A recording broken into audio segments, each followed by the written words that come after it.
2 minutes remaining.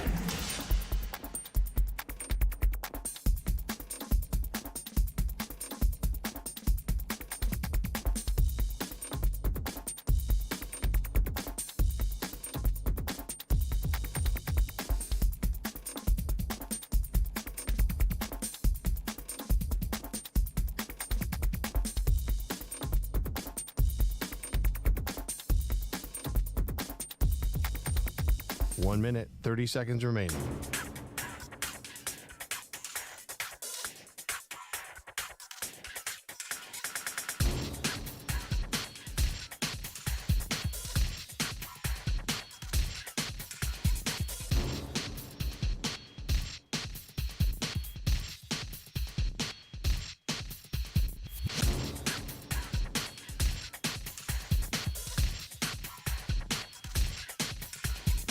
One minute remaining.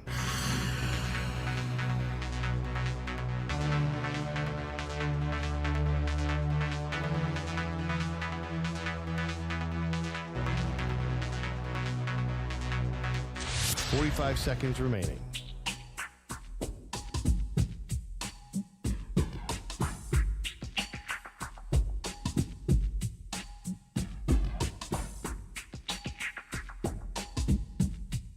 Thirty seconds remaining.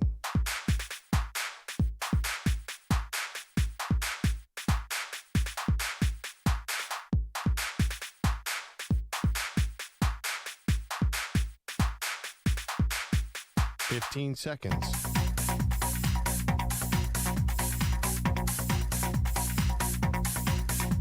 Break ends in 5 seconds.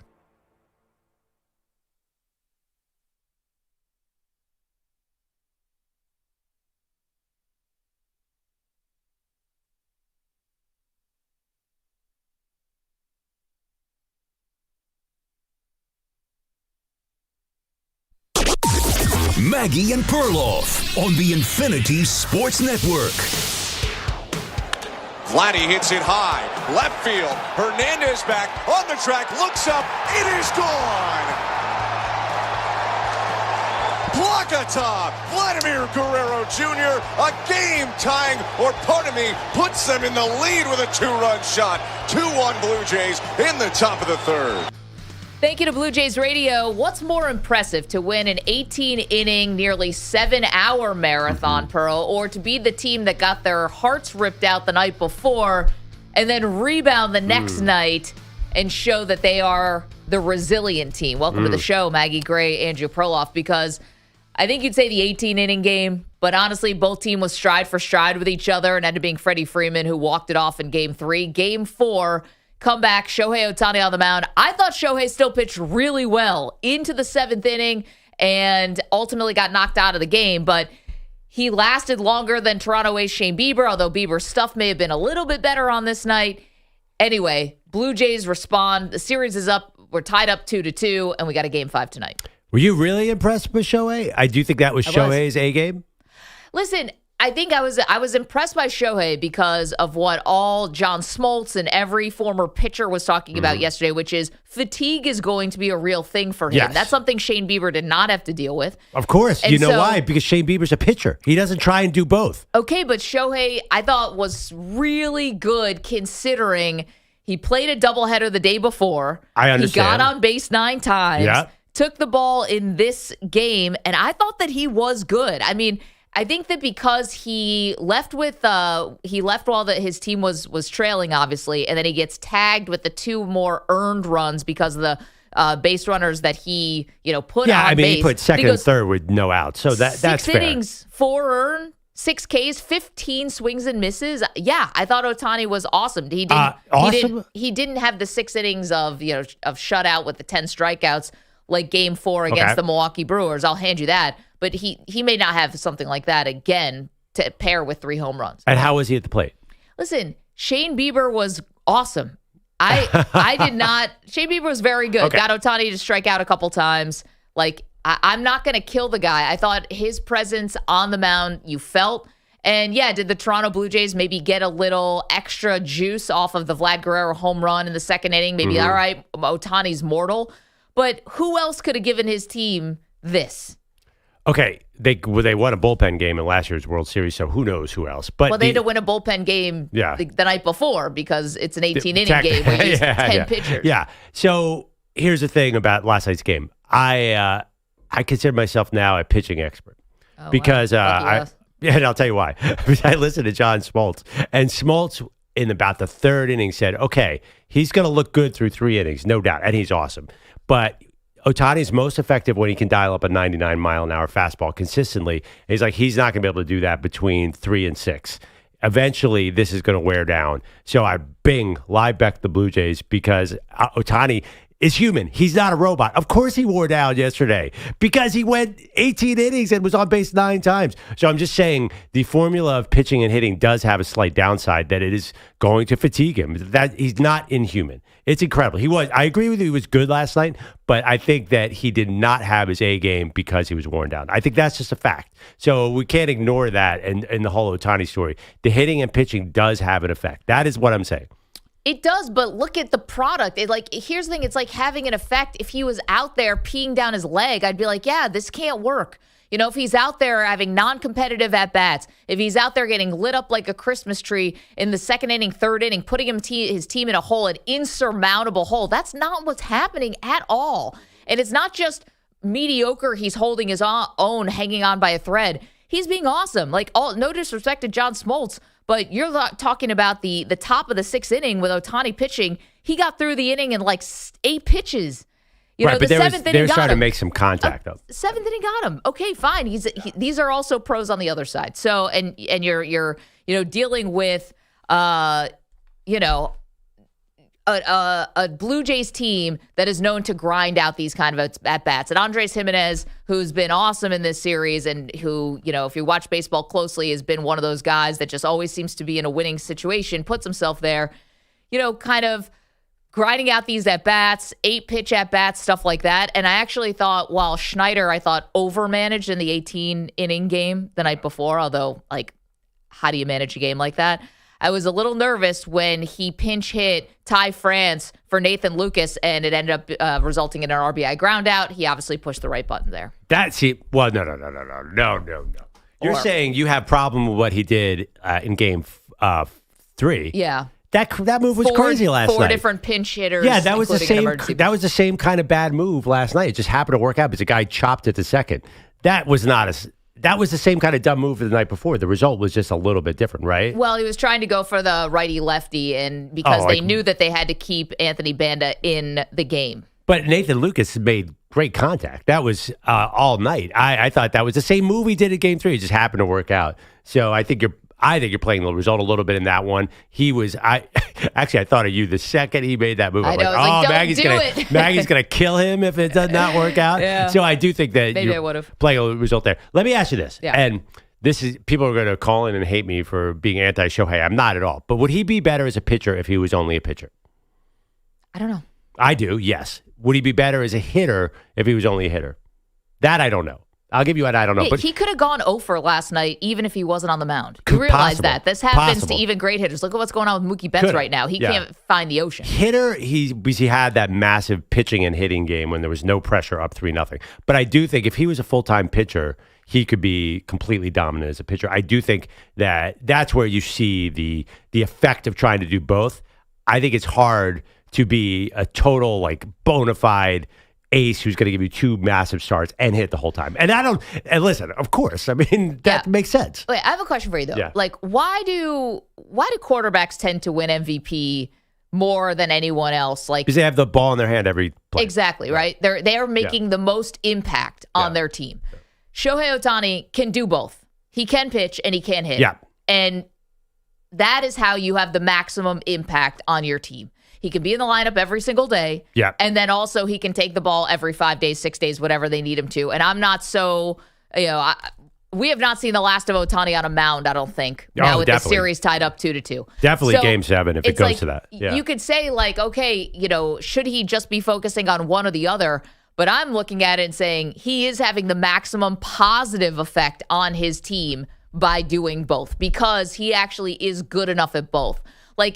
You're asking him last night, you're not going to get shut out innings from him, right? That would have been too much of a pipe dream. Yes. But you got a good outing from him. And by the way, I'll give you that. Saved a bullpen that you didn't have to go to and tax those guys after they just pitched a doubleheader yesterday. So the night before. They did not look great when they did come into the game, by the way. I thought if Dave Roberts could have punched Anthony Banda in the glasses, he would have. But what are you going to do? The guy came in a really tough spot. Now you see the major concern with the Dodgers is the bullpen puts a lot of pressure on Blake Snell for the next game, which is going to be fine. I mean, listen, Blake Snell has stepped up and totally delivered. I just think that you have to acknowledge that it's not going to be perfect on both sides of the ball. It felt like after the 18-inning game that this is a dream. Like Shohei Ohtani is just going to dominate every side of the ball till the end of time. And that really wasn't the reality to me last night. He was very, very good. I'll give you that. He's a crazy good pitcher. But there is going to be an impact of him being on base 9 times last night. I mean, honestly, you might even say, well, maybe they should try somebody else and then give Shohei a little rest after play. He left the stadium at 12:15 last night, they said. It is insane that he even tried to do that. 2 nights ago. Yeah. Well, no, is it? Wait, last night? You're talking about game 3 or game 4? Well, last night, meaning 12:15 a.m. on Tuesday. right. 2 days ago. With the 18-inning game, I don't know what is last night. You know what I mean? So it was actually 1 day ago. Technically. That's going to confuse the bejesus out of people. Yeah, and then you add in the Pacific time and then forget it. I don't know when it happened, but it was the game before. Yeah, game 3. Here's Vlad Guerrero. How did they turn the page? I'll hear cut 20 after that gut punch loss in 18 innings in game 3. Yesterday was a tough lose, but we flushed it right away. And to us, it's one game at a time, one pitch at a time. And thank God we come with a W today. More from the post-game show. David Ortiz never misses an opportunity to be maximum Big Papi, gifting Vladimir Guerrero Jr. with a cigar and a My Dog t-shirt. Just like this guy, you're like Papi, you're a winner. That's why you my dog. Matter of fact, I got a present for you, baby. I got a cigar. Oh, a cigar too. And I got one on my dog's shirt for my boy right here. Come on, Baladi, take it, baby. Here you go. Papi, that's black. I got some bullet right there left. Is that the VIP black, the VIP edition? No, that's my boy. Only the bad guys wear those shirts. I love you, baby. Te quiero mucho. Did he say Big Dominican lunch with Big Papi. Did he say bullet? Like the bourbon? I got some bullet left for you. Is that what he was talking about? That would make sense. Yeah, that would make a lot of sense. That That's would make very popular. Make me respect that post-game show a lot more. I love how much that crew is growing on you, Maggie. They are. And I kind of am now following them a little bit because you told me, like, you're into it. I think that they found their chemistry. I'm Derek Jeter. You shot me. Jeter and A-Rod and Big Papi. It's like the perfect mix. And a TV executive once told me any TV show can suck, even ones that have famous people on them and great people. And I think that show may have sucked a little in the beginning, and now they really found the chemistry. I think the 18-inning game actually helped them. That would make sense, yeah. Compañeros. Yeah, Although think the cigar is a little premature. We're 2-2. Cigars are for series winners, no? Anyway. I get the feeling Papi knows that where this series is going. He's like, let me get you a cigar early. You think the Blue Jays are winning? No, I think he thinks they're losing. Oh, this is a consolation Congratulations. cigar. Congratulations on a great run. No, you know what this is? It's a gift. It's a pre-celebratory gift for the Dominican Republic's run to the World Baseball Classic Right. title in March. And that's next calendar year. I can't wait. Yeah, they're already running the commercials. I can't wait. they're clearly going for a little bit of an inside the NBA Barkley Shaq vibe, which is smart. It's working. Yeah, definitely. And Papi is the perfect Charles Barkley type character, right? He's kind of Charles and Shaq rolled into one with a Dominican accent. And he's unique, too, which is actually the key thing about Barkley and Shaq is they're total unique. So they're not trying to be Barkley and Shaq. I don't think Papi could try to be anybody else if he wanted to. No. It doesn't feel like he's... Yankee lose. Yeah. It doesn't feel like he is getting any notes from the director or the producer. It's like, Papi, go do your thing. Yeah, can't teach that. No, you definitely cannot. That kind of charisma. Anyway, what is more impressive, to win in 18 innings, or to come back the next day and shake it off? Because, Pearl, I think you said you end up live betting the Blue Jays on this one because of something that John Smoltz said during the broadcast. But I think most people believed, all right, that was kind of, even for this Blue Jays team that's known to be resilient, that got down 0-2 in the ALCS, that came back against the Mariners, like we've seen them do it. But you thought maybe against the juggernaut like the Dodgers, okay, this could be like the thing that wipes them out. Unbelievable. It doesn't We got a make any brand new sense. series. And with the George Springer injury, I think that was you and I both like, oh, this is bad news.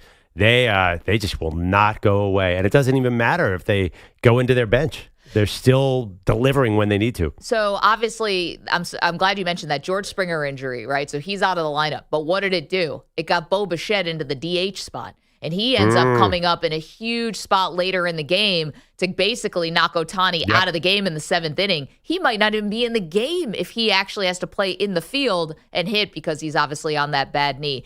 You know what's crazy about this, too? Because of this, the way the World Series is set up, it's a 2-2 game with the home field now in Toronto. Yeah. You got one more in LA, and then you're back for the last 2 in Canada. Yeah, it doesn't feel as impactful home field as it might have one day before. I don't have the numbers in front of me. I do remember just a couple of years ago, the Phillies blew game 6 and 7 in Philadelphia. So I don't really know that that's a massive factor. Do you count that as a big deal? I do, especially in baseball, Yeah. because you're up last. Like that advantage, I think, that's is bigger a good point. than anything. Yeah, I do think home field in all sports has evened out a lot more. I don't know that in the last, say, 10 years. Hey, crack research staff on the other side of the glass, can you get us some numbers on home field in the World Series? Sure, on that. We should, yeah. All right, we're gonna wait for EJ to get the book. That's an old WFAN New York trick just wait about 2 minutes. We're just gonna wait here while you look it up now. What was that big book with all the baseball stats called? Does anyone remember that Baseball Almanac? Almanac? Baseball Almanac? Was it the Almanac? Yeah, it was like a huge. It looked like a encyclopedia and had every stat of all time. And certain people, use it into the 2010s. Yeah. Do you guys ever miss that a little bit, looking stuff Oh, up? I loved it. Yeah. When I was a kid, I had the green book and the red book. You guys have no idea what that is, do you? No. Even I don't know what that is. What It's a comprehensive preview for each league. The green was the National League and the red was the American League, and every kid had it and had all the stats. Who published it? Like Maybe Baseball Prospectus or something? Maybe Sporting News. Okay. Like it was one of those, and that I grew up with. This Week in Baseball, like you didn't have the internet to see the highlights in the morning, so you had to figure out other ways. Oh yeah, the thing that makes me feel old is waking up in the morning to check the standings in the newspaper. Yeah, that was always a thing. 888-710-4ISN, 888-710-4476. What's a newspaper? And when McGuire and Sosa were doing their thing in '98, having to wake up and see in the newspaper whether or not they'd hit a home run, because back then you couldn't just watch every game all the time. Check Twitter. Yeah, I know. Yeah. By the way, when you guys get up, it's like the first thing you check the scores or the standings on your phone. I always go. I kind of go like, okay, what did I miss last night? That is the first thing I do. Yeah. And back in the day, you're right. You had to wait to get the paper. Just had to literally walk your behind to the mailbox. Yeah. Yeah, you guys have no idea what life was like. 888-710-4ISN. He's looking at so mystified. I know. It's like eyebrows are all crunched up. What the hell are you guys talking about? You had to take a time machine. All right. What is more... I'll just get in my DeLorean. What is more impressive, winning in 18 innings or coming back from that to win as the Toronto Blue Jays did last night? Series even 2-2. Coming up, Jerry Jones talking about whether or not George Pickens is going to be a permanent fixture with the Dallas Cowboys. Also, what's the deal with Jerry and the trade deadline? We'll do all that next. It's the Maggie Perloff Show. You're in a 5-minute break.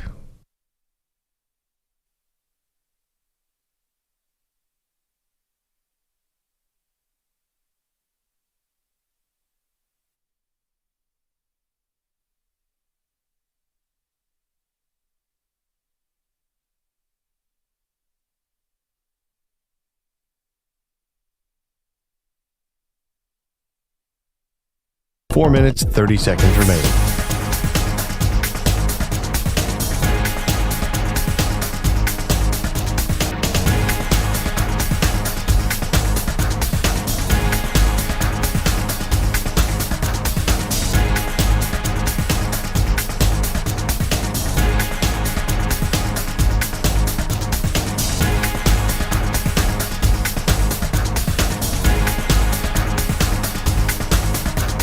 Four minutes remaining.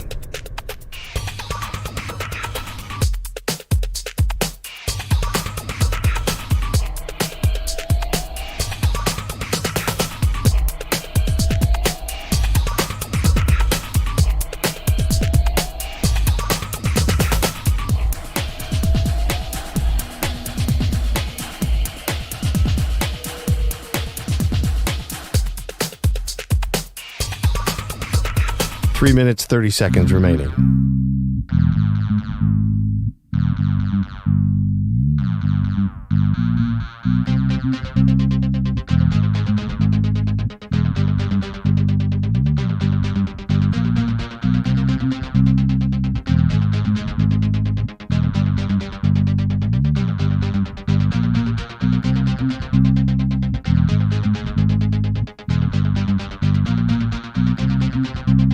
Three minutes remaining.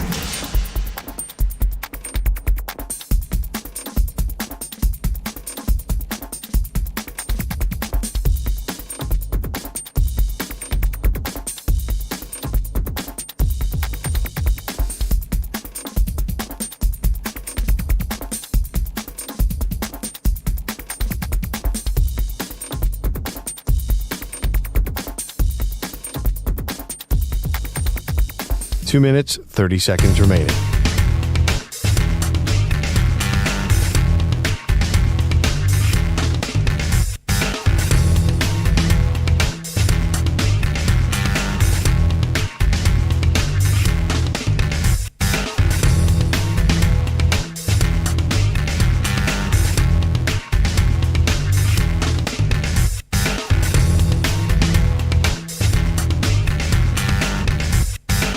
Two minutes remaining.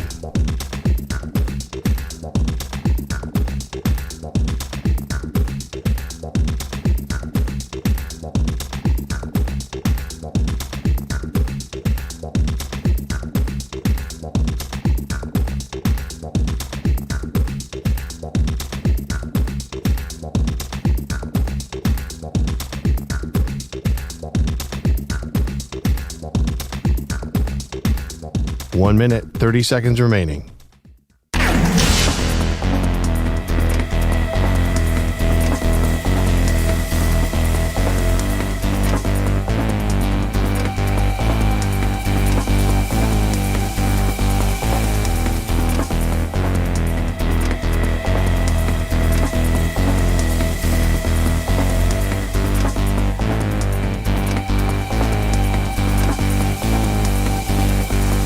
One minute remaining.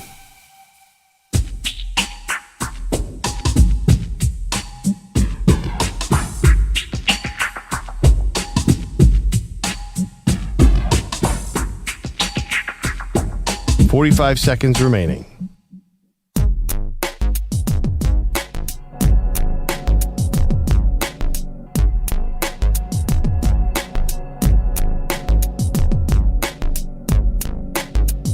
Thirty seconds remaining.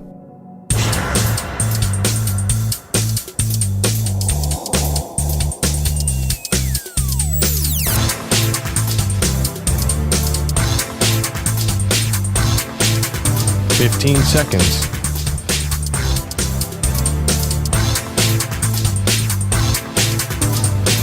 Break ends in 5 seconds.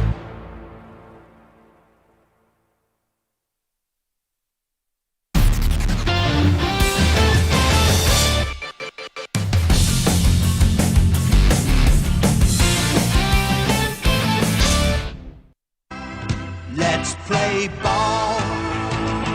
Okay. Blue Jays. Let's play ball. It's a beautiful evening, fans. Welcome back, Maggie and Perloff. All right, what's the backstory of this song? That has nothing to do with Geddy Lee, the famous Blue Jays fan, right? I have no idea, but this is the song that they play at Rogers Center for every Blue Jays game. I remember when I was in Buffalo going to a AAA game, hey, let's check out what's happening with the Major League Club, and you would get this song. So it's been around. Music. Oh, yeah. All right. You guys know, you don't know who Geddy Lee is? No, not anymore. Lead singer of Rush used to be right behind the dugout for years. He was like the biggest baseball fan of all time, but he sadly passed. He would have loved this series. Wait, Manny, do you know Rush? The band? I've heard of them. Okay. Can't name you a song. Well, it's just funny because Manny's you're 28. Yeah. So when Manny discovers bands from the 70s, it's always a thrill because it's like, hey, have you guys ever heard of this band, Aerosmith? Yeah. I mean, I've got one from the 60s called the Beatles. You ever heard of those? Amazing. And he's discovering it for the first time, and it's kind of great because sometimes don't you wish you could rediscover a band for the first time? It'd be awesome. But you probably know the song Tom Sawyer. You've heard it a million sports songs. Tom Sawyer, isn't that a book? Yeah. No. Go work that out when you're also You've researching when the last time the home team won. What did you want? How many? I found that, by the way. Okay. What's the stat, EJ? Yeah. Since the wild card era in 1995, there's been 29 World Series. 20 of them have won by the team that starts the series with home field advantage. Okay. It's 69%. Yep. Nice. I wonder, is it trended differently in the last 5 to 10 years? He's got a follow-up assignment. But let me ask you this: have you guys ever seen ever seen the video where the two teenagers are listening to "In the Air Tonight" by Phil Collins? It went viral, and they're like, they've never heard that song, "In the Air," a million sports songs, and they're like, "Whoa, this song is awesome!" Like that's what Tom Sawyer will be like for Manny. You've heard it if you've been to a basketball game, or a football game, you've heard it. I think you're gonna love it. All right, there are some '80s songs that translate. They just 90s not as much, but 80s everybody. Oh, that's not true. 90s songs have definitely translated. All these guys know what Nirvana. Yeah. They all know. But my kids love Britney Spears. Beastie Boys and stuff. That's the 2000s. You know Biggie. Oh, do I know Biggie? You know Tupac. The 90s songs definitely. But like translate. when my kids were young, the 80s were easy to consume. Like it's like very light and fluffy. And it's a lot of high pitched. Yeah, girls just want to have fun. It's good for. Yeah. Oh, that's a Sydney Lauper, former wrestling star. Yeah, I just think that the 80s songs are so like fluffy that they can last a long time. The 90s were grunge and whatever and rap. I like music. I feel like 90s music definitely stands the test of time a little more. Or not stands the test of time, what's the word I'm looking for? Like I think it like relates better now. I think you could listen to it easier now than 80s music. 80s music feels like it's in an era. You're right about that. Like I don't feel like I feel like 90s I could get things that sound like it could have been made yesterday. I think 80s was a little more. I can't do that for the 80s. I think 80s was a little more poppy though. Yeah. Where 90s you had Nirvana and Biggie. Yeah, but which also is a the little rise more, of a lot of these boy bands was in the 90s. Backstreet Boys right, and but NSYNC, that's as pop as it gets. But those songs aren't as iconic as the 80s, Depends like who you talk Jesse's to. Girl. Like Jesse's Girl or something like that. Those songs have been redone 1,000 million times. What are the Backstreet Boys songs that have been covered 50 times? No, but Backstreet Boys are, selling out the Sphere. Like, they still are really but in the their songs zeitgeist. are- I guess, like, I kind of think maybe you're right, EJ, about some of those bands from the 90s, like Nirvana or like the Zombie, like the Cranberries. Is that what you're talking about? You're talking more like Biggie and Tupac. I'm talking about all of it. Yeah. Yeah, I think all of it feels like it was made. You told me this was made yesterday. I'd say, okay, I could believe it. There's no song from the 80s that you could tell me was made yesterday. I would never be tricked like that. Like Michael Jackson? Like. Yeah, he sounds. Yeah. No, I know. Not in a bad way. I love Michael Jackson. A lot of my shows, I play him all the time. It's just, I think it does sound like, oh, that is from an era. Like when you hear disco a little bit. Disco, was from the 70s. Same thing. Right. This Tom Sawyer song sounds awesome. Yeah. Rush is a fun band. I think they're more. This is a good poll. Are there more anthems from the 80s or the 90s? Well, anthems is different. I think people think anthems. Yeah, I feel like the 80s had those big stadium songs. Bon Jovi, those kind of 80s. A lot of popular, where you're talking about like high-end critical stuff from the 90s that crossed over. So I think the 80s are a little shallower and easy. Smashing Pumpkins, that could be today. Yeah, I'm just saying yes. The but 90s. but they're kind of like. We're talking about R&B. We're not even talking about like Mariah. We're not talking about Usher. We're not talking about Aaliyah. Oh, man. I mean, Destiny's Child. I mean, that's a whole genre of music. Again, that I would say it doesn't. If you told me, I know it's the 90s because it was from the 90s, but if you told me that was made tomorrow, I would be like, oh, that was shocking. I'm not disagreeing at all, but that's why like the 80s songs sort of live on as 80s songs, where the 90s songs, How about this poll question? 80s songs, 90s songs. 80s music, 90s music. Just see. 888-710-4ISN. Can we get a Cowboy Quickie, please, sir?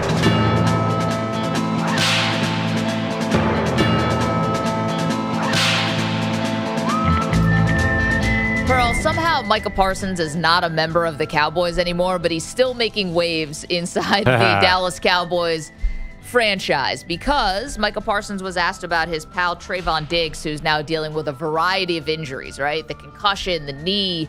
It's been just a calamity for him this year. Impossible to stay on the field. And Micah Parsons said after the Steeler game, he thinks that they let Trayvon Diggs down.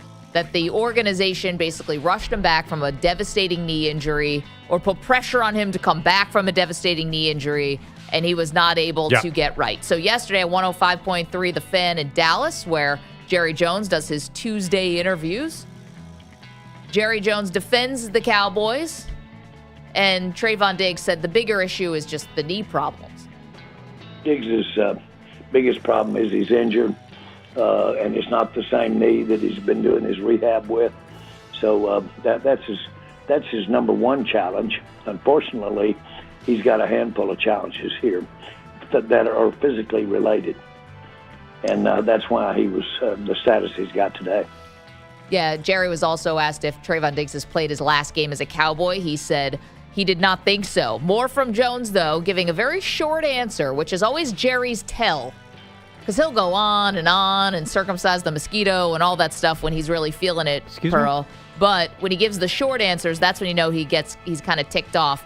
So here's we have the question and the answer here about whether Micah Parsons was right to say that Diggs was rushed back from that knee injury. Micah came out yesterday and said, I feel like they screwed Diggs over. The organization let him down. My question to you is, do you feel like Trayvon rushed to start the season too early? Did that kind of set him back from the beginning versus maybe waiting a little bit longer, getting banged up? No, not at all. And that's all you got. That's when you know Jerry's reached his limit there. That's your Cowboy Quick. Yeah, after the Cowboys were 3-3-1, you could kind of see, all right, it's all coming together. After that Broncos loss and seeing Micah Parsons sack Aaron Rodgers, that felt bad.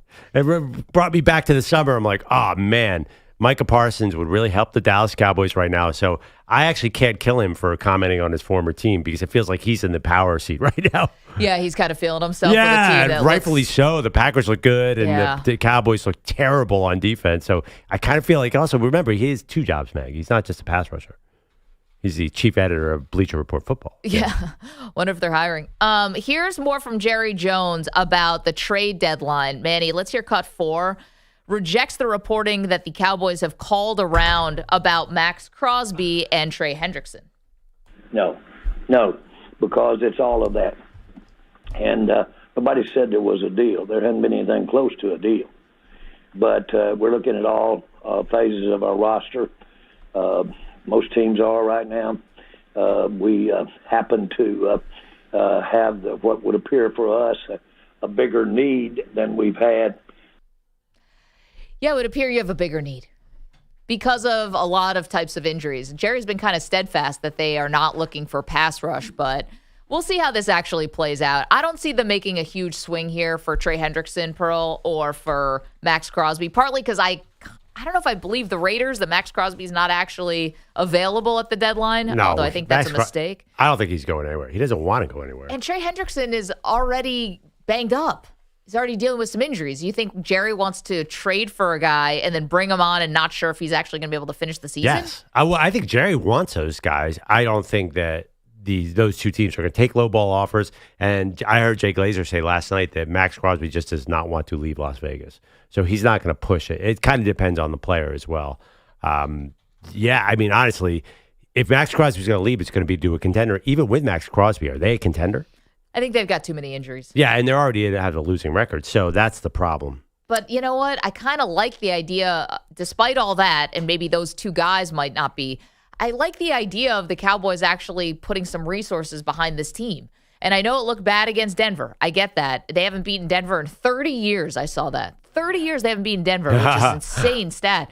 But I think that this offense really is good. You ran into a Denver defense that was able to get ahead and kind of go downhill. And Bo Nix had a great game, and Dak did not have a great game. But I do think that this Cowboys season is actually worth salvaging as much as you can because the offense is that good. We're talking about George Pickens, has been a model teammate, has been a fantastic compliment to CD, held things down when CD missed games. I like where this is headed. And maybe George Pickens is just on his absolute best behavior, because he's in a contract year. Well, you know what? I think that the Cowboys offense has shown that multiple guys can eat in this offense. Well, when Jerry says he's all in, that means that he is scouting the entire league to send a 4th-round pick for a journeyman wide receiver. That's what all in means for it. He's not making this move. He's not going to be able to pull it off. He's basically full of it. I think we've learned that at this point. By the way, you know what's so funny about that Micah Parsons trade? Do you know where the Packers sit in the draft order right now? 31.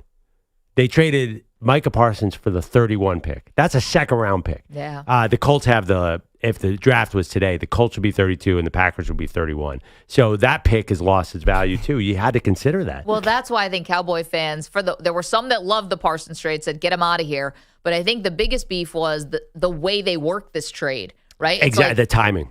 And just who you traded him to.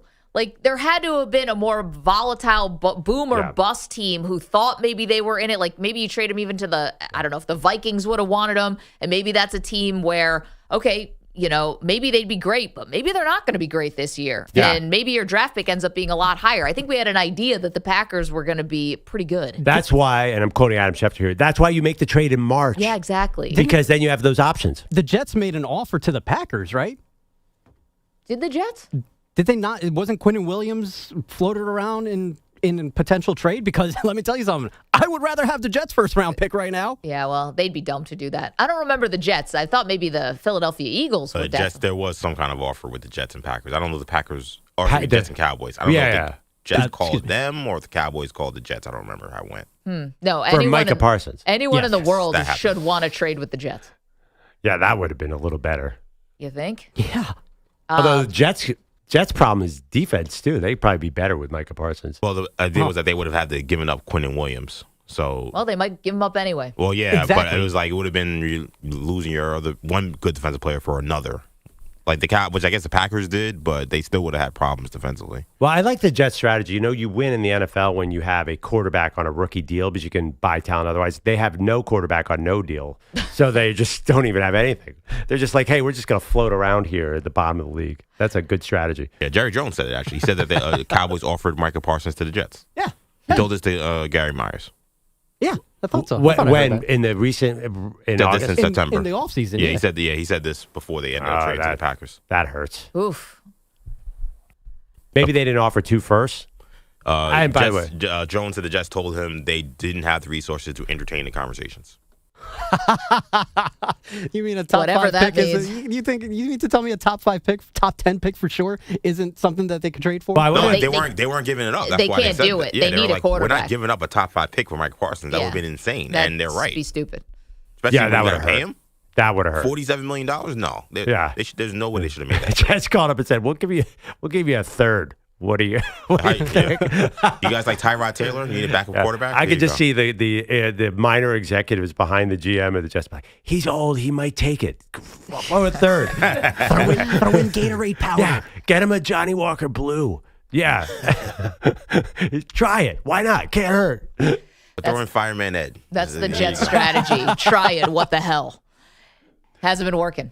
Let's get to Bogusch, who's got the latest headlines. We see you guys on the phones. We will get to your thoughts on the Game 4 of the World Series. Our question, what's more impressive, to win an 18-inning slugfest game or to rebound the next day and come back and even the series? What's up, folks? Guys, good morning. Your headlines are sponsored by Prize Picks, the hard-hitting football action even better with Prize Picks. Download Prize Picks. Use code PRIMETIME. Juju is coming around the mountain when he comes. And get $50 in bonus credit instantly when you play $5. Must be present in certain states. Visit prizepicks.com for restrictions and details. They played 18 innings, nearly 7 hours, and they lost, but the Blue Jays more than recovered in Game 4 of the World Series last night at Dodger Stadium. The first pitch to Bargers, hit through the left side, base hit left center, into score Guerrero, up to second Bichette, 6-1 Blue Jays. Addison Barger's RBI single capping off a 4-run seventh, which fueled a 6-2 series tying win. Vlad Guerrero Jr., all the cliches about bouncing back. For me, it's one game at a time. I mean, the series isn't over. It's not over yet. I mean, this is the first one to win 4 games. So we just got to keep going, got to go out there and keep competing, and whoever wins. The only thing he didn't say was, I thank God, and I feel 110%. Math checks out, though. Yeah, it does. I'm glad he knows what's in front of them. Yeah, well, 4 games, analytics. True. It was Vladdy that put the Jays ahead for good with a 2-run homer, top 3 off of Shohei. He was charged with 4 runs over 6+. He went 0 for 3 with a walk at the plate. One more at Dodger Stadium, Game 5, 5 Pacific today. It's a rematch of Game 1 on the mound, Blake Snell and Trey Savage. The Patriots had a busy Tuesday, sending defensive end Keon White to the Niners and safety Kyle Duggar to the Steelers. New England getting back a pair of 6th-round picks while also sending out a 7th-rounder to each team. This needs to end ASAP. 35 seconds to go. The Sixers with the basket can take the lead. Bonus screens. Maxey goes into the lane. Maxey with a floater. It's off the rim. Rebound slam. A Dembona. Biggest play of his career. A slam. And the Wizards take time. Tom McGinnis on Sixers radio. Philly is 4-0 despite being down 19 in regulation. They topped the Wizards 139-134 in overtime. In addition to a Dembona, Tyrese Maxey had 39 points and 10 assists. Are people comparing that overtime game to the 18-inning game as far as historical significance? Basically, yeah. Dembona is the Shohei of the Sixers. Yeah. You said the Wizards? Yeah. Might as well play a team from Australia. Folks, are you comparing a young VJ Edgecombe and Tyrese Maxey to Steph Curry and Klay Thompson? It felt more like Jordan and Pippen in my head, but yeah, same. Okay. People are saying that. Yeah, are people saying that? People are saying that. I don't know. My phone was blowing up last night. The Sixers are 4-0. I mean, hang the banner. I got to be honest. I was like, okay, I don't know. I'm on the bandwagon. I'm not going to lie. It took me 4 games to come back. No one saw that coming. Yeah. Shocker. Perloff jumping on a bandwagon? That's against everything he stands for. You know who's absolutely shot, though? Joel Embiid. He looks slow. Who? He looks slow. He was good last night. He doesn't look great. He's not the MVP level that we saw from a couple of years ago. You're shocked by that? I'm so sorry. I was distracted because I was watching the baseball game and there was a basketball team on NBC, big NBC, that was losing. What was that game? Who lost? It must have been the West Coast game. I think it was the Warriors I was playing yesterday. Seeing the Knicks lose in prime time, it's got to hurt you guys over there. It's game 4 of the season. I'm not crying. Okay. You were crying before the game. We actually saw you cry this morning. Cat's house. One thing about this, and I don't want to get into a Knicks conversation, but obviously with the news in the summer that Giannis was a possibility, right? And that the way that some of the reporting from Brian Windhorst went was that the Knicks didn't really want to pony up everything they could have ponied up to get Giannis. Now, I don't know if that's true. This is reporting from one side. I think I'm generally, kind of paraphrasing that correctly, right? That the Knicks kind of made a decision with Mikal Bridges and decided to extend him and could have gone all in for Giannis possibly and decided not to do it. And then you see Giannis play last night. It's like, well, that was probably a mistake. Oh, it's too early for that, Mag. I mean, he gets hurt. I get it. He looked very good. It's one game. Maybe Cat. That was a disgusting. Yikes! Not a good Cat game. But anyway, maybe good also Giannis too, game. if you're online and you see the Giannis travel that wasn't called, it's one of the most. It's the craziest travel you'll ever see in your life. So I'm glad that you brought that that went up. all the way back to Athens on that travel. Good Lord. He did. He took an 8-hour flight to Athens, came back, and then dunked the basketball. With no dribbles. No MetroCard. No. The entire Game 3 of the World Series happened in between dribbles. That's a stretch to call that a gather. Anyway, I saw a little of this online last night. If you could just, I think Paulie Paps, your former coworker, Pearl of Danette, put this out. Like, if you could just get rid of one thing tomorrow in sports, it was, I think he put tush push, intentional walks. And load management. Load management. Right. And after the Giannis travel, I was like, and this gather nonsense. It's probably a distant fourth, but still. I mean, I think most people complain about the gathers don't really know the rules. That one was bad, to be honest. Like that one was like, okay, like what are we doing here?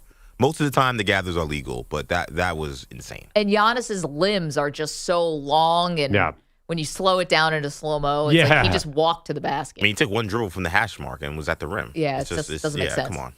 Anyway, 888-710-4ISN. See you guys on the phones. Let's talk about the World Series. Last night, Blue Jays even it up 2-2, as Bogus just told you. What's more impressive, 18-inning games, an 18-inning game, and to win that game, or to come back the next night and shake it off and tie up the series? 888-710-4ISN. Let's go. Dr. J, everybody. You're in a 5-minute break.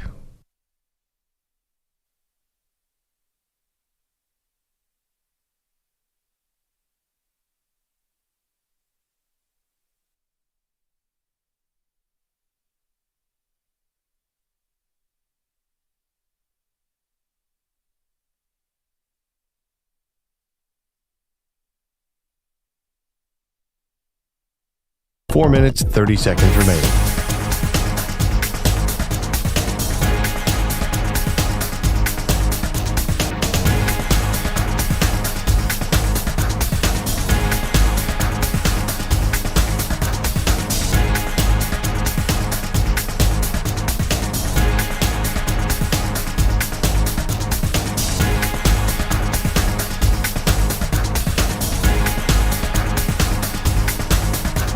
Four minutes remaining.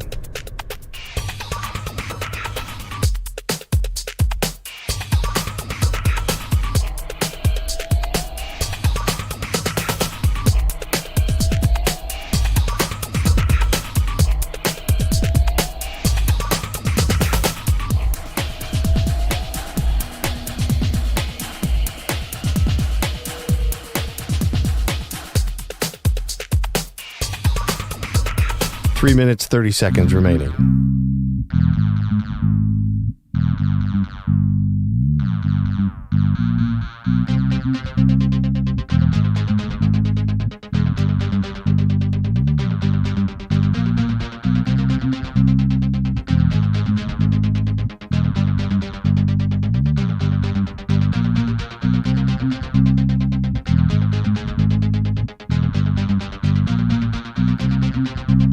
Three minutes remaining.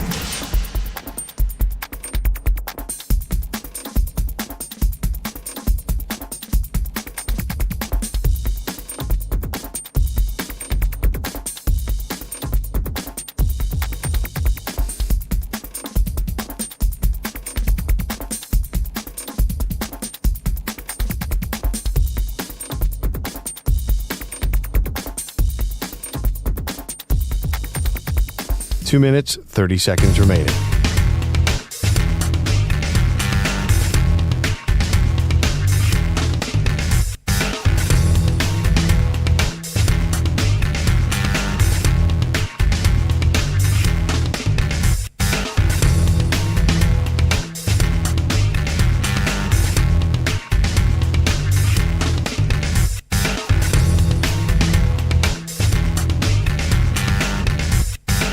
Two minutes remaining.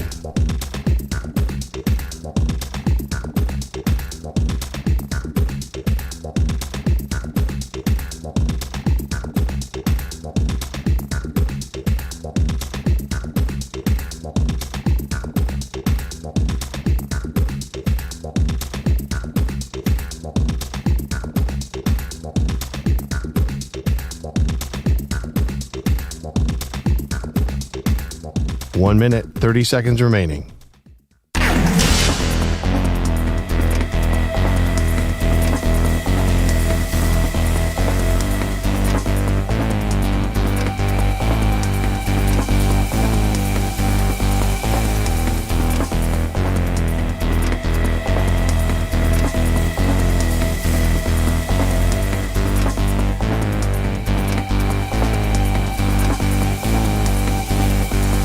One minute remaining.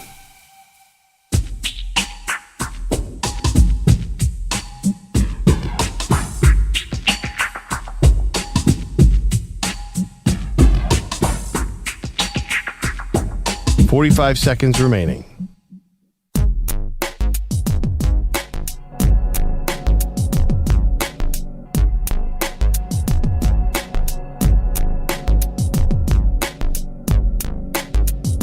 Thirty seconds remaining.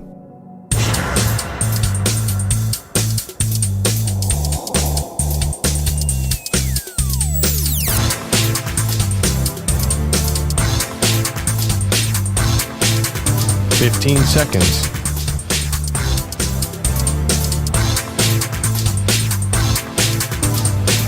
Break ends in 5 seconds.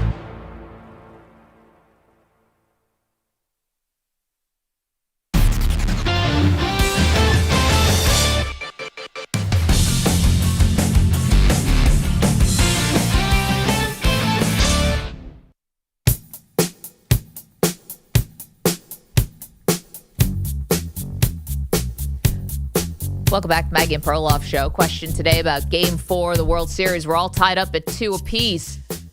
But what's more impressive, to win an 18-inning game like the Dodgers did in Game 3, or to come back the next night with Ohtani on the mound, cuts a pretty intimidating presence, and the Blue Jays to chase Ohtani in the 7th inning and to get a win and even this thing up. Let's go to Brad, who's in Oregon. Brad, what's more impressive? Hey, good morning, guys. Thanks for taking my call. I think Game 4 was way more impressive. It wasn't like the Blue Jays had a lot of scoring opportunities in that doubleheader. The Dodger bullpen pretty much shut them down. But you got Ohtani on the mound without Springer. The cards were definitely stacked against them in this game, and for them to come back and win that game was I think, more impressive. I was telling my cousin, though, before the game, if I'm Snyder, I'm walking Ohtani every time. I don't want him sitting on the bench resting. I want him standing out there on the base path. I throw a couple pitches that are down and away to Mookie Betts to have him stand out there a little longer. And then I worry about Mookie. I mean, it's like you guys said, he couldn't hit water if he fell out of a boat the way he's playing. Yep. But yeah, I don't want Ohtani resting on the bench. I want him out there on the base path and make him have to work a little more. He's a great player, and it was just asking a little too much of him. But hats off to Toronto going home and giving their fans a couple more home games. Brad, I thought too, like if I'm a Blue Jay hitter, I don't swing at the first, second, or third. You make him throw as many pitches as you can in the first 3 innings. That was clear. Honestly, like once again, Shohei Ohtani is amazing, and I'll even buy greatest player of all time. The man's not a robot. He was up till the middle of the night playing. I mean, is he not a robot? Well, I actually was like considering it last night. I say that with not perfect certainty that he's not a robot, but I think he's not a robot. Yeah, I think it was, 18 pitches in the first inning, and you're like, oh, boy, all right, his pitch count might get up there a little bit. And then the second inning, it was... 7 pitches, I think? Yeah. I blame the Blue Jays for that. He did walk the first at-bat, and then they did pitch to him later on in the game. But Ohtani really couldn't do any damage at the plate. I thought he was good, though, on the mound. Ramon is in Indianapolis. Ramon, you did not like what you saw from Ohtani on the mound last night. No, I didn't like what he saw. Good morning, everybody, too, and thanks for taking my call. I figured that 18 inning game was going to take some out of him. I didn't like what I saw. I think Toronto chased a little bit more than what they should have. I agree with the first caller, make him throw as many pitches, take a little bit more. But then when they got to him, maybe that was Dave Roberts staying with him too long going into the 7th. Maybe should have pulled him.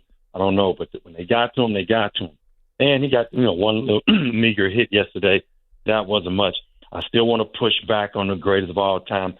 In my 60 years, Roberto Clemente, that's why they put him in the Hall of Fame, even after passing in the airplane accident. The man was fantastic. Willie Mays, I saw, was just a little small kid with Willie Mays, Barry Bonds, Ricky Henderson, Pete Rose, and Ken Griffey Jr. He still got a little ways to go to me to catch Bonds and Pete Rose. I mean, Pete Rose was fantastic.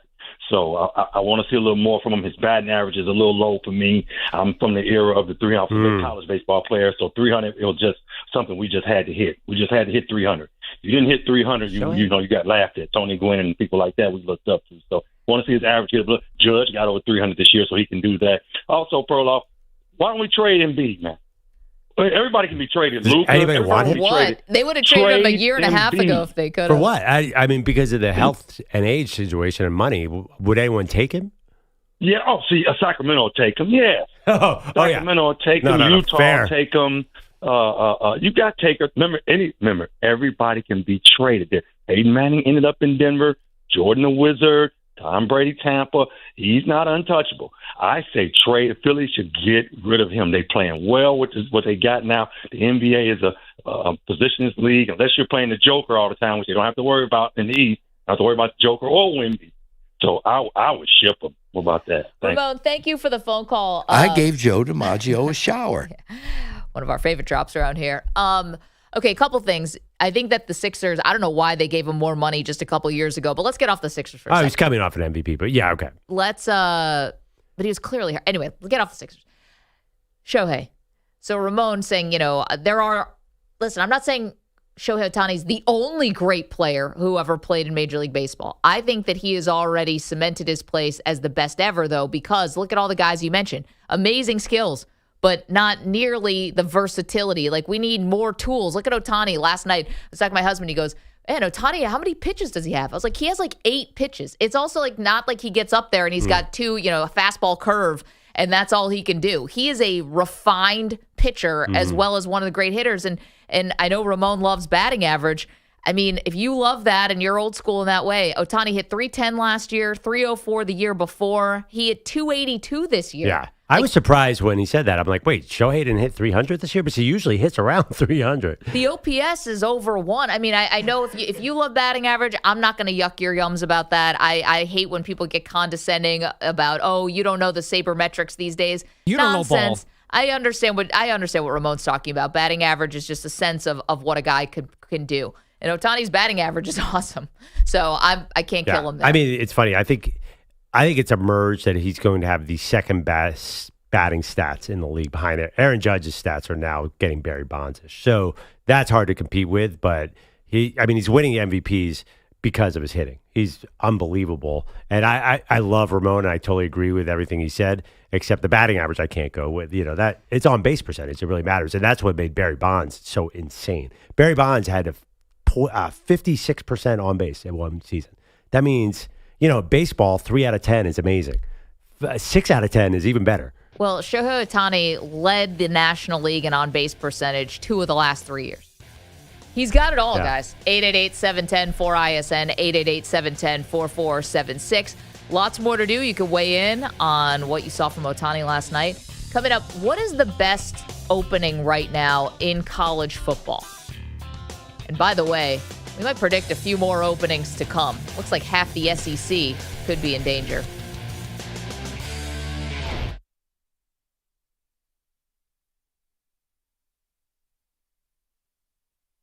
You're in a 5-minute break.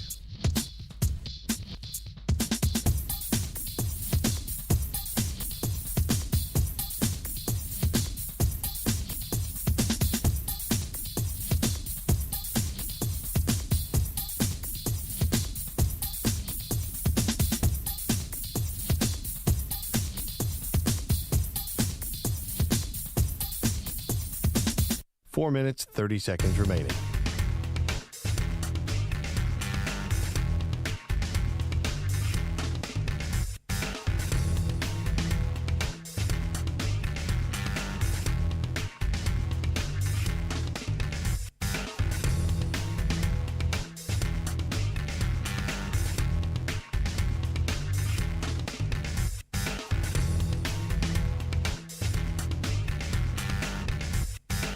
Four minutes remaining.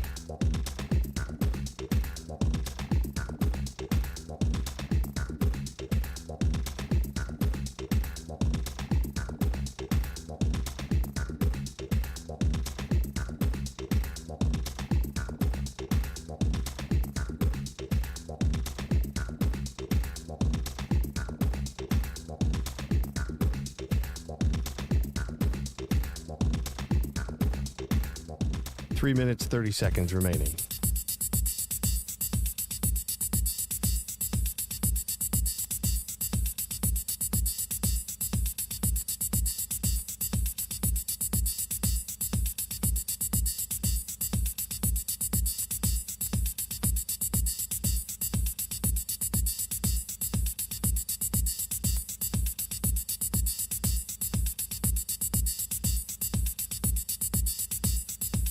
Three minutes remaining.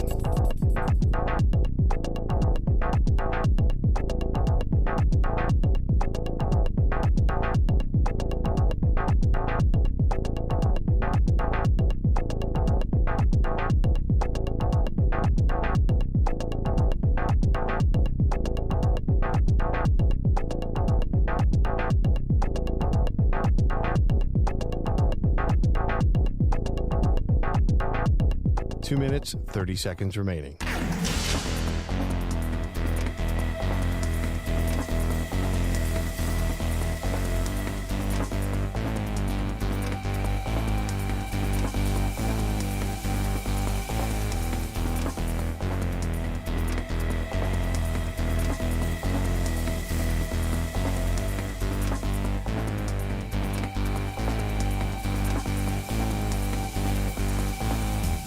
Two minutes remaining.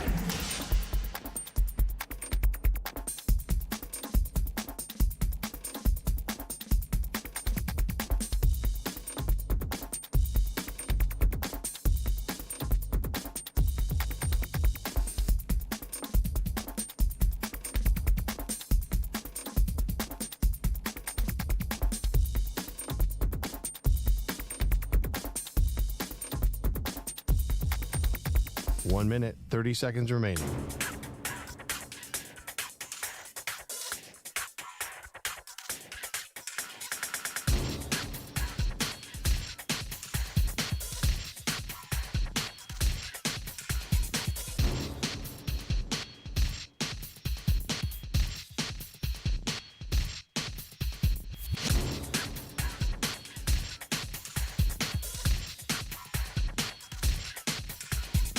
One minute remaining.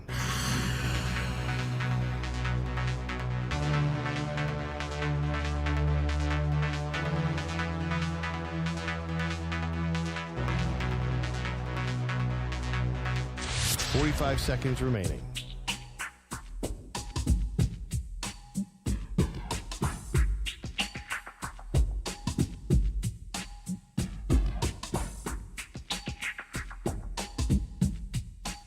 Seconds remaining.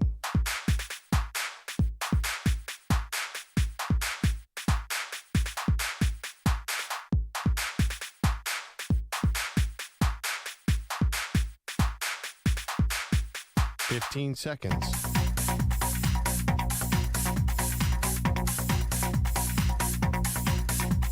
Break ends in 5 seconds.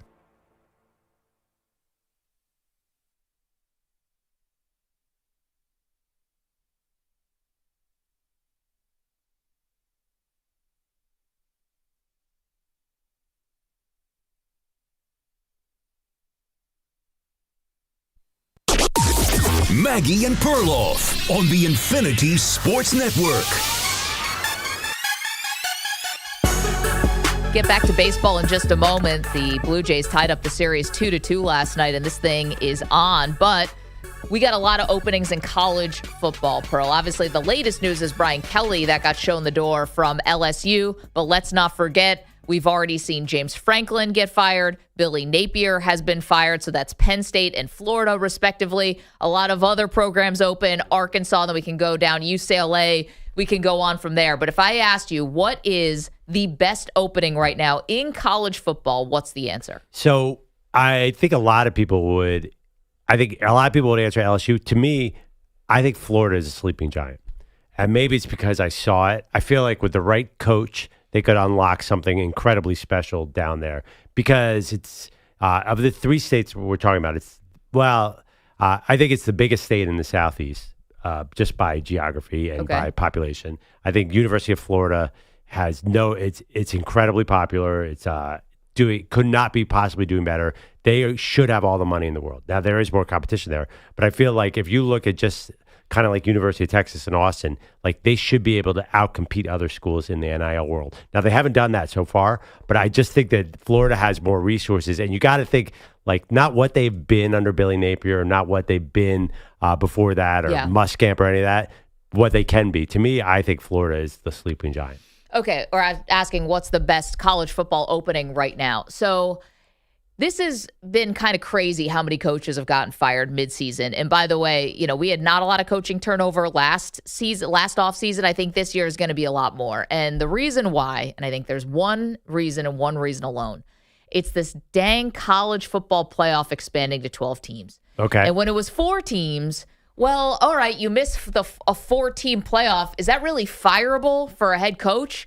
I don't know. It's kind of hard to make it. I mean, look what happened to FSU. Yeah. They got completely hosed. They go undefeated. Even they didn't make it. There's a lot of politics involved. You can make up a million reasons why you wouldn't be selected for a 4-team college football playoff. With a 12-team, now all of a sudden everyone thinks it's their divine right to make it into this thing, right? Or that there's absolutely zero excuse. And I think Brian Kelly was certainly a victim of that, and he didn't help himself. But LSU not making a 12-team college football playoff for all these years like that, or a couple years, that seems sacrilege. Same thing about Florida. This is why I think Penn State is actually the best opening. Not only do you have, in my opinion, the easier path to get to the 12-team college football playoff, because I think that depending on what year you are in, you can get some bottom feeders in the Big Ten. And that is very, very different than how the gauntlet of a schedule you have to play in the SEC. Now, I'm not one of those people who says the SEC is so head and shoulders above every other college football program. There are years when the SEC is not that great. But on the years when the SEC is awesome, and I think there's a lot of parity, which I think is going to continue, and I think there's going to be a lot of top teams, it's going to be extremely hard to make the college football playoff. And that, to me, is why Penn State is the best. You don't make the playoff, you're toast. And it's going to be easier for the coach of Penn State to make that playoff than it will be for the head coach of Florida and the head coach of LSU. That you could totally be right. That's next year. Next year, Penn State's schedule is unbelievably easy. But don't you think at some point the committee figures this out? Hey, we have a scheduling imbalance. And at some point they're going to be like, you have to play somebody, or no? Do you think that it's going to go on forever? Nope. I think their solution now is just let's expand this thing and expand it and expand it. I don't know. I would think that college football would have caught on to a lot of things a long time ago, but they never did. Okay. It takes a long time. The changes are slow, then all at once. It throws the sport into this complete turmoil. So I don't think they're ever going to, air quotes, get it. It's funny. I've told this story before that I heard from Devin Leary. Remember him, a Kentucky quarterback? He was at Penn State, and he was sitting in the recruiting office with three quarterbacks: Will Levis, Devin Leary, who's in the pros now, and Justin Fields was there.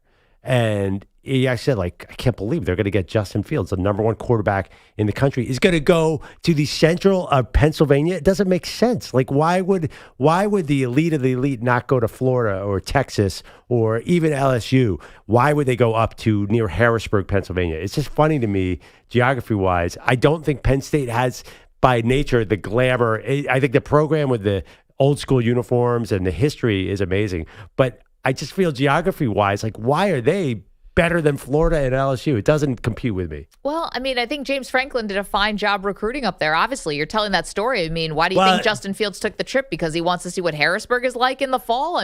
He went there because he legitimately gave them a shot. But then he chose Georgia. And that's fine. And then eventually ended up at Ohio State. And Columbus and Harrisburg are kind of a similar type of vibe. But here's the thing. But Columbus but Harrisburg is not Columbus. Columbus has a different thing going on. That's true. I'll give you that. But it's bigger. But I think when you are playing college football, and nowadays you don't even have to commit for 3 years. You're in for a year.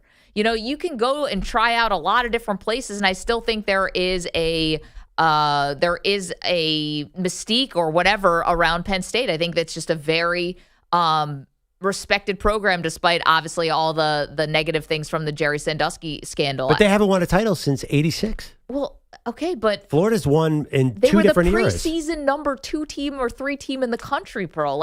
That was a mistake. Well, clearly. So was Clemson. But I just feel like the upside of Florida and LSU is higher than Penn State.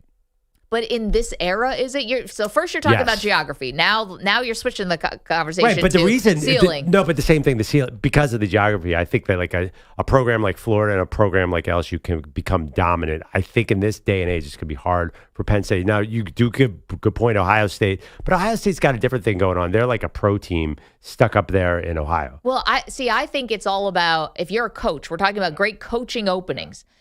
I think what this cycle has told us is that if you don't make the college football playoff, you are screwed. And it doesn't matter how much you're making, and it doesn't matter what your culture is, and it doesn't matter any of this stuff. If you don't make that playoff, you're toast. And if I feel better making that playoff from Penn State than I do from Florida or LSU. Well, yeah, but you're talking about job survival or making the playoff, or you're talking about winning a national championship? Well, you got to get in the tournament if you want to win a title. There's no way that LSU and Florida can win a title if they're not in that 12-team playoff. And look at Penn State last year. You get in, and then all of a sudden you draw SMU as a home game. And then all of a sudden you get a little bit of an easier path, and you find yourself in the national semifinal. Yeah, but so what? Nobody thought they were going to win. I'm just saying they got a hell of a lot closer than LSU and Florida did. Yeah, but I think if you really are realistic, how do you build a sort of Steve Spurrier style Florida program, an Urban Meyer style Florida program, or a Nick Saban style Alabama program? I think it's easier at the LSU and Florida. If I'm talking about dominance. Okay, but if it was easy, then why is Billy Napier fired? And they have not been able to get a coach through his 4th season, basically, since Urban Meyer. Because it's time Florida got serious about football again. They have the swamp down there. That's what I'm saying. I think it's a sleeping giant, meaning they've been asleep. Billy Napier was the wrong hire. And they listen, I know what you mean about not making the playoff. Like, Billy Napier was making a lot of tactical mistakes. They had this really great quarterback in DJ Lagway, just wasted it. I just think that you get a higher, Penn State did have Drew Aller and they wasted him. I just generally think there's a higher ceiling at Florida. And I think I think the debate is LSU and Florida, not Penn State and Florida, because LSU has a high ceiling too. But we had a guest on yesterday who said, like, LSU is never going to be like the big money program compared to, I feel like Florida, if they got their act together, could be a dominant money program. So can I also bring up another reason why I think of all the big-time college football openings, and these aren't the only ones, but all the big-time openings, I think that Penn State is the best one. James Franklin got 12 years at Penn State. And yes, they were coming off of a scandal, but Bill O'Brien really took the brunt of the first couple of years of that scandal. They were still under some sanctions, though, when James Franklin took over, and rightfully so. He had to throw the book at Penn State. We all know why. But he got 12 years. And you get hired at Florida and you get hired at LSU, and it's like the clock is ticking and the Sharks feel like they're circling almost immediately. And with LSU and Brian Kelly, look at Brian Kelly, made the SEC championship game his first year, Heisman Trophy winner the second year, and that's used against him, because it showed that, all of a sudden now if you lose 3 games before Halloween, you've shown this big regression and they get you out of there and you don't even see November. Same thing with Florida. You have a stumble here or there, the clock's already ticking on you. I think that Penn State has shown, and I know this is a new athletic director and it's different, but I think Penn State has shown that they will be a little bit more patient. So if I'm looking at this from a coaching standpoint, and I know you're going to get your money either way, but I want a little chance to actually build my program. This is what coaches always beg for. Give me a little time. Give me a little time. And I think you actually get it at Penn State. I think history shows you do not get it at LSU and Florida. You have to win a national title at LSU to get more time. And even that's not a guarantee because they got Ed O up out of there 2 years after they won a title. Yeah, it's a good point, but it's just, I think we're viewing the question differently. Is this about survival or is this about when you talk about Lane Kiffin, like, what does Lane Kiffin need to do? He needs to win a national title. He doesn't need to survive for 10 years. He can survive anywhere now. He's already established himself. Like, if you're a hot coach right now in the coaching cycle, you are going for the highest end possible. This is all about how do I get the title. Can you imagine how awesome it'd be to win a national title? And I just think you have to look at, and I would rank in Florida 1, LSU 2, and people probably think LSU's 1, and Penn State 3. When it comes to the ability to win a national title. And that's all I'm looking at this level. Right. And everyone's going to make money. Everyone's going to make money. Okay, but, we had Diana Rossini on the show yesterday, and she had a report about Steve Sarkisian that made a lot of waves. And the report was in her column that said, representatives for Steve Sarkisian have made it known that the Texas coach is interested in the NFL, and he would even interested in the Tennessee Titans job, okay? And you're saying, yes, a college coach is the goal to win a national title. Of course it is, right? I think that college coaches, if you sat them all in a room, would tell you it's harder than ever because of NIL and the transfer portal. You're constantly recruiting your own team, recruiting everyone else's team, having to come up with all this money, all of the changes that have happened in college football, which is why we've seen some coaches just say, I don't want to do this anymore, like Nick Saban. And I think now some of the goal for these guys who it's like win or bust, Steve Sarkisian, Lane Kiffin, the guys who have been around for a long time and it feels like this is the only thing missing from their resume. I think what Diana told us yesterday is probably right.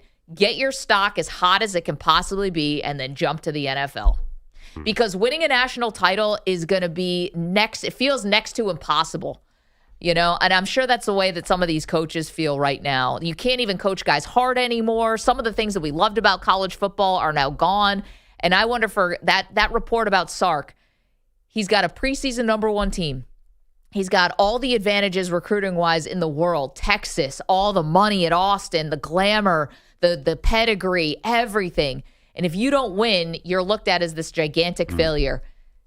Go to the NFL. Diana said yesterday, all the college coaches are looking at how to get to the NFL, and I believe her.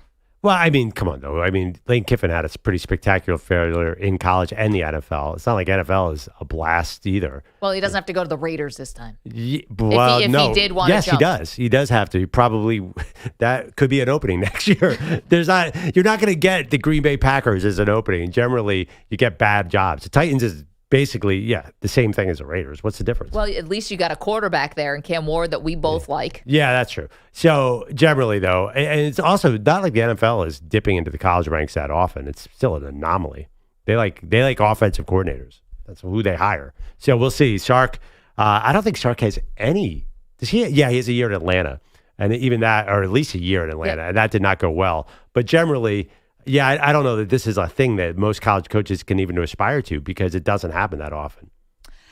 I think you see Cliff Kingsbury. He's a guy who is going to go now between college and the NFL. I thought there was a lot to Diana's reporting there. 888-710-4ISN, 888-710-4476. Again, we're talking about the top guys who go to a place and it's championship or bust. And I think they look at that and say, come on. It's like unrealistic. And now if you don't make the 12-team college football playoff, you're out on your butt. Granted, you're wearing fancy clothes and you're driving away in a really nice car. The goal should be that $50 million buyout. Gosh, with no offset is what I want my agent to get to. So, because I feel bad that James Franklin says, I want to coach again, but anything he earns gives away from that Penn State money. That's a tough one. Yeah, why would you coach again? Like Brian Kelly, why would you coach again? 64 years old. Somebody has to feed his family. He's 64, and every person has come out of the woodwork, basically, to tell a negative Brian Kelly story online. It's like, geez, guys, tell us what you really think. We had enough stuff on the record with Brian Kelly. His track record alone, you could have painted a picture of a pretty villainous dude. Now we get all the, now you tell me stories, as Brian Curtis called I'm here with my family. Feels like they are who we thought they were type of situation happening with Brian Kelly. Yeah, I mean, you saw enough on the sidelines. Obviously, They are who we thought they were. The horrific thing that happened in Notre Dame with the young man who was on the scissor lift in 50-mile-an-hour winds, which was just completely tragic. There's enough on the record there, on video with Brian Kelly, but now you're getting the behind the scenes. Oh, he was a jerk to me at this camp. He treated his assistants like crap, all that stuff. Yeah. And the thing that, I mean, not that all that stuff is bad, but the thing that still sticks with me is Josh Pate saying this guy just wasn't working that hard. I don't know. When I hear that scares me the most when in terms of a head coach, because to me this is a grueling job. Yep. You have to be a grinder, and for Brian Kelly to get to the position he is at or was, he had to have grinded at Cincinnati, at Central Michigan before that. But it seems like he got to this point, and the work you're talking about that it takes to be a top college football coach, it may not be for everybody anymore. The guys that were able to have success in 2005 and 2011 even, or even 2017, it's a different sport right now. And it seems to me that lack of work ethic may have been more to do with why LSU fell off than anything else. Did you grind last night? I think it's burning dudes out at like a record rate, which is another reason why I think Diana's report was right, that these guys are looking at the NFL. You know, at least you can share some of the load in the NFL. You do have a general manager, you know, now you have a GM, but I mean, college football is basically a mini pro league anyway. You have a whole team around you. Except it's free agency every single year and basically every couple months. Kind of, yeah. That's a good point. But I don't know that you have to be, who's a grinder in college football? I feel like if you have a Dan Lanning well-established feels program, like a grinder. Yeah. That guy's flying as soon as this game's over. He's talking to a recruit. He's flying somewhere. Yeah. Mario Cristobal, as much as I will complain about him, is a grinder. I will never argue with him about that. Yeah, but I mean, listen, was Ryan Day grinding? Like, is Ryan Day more of a grinder than other people? I don't know. It I just think feels he like was. I think he is. Yeah, I feel like he took over Urban's program and lost to Michigan a bunch of times. And I think that there is something about those iconic programs that have been established at the highest level that it becomes a machine. That it's not just like I think don't it know. used to be. Yeah, I don't know if it is think now. that machine. Well, I mean, Ohio State's still the best team in the country. I don't know. That's I true. feel like there is like this juggernaut program. And if I'm running a college program, I think it's important to ask for help for that very reason. Like, you got to have a great team around you now, kind of like a pro model. Because they are pro teams. Can we all admit that? But you don't even get like any of the contract security of a pro team. I'm not talking about the coach, I'm talking about the players. Like, you get no guarantees. Yeah, you get a lot more than you did 8 years ago, Maggie.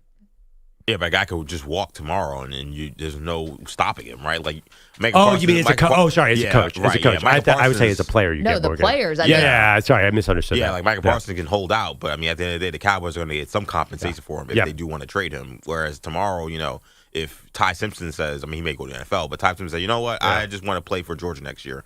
He could say it tomorrow, and there's nothing to stop. There's nothing he can do. And Andy Staples, who covers college football for On 3, came on and he said about Bill Belichick, he's like, listen, you come in, you know, near the bottom of the ACC, you're not getting any draft picks.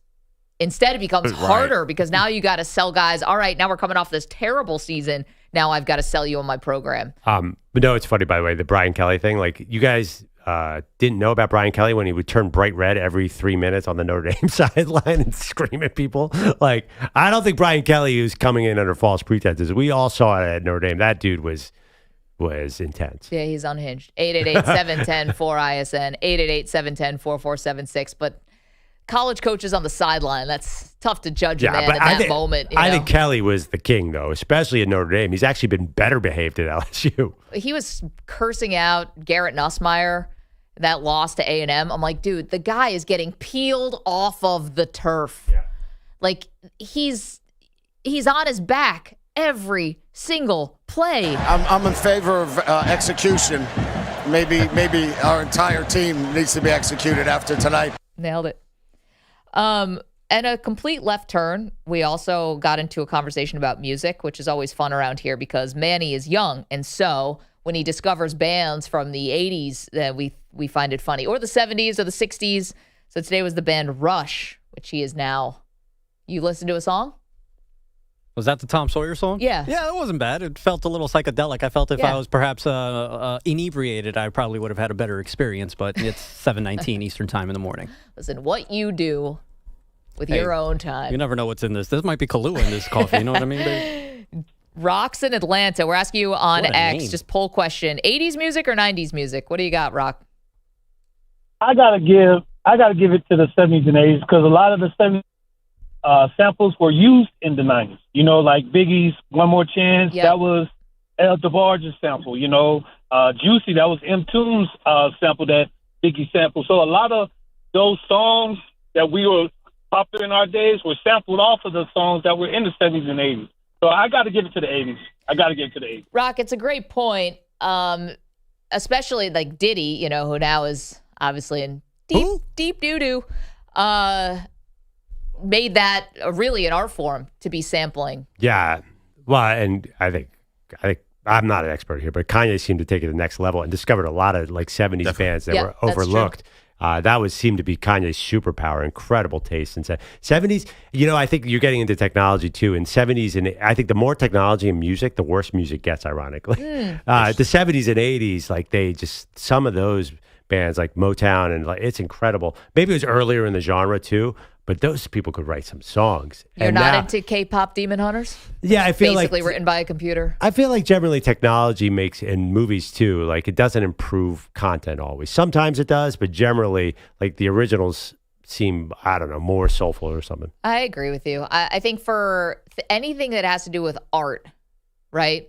Art, creativity, stuff like that. I think technology is great for efficiency. How do we make things faster, easier, stuff like that? But with art, you're right, Pearl. Yeah, well, it's EJ, you are a real rap connoisseur. Yeah. Like, what do you think as far as technology? Because I know you appreciate today's music as much.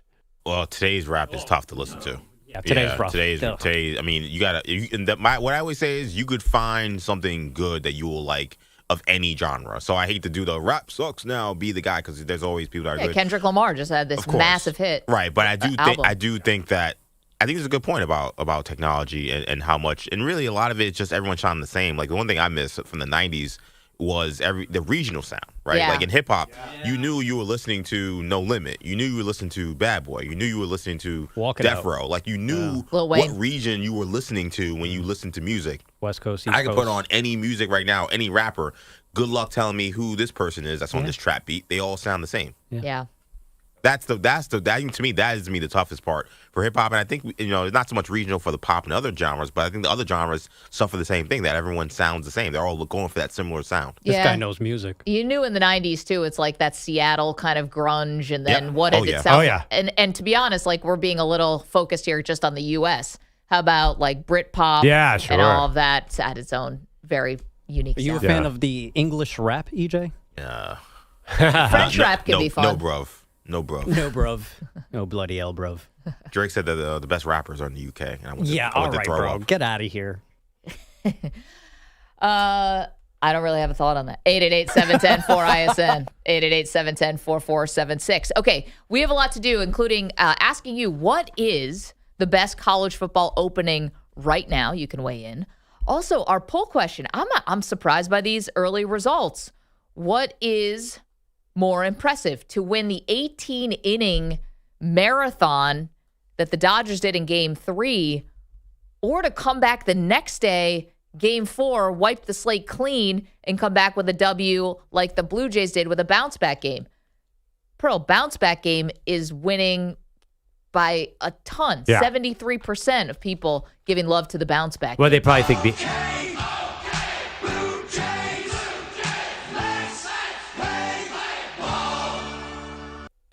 the 18-inning game could have gone either way. You know, the Blue Jays left, 173 runners on base in that game? They set the record for most runners. So I think they thought that was maybe a little luckier. Is that possible? I mean, it is Freddie Freeman, so he does have a nose for this kind of thing. I don't know if it was luck, but I get what you're saying. 888-710-4ISN. Coming up, we also have the most relatable thing an athlete has ever said, ever, in the history of sound bites. Bring that next, M&P. You're in a 5-minute break.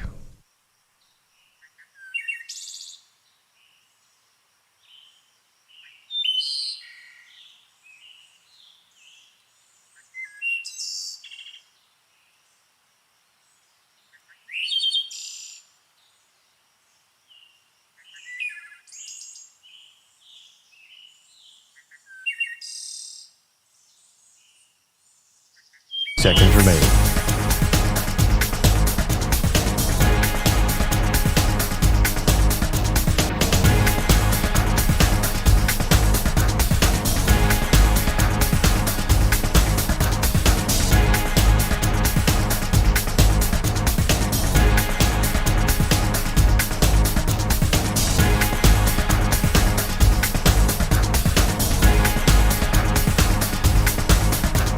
Four minutes remaining.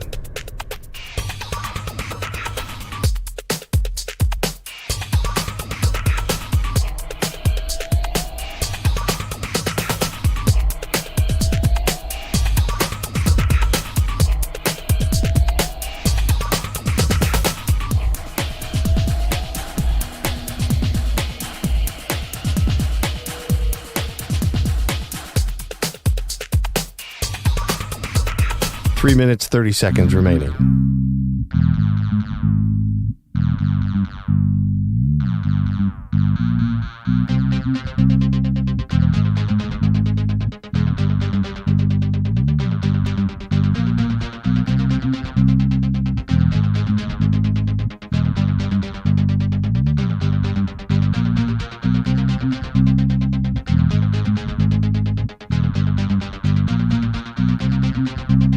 Three minutes remaining.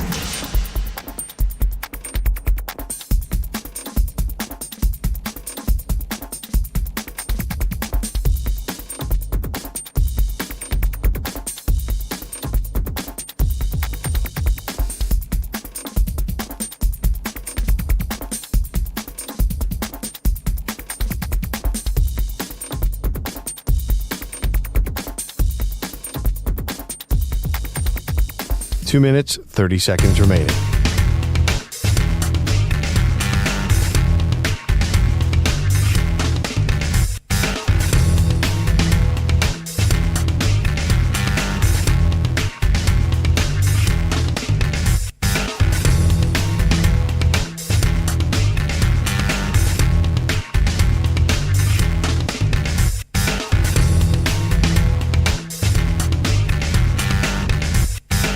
Two minutes remaining.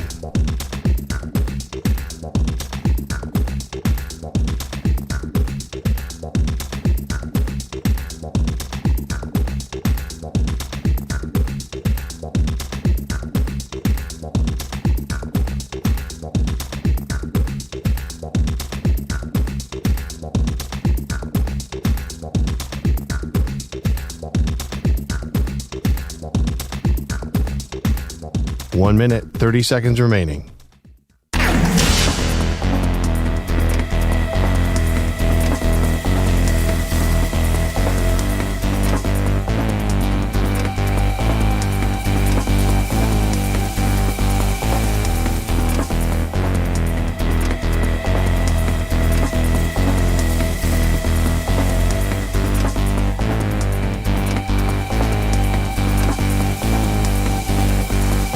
1 minute remaining.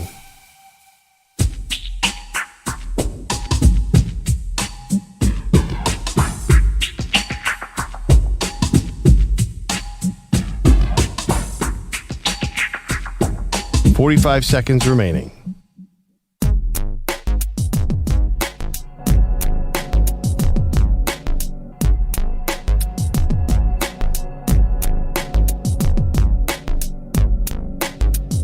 $30 seconds remaining.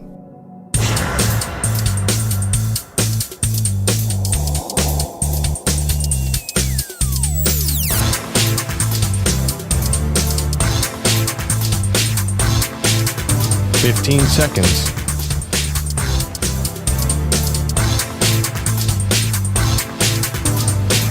Break ends in 5 seconds.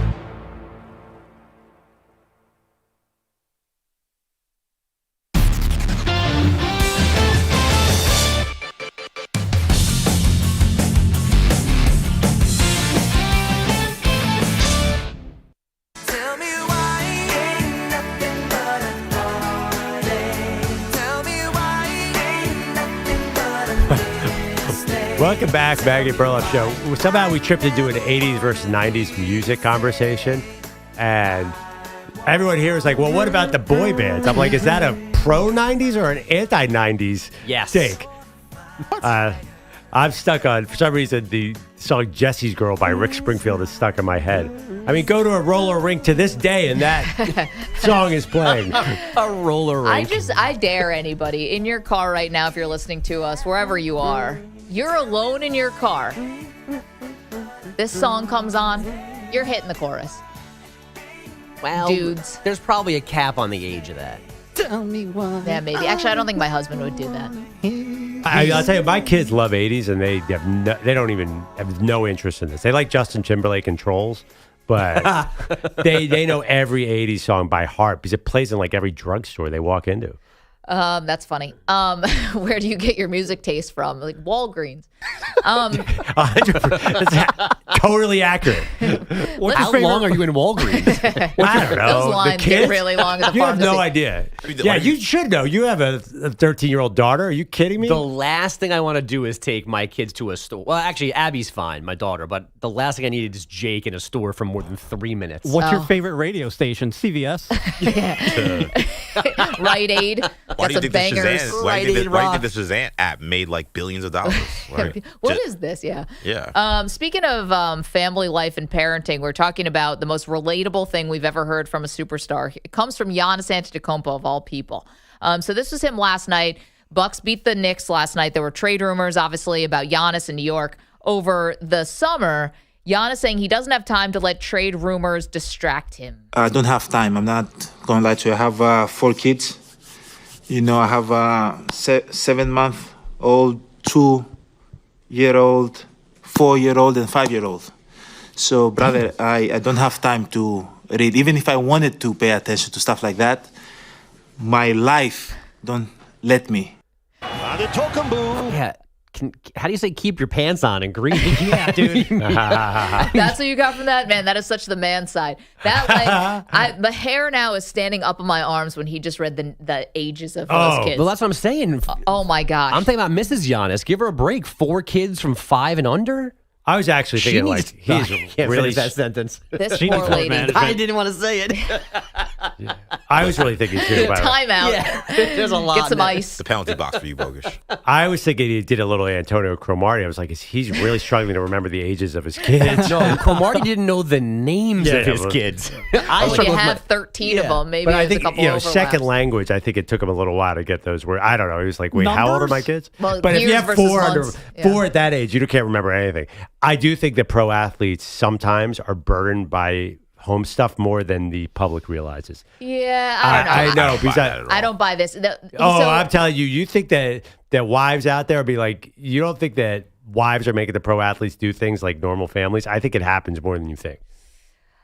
Yeah. Giannis? No. Yes, so, I'll bet you. This is where I'll push back on that. I think more than you think. He's making $50 million a year. You know how many nannies and support staff they have and brothers? Yeah, exactly. Hey, Brothers that Thanasis, definitely aren't you NBA want a roster players. spot? Come here. Hey, Alex, you want a kid? It's so funny because we were talking to Bill Michaels, who's like one of the voices of Wisconsin sports, right? Been radio there forever. And he was talking about how the Bucks will fly Giannis's mom to Chicago so she can go shopping on the Magnificent Mile and all that. I'm like, yeah, so grandma ain't taking care of him either. Well, okay. You got money for all the nannies. Here's the other part, too. Giannis talking about 4 kids, 5 years old, 4 years old, 2 years old, and 7 months old, which is just like you are in it. But he's gone. Basketball, it's not as bad as baseball, but it's in hockey, it's like the second worst as far as he's just not there. Oh, I see what you're During saying. the season, he doesn't carry the He has load 41 road games, Maggie. yeah, they're gone, and a lot of those are strung together in a the row trips. where you're gone Right. for But if they're strung together in a row, he's not gone that much. He's basically gone probably 75 days out of the year. That leaves 230 nights after wake up. You think at 5 a.m. when the baby 7-month-old is crying that the wife cares about his salary? She's like, you go. You know what? You know all rules are different at that time, Maggie. You know it's a whole. I don't care who you are. I don't care. If I think you're way off on this. When they're in in the middle of season, the if night? he's got a game the next day, he's probably sleeping in a separate wing of the home. I don't think so. I think Giannis is in the mix. I really do. I could think be he's dead wrong. changing diapers at Yes. 5 a.m. You are insane. You're Maybe not. categorically insane. No, I think Giannis is much more involved than you guys think. Yeah, maybe Bogus. drives the kids to Make a school call. once Call a Giannis. month. Ask him. Stand by. Okay, let's get to Bogus, though. Call Thanasis. He'll give us a real scoop. Poll question, Giannis do you think is- Giannis is changing diapers at 5 a.m.? His wife is like, Giannis, you have to do it. And then Giannis just types over Thanasis is over to the third person. Is in the next Farms it bed. out. Yeah, they're in a It's in a bunk bed. cot at the end of the bed. They're actually in a bunk bed with the brothers. I saw the Disney Giannis ante special. He kicks up and says, Thanasis, your turn. Actually, don't make it Snitches 5 get a.m. stitches. Make it 3 No, a.m. yeah, 5 Dead a.m. ass middle of the night. Yeah, I mean, he just put 37 on the Knicks last night. He's not waking up at 2 in the morning to give somebody a bottle. He's not doing that. bottle that he's I having is don't to know. drink. Also, if your kid's still not sleeping through the night at 7 months old, I feel for you. That's kind of like right in that range when they can start getting 5-6 hours in a row, 7 hours in a row. I think the point still stands, Maggie. No, you're right. I've just got a flashback to my own life.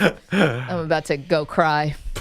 Your headlines are sponsored by Should we call somebody? Progressive Insurance. I'll be okay. Good cries or bad cries? Like Well, you're missing back to baby you. Lucas? Okay. No. Your small business keeps you on the go. Progressive Commercial Insurance keeps your policy within reach with our easy-to-use mobile app. Learn more at progressivecommercial.com. This one's for Manny's mom, Plaqueta. Vladdy hits it high. Left field. Hernandez back on the track. Looks up. It is gone. Plaqueta. Vladimir Guerrero Jr. A game-tying, or pardon me, puts them in the lead with a 2-run shot. 2-1 Blue Jays in the top of the third. Plaqueta. Don't sell him short. Little Vladdy, go ahead, 2-run blast off Shohei Ohtani. Top 3, Game 4 of the World Series last night. Toronto never trailed again, pulling away with 4 in the 7th for a 6-2 win. So the Fall Classic is 2-2, which means we're going back to Toronto, at least for Game 6. Dave Roberts' team couldn't solve Shane Bieber last night after surviving a 10-inning drought in Game 3. So where is his elite offense? We haven't found our rhythm. We haven't. It sort of draws dead at certain parts of the lineup and different parts, different innings, different games. Shohei couldn't help last night, 0 for 3 with a walk while being charged with 4 runs over 6+ on the mound. His team hitless in 5 at-bats with runners in scoring position. They left 7 on base. Game 5 at Dodger Stadium just after 5 Pacific today. It's Blake Snell and Trey Savage on the mound, just like it was in Game 1. Plaqueta. The Sixers might be 4-0, but the Thunder are 5 for 5 after a 107-101 home win over the Kings last night. Sean Gilgeous-Alexander with 31 points, 9 rebounds, 7 assists, and 3 blocks. So, what could make Terry Rozier risk his career and some freedom? The Heat guard had apparently an $8 million tax lien from the IRS back in 2023. it was filed. He was presumably notified in November, which would have been a few months after he allegedly compromised a game to make prop bets on him pay out. Can I admit something? Yeah. Read the word many times, the word tax lien. I don't know what the lien means in tax lien. Yeah. Well, I think you know what it is, though, right? He just owed $8 million to the IRS, right? Right. Yeah. Meaning, like, if he was to sell his house, the whatever money would have to go towards that $8 million. Okay. That sounds awful. It's like a way more punitive. It's like a very punitive measure that the IRS can take to make sure that you pay your debts back. They have a lien on your house saying if you don't pay your debts, they get your house. They get it. And I think they could take They the can house. take it, yeah. But like when you buy a house, there's a whole like lien title search to make sure that whoever you're buying it from doesn't have anything like that attached. Never to bought a them. house. Oh, okay. I'm a renter, lifetime renter. But by the way, I was thinking about this. Doesn't he have direct deposit, though the taxes come out from those NBA teams? Like, how did he get $8 million in the hole with the IRS? No, because he owed it on the house. He wasn't paying his mortgage payments, I think is what that meant. Yeah. That's the way that I took it, is he wasn't paying the mortgage payments, and that's why they put the lien on. Although this came from the IRS, though, which means he owed them money. Oh, well, maybe he had other. See? They said that he had some corporation from that was like from California, had some funny name. This guy in? At least $8 million. Apparently. I'm telling you, I tried to set up I set up an LLC one time. Yeah, and for your slump busting. Yeah, it was for the merch. Okay, and then I quickly realized that was not going to be a money making venture, and I didn't close the LLC right away, and I got a bill from the IRS because I didn't realize that I had to pay to have an LLC open because I'm stupid at this. And I had a bill to pay, and then I closed it down. God. Yeah. Girthy bill? What's that? Girthy bill? Not really. It was fine. It was fine. It was just more that I had to be on hold with the IRS for and they were actually quite fine to deal with. They were pretty reasonable, and they were totally. You didn't offer to throw a show to get any. I'll throw a take. I'll be pro Jerry if you just. But you often hear musicians and sometimes soccer players who have these massive, massive tax problems. Oh, yeah. I guess that's part of the NBA, too. I wasn't surprised that that's where he got into trouble. I just think that also there's a lot of the story that was really salacious when it came out, and it is very salacious. The poker games and the X-ray tables and all this. The great mafia nicknames. Yeah, the mafia nicknames like Pookie and all this stuff.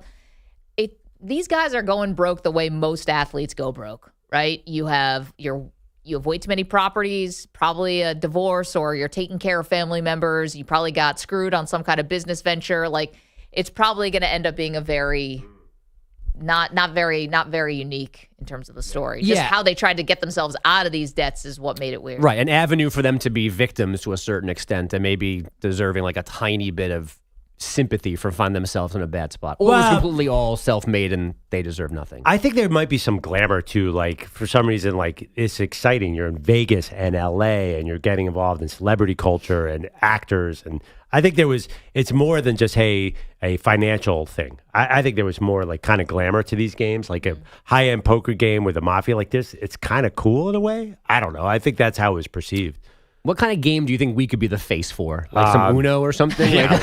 Oh, Maggie's here. I can't give you a high-end poker game. I have a low-end Go Fish game for you. I'm trying to get my kid into Guess Who. I love that game. What's Guess Who? Bruh, do you have children? No, we play the game where you put the thing on your forehead. Oh, headbands? Headbands, but there's a great app for that. Yeah, Heads Up. Heads Up. Oh, that's the best. Heads Up is good. You don't know Guess Who? I don't know Guess Who. I feel really dumb. I think you're going to when we describe it to you. It's got like Maybe we don't call it Guess Who. You have to. They call it Guess Who. It's not like something in Sweden. Is it and an app another or thing in board Denmark. game? It's a game. It's a board game. It has kind of like a board game. Doesn't you really have a board. a bunch of cards in front of you of people, faces, what they look like. And I have the same ones, and I describe, does your person have glasses? Right. You say Oh no. my and you God, put all no. those This down. game sounds amazing. I don't know it. It's phenomenal. It's a weird blind spot for you to have. Yeah. Guess Who? I mean, we have a lot of games. We have Categories is our go-to. Sure, of course. Apples to Apples. So, like, we have a million games. Wait, are you like secretly like 72 years old and therefore like, because I like this. But my kids are 13 and 15. Right, but I know Guess Who from playing it when I was a kid. So and now it's the second version. Right, so Never like seen it, no. Never heard of it. Big Jacks guy growing up? Like, what'd you I have, used to do marbles? Guess Who? Like I was out on the prairie. I gotta look at the board. I'll Google it. Maybe I know the box and I just don't know it. It comes in a Is box. he wearing a hat? Yeah, Does he have glasses? It does come in a box. It does, yes. Is it Jeff? Damn it. See, my kid is still learning how to read, so we need things that are visual. Anyway, So, 888 by the way, guess who's also a 1970s rock band who has like one big hit? Rick from Guess It's Who. like a Pour Some Sugar on Me kind of band. All right. Well, Perloff looks up board games. We have to take a quick break. Thank you, Bogish. Coming up, we do have some more college football for you. What is the best opening right now as far as the big time ones? Penn State? Is it Florida? Is it LSU? It's the Maggie and Perloff Show. Block a top.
At 30 seconds remaining.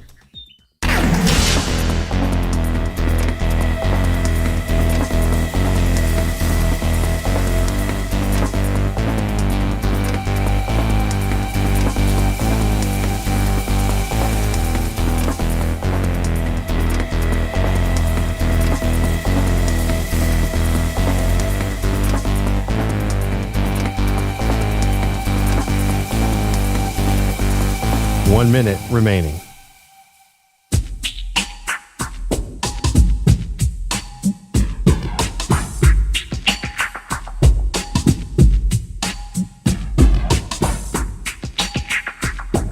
Forty-five seconds remaining.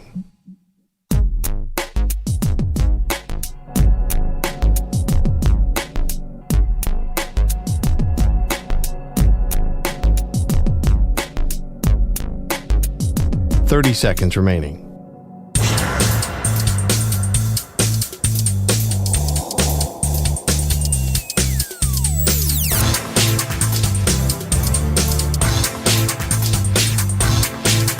Fifteen seconds.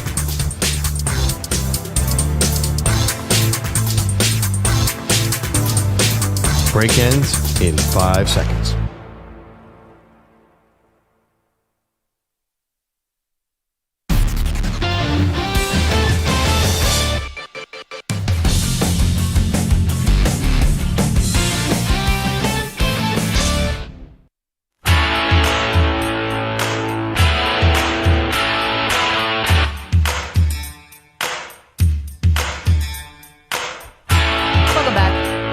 Maggie Gray, Angel Perloff.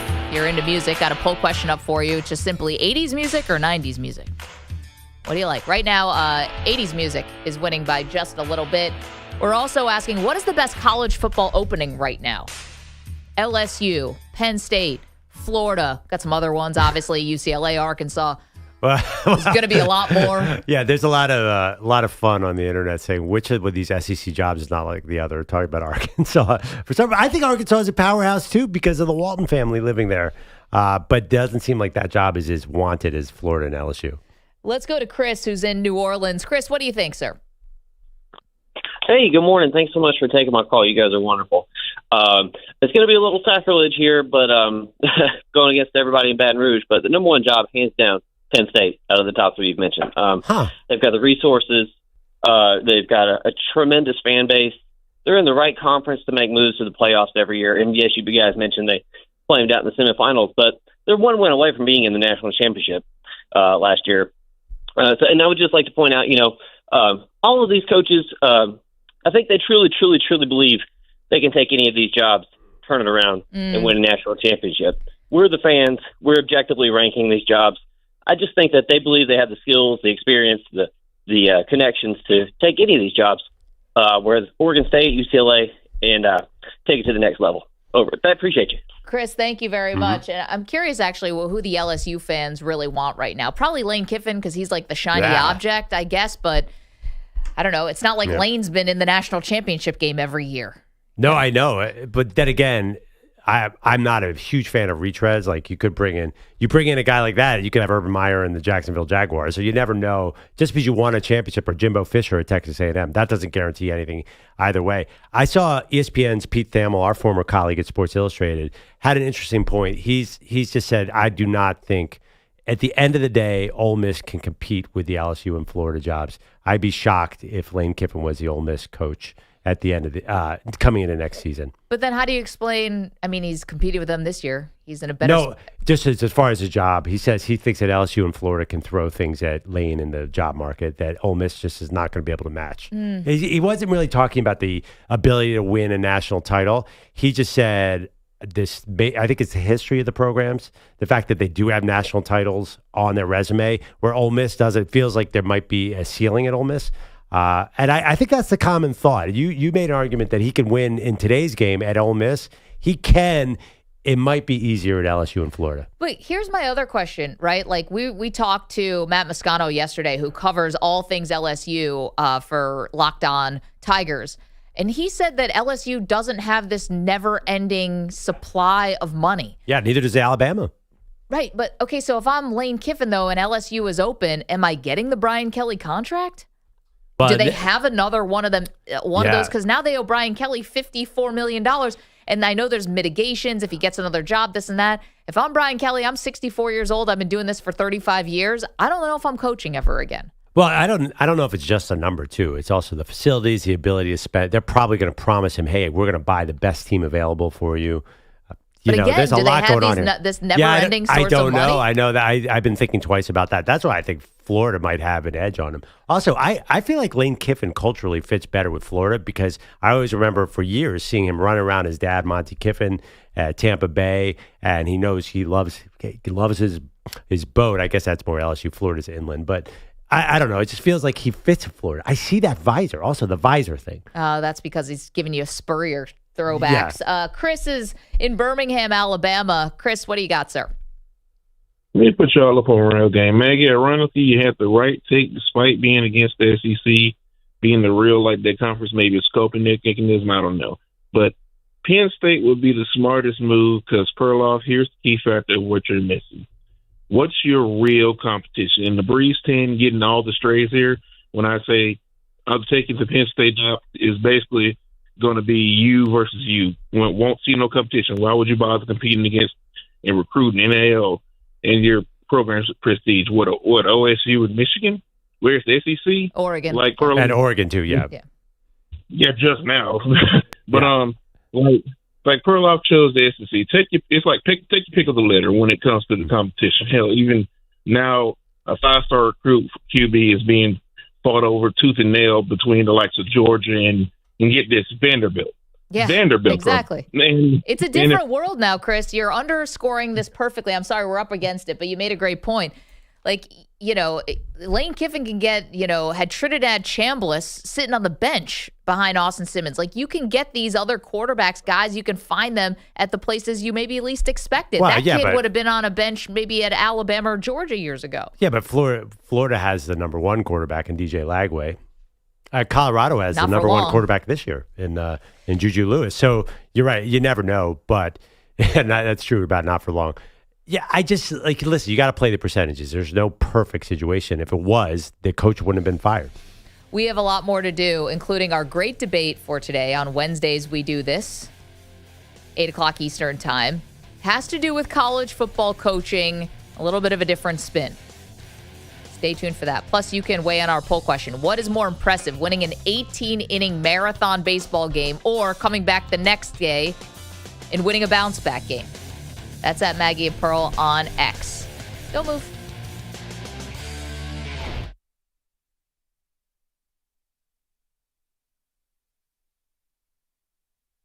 You're in a 5-minute break.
2 minutes remaining.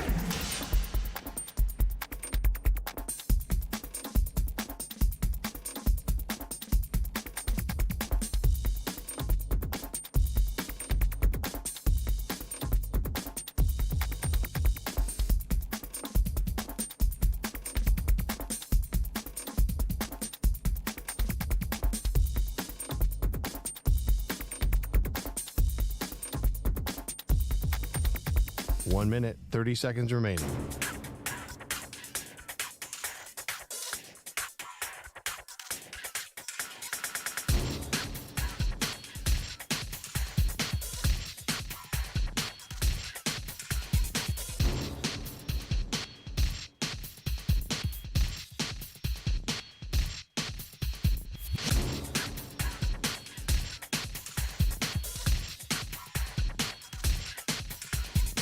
One minute remaining.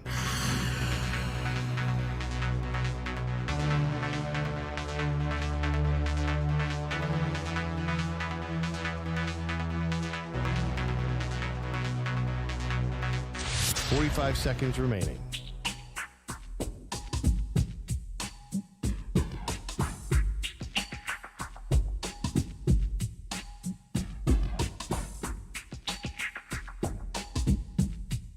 Thirty seconds remaining.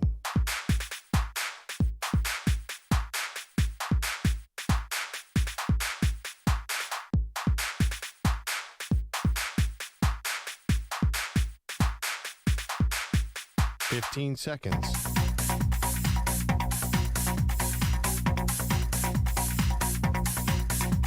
Break ends in 5 seconds.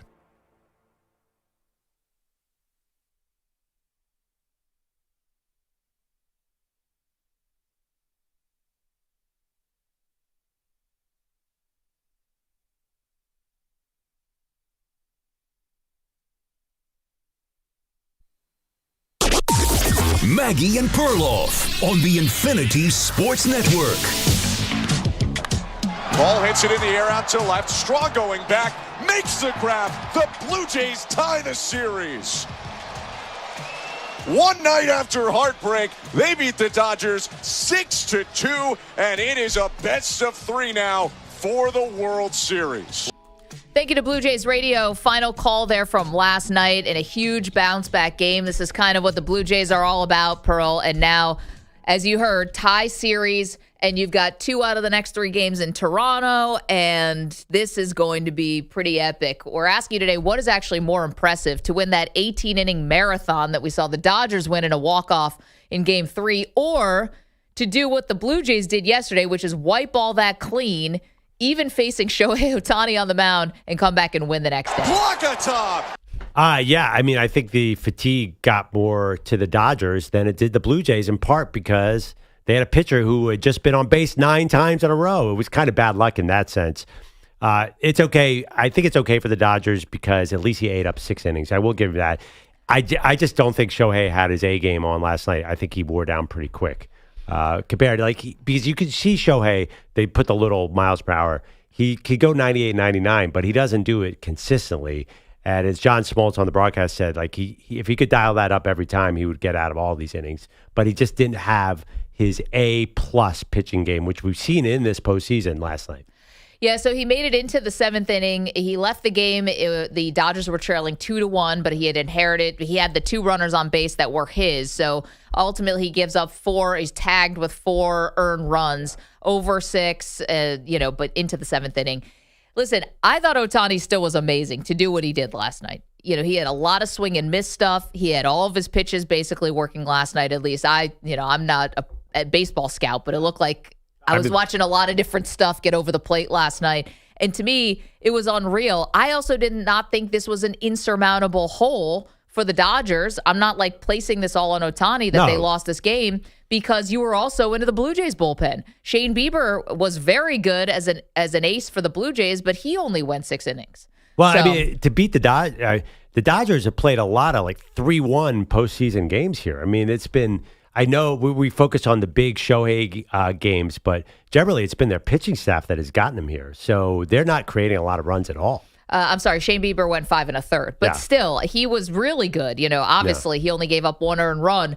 But a lot of, to me, like there was still plenty of time for the Dodgers to get themselves back into this game. This was not, Shohei put them in this 10-0 hole. Oh, absolutely and all not. of a sudden the game was curtains. Not even close. I mean, the Dodgers need their guys like Blake Snell and Yamamoto to really be unbelievable to win this series. I think, and they probably will be because they have been, but I think they need Blake Snell and Yamamoto to go maybe 7 or 8 innings of 1-run ball to come away with this. I think they might, to be honest. I was thinking about this question too, right? I thought what the Blue Jays did last night was beyond impressive. And this is kind of what they do, right? They got down 0-2 to the Mariners in the ALCS and came back. They've just been this sort of gritty team. They lose George Springer in Game 3, right? One of their big weapons. And somehow kind of weirdly works out for them because now Bo Bichette can DH, and that kept him in the game maybe longer than he would have because he's on a bulky knee, and he ends up being the final nail in the coffin for Ohtani. And so I guess things happen to just be in some ways breaking in an interesting way for the Blue Jays. And I found myself thinking this last night after they won the game. Now you're a best of 3 with 2 games in Toronto if this thing goes 7. Who would now be more disappointed if they lost? Oh, I know. I mean, I know the Dodgers are the favorite. I get that. And I know they've got maybe more stars or what have you. But think about where the Blue Jays are now. Now you're tied up 2-2 with a home field advantage. I hear you, but still the Dodgers have been, as Denny Green, the football coach, said, they've been crowned. Like everybody's just assumed that this was the dynasty. It'd be a heartbreaking loss for the many, many Dodgers fans. I think they would be incredibly disappointed. In fact, I think in the zeitgeist out there, people think the Dodgers already won this series. Right, but now if you're the Blue Jays, you've got them. I don't know. I know the 18-inning loss. Maybe that heartbreak of the 18-inning loss. There's no heart to break anymore. Maybe they're playing with house money to some extent. I feel if the Dodgers lost this would be beyond devastating. But think about the opportunity here. I'm with you, and I get it. And the Dodgers are the favorites. So yes, of course, it'd be more disappointing. But if you're the Blue Jays and you beat this Dodger team, you become an all-time team. Oh, you become immortal. There's some championships that we remember forever. I think beating Ohtani and beating this collection of stars and this payroll and all of that. Not that the Blue Jays are some poor franchise. They're not. They've got their own stars. But you're telling me you look at that lineup, and if they were able to take down the mighty Ohtani at the peak of his powers, that you become an all-time team. You really do. Yeah, I see what you're saying. I mean, listen, there were better Dodgers teams that went out in the first round throughout the late 2010s, but I know what you mean. They didn't have Ohtani. It's because of the Ohtani factor, because there have been amazing, amazing Dodgers teams, but to beat the best, it's basically like beating Michael Jordan. I think about the 0-1 Diamondbacks. Not a fun time. That was iconic, no doubt. If they had beaten the Minnesota Twins, it's just not the same. You beat the Yankees. You beat the Yankees in a year when it looked like they were, still in the dynasty. Emotional in New York as well. Totally emotional. I want to take that part out of it because that's a totally different thing. Plays part of the story, though. It absolutely does. And we remember that Diamondbacks. And a lot of time, Schilling and Randy Johnson and all of that, but it's because somehow they beat Mariano. Yeah, I mean, listen, I think the Red Sox win with all the history, too. They beat the prime Yankees to that match. I guess that's a little different because of the rivalry. But there aren't a lot of those. I can't, not a lot of popping into my mind where you get recognized for beating a juggernaut because we haven't had dynasties. We haven't had a repeat champions in baseball in forever. I hope Luis Gonzalez doesn't get a good night's sleep tomorrow. I'm just saying, I think that's what's in front of the Blue Jays right now. I think you win this, you become an all-time immortal team, and you're tied 2-2, and you have home field advantage. You're saying the Texas Rangers, by being the 84-win Diamondbacks, are not iconic all time? Listen, we remember some just better than others, right? It's been a hodgepodge of champions. You're right. I mean, I think the most famous World Series, Game 7, Cleveland, Chicago. And Chicago. Right. But they were both claiming to be underdogs in that because you had the history of the curse for Chicago. You had the hard luck franchise of everything that has to do with Cleveland. I don't think we talk enough about how heartbreaking that must have been for Cleveland fans. For some reason, that should be the most heartbreaking loss. They had that game. But again, it's for some reason the Cubs winning became the overwhelming storyline. Well, of course. And I also think that because the Cavs won, like Cleveland did get to celebrate with LeBron James and the Cavaliers coming back from a 3-1 deficit. So you did have someone win in Cleveland around that time. Yeah. I guess that'll Does that make work. it better? A little bit, yeah. All right, we are asking you this question today. What's more impressive, the 18-inning win by the Dodgers in Game 3 or what the Blue Jays did last night in a bounce-back game to even the series? You can go to @Maggie and Pearl on X to vote. All right, let's get to the great debate.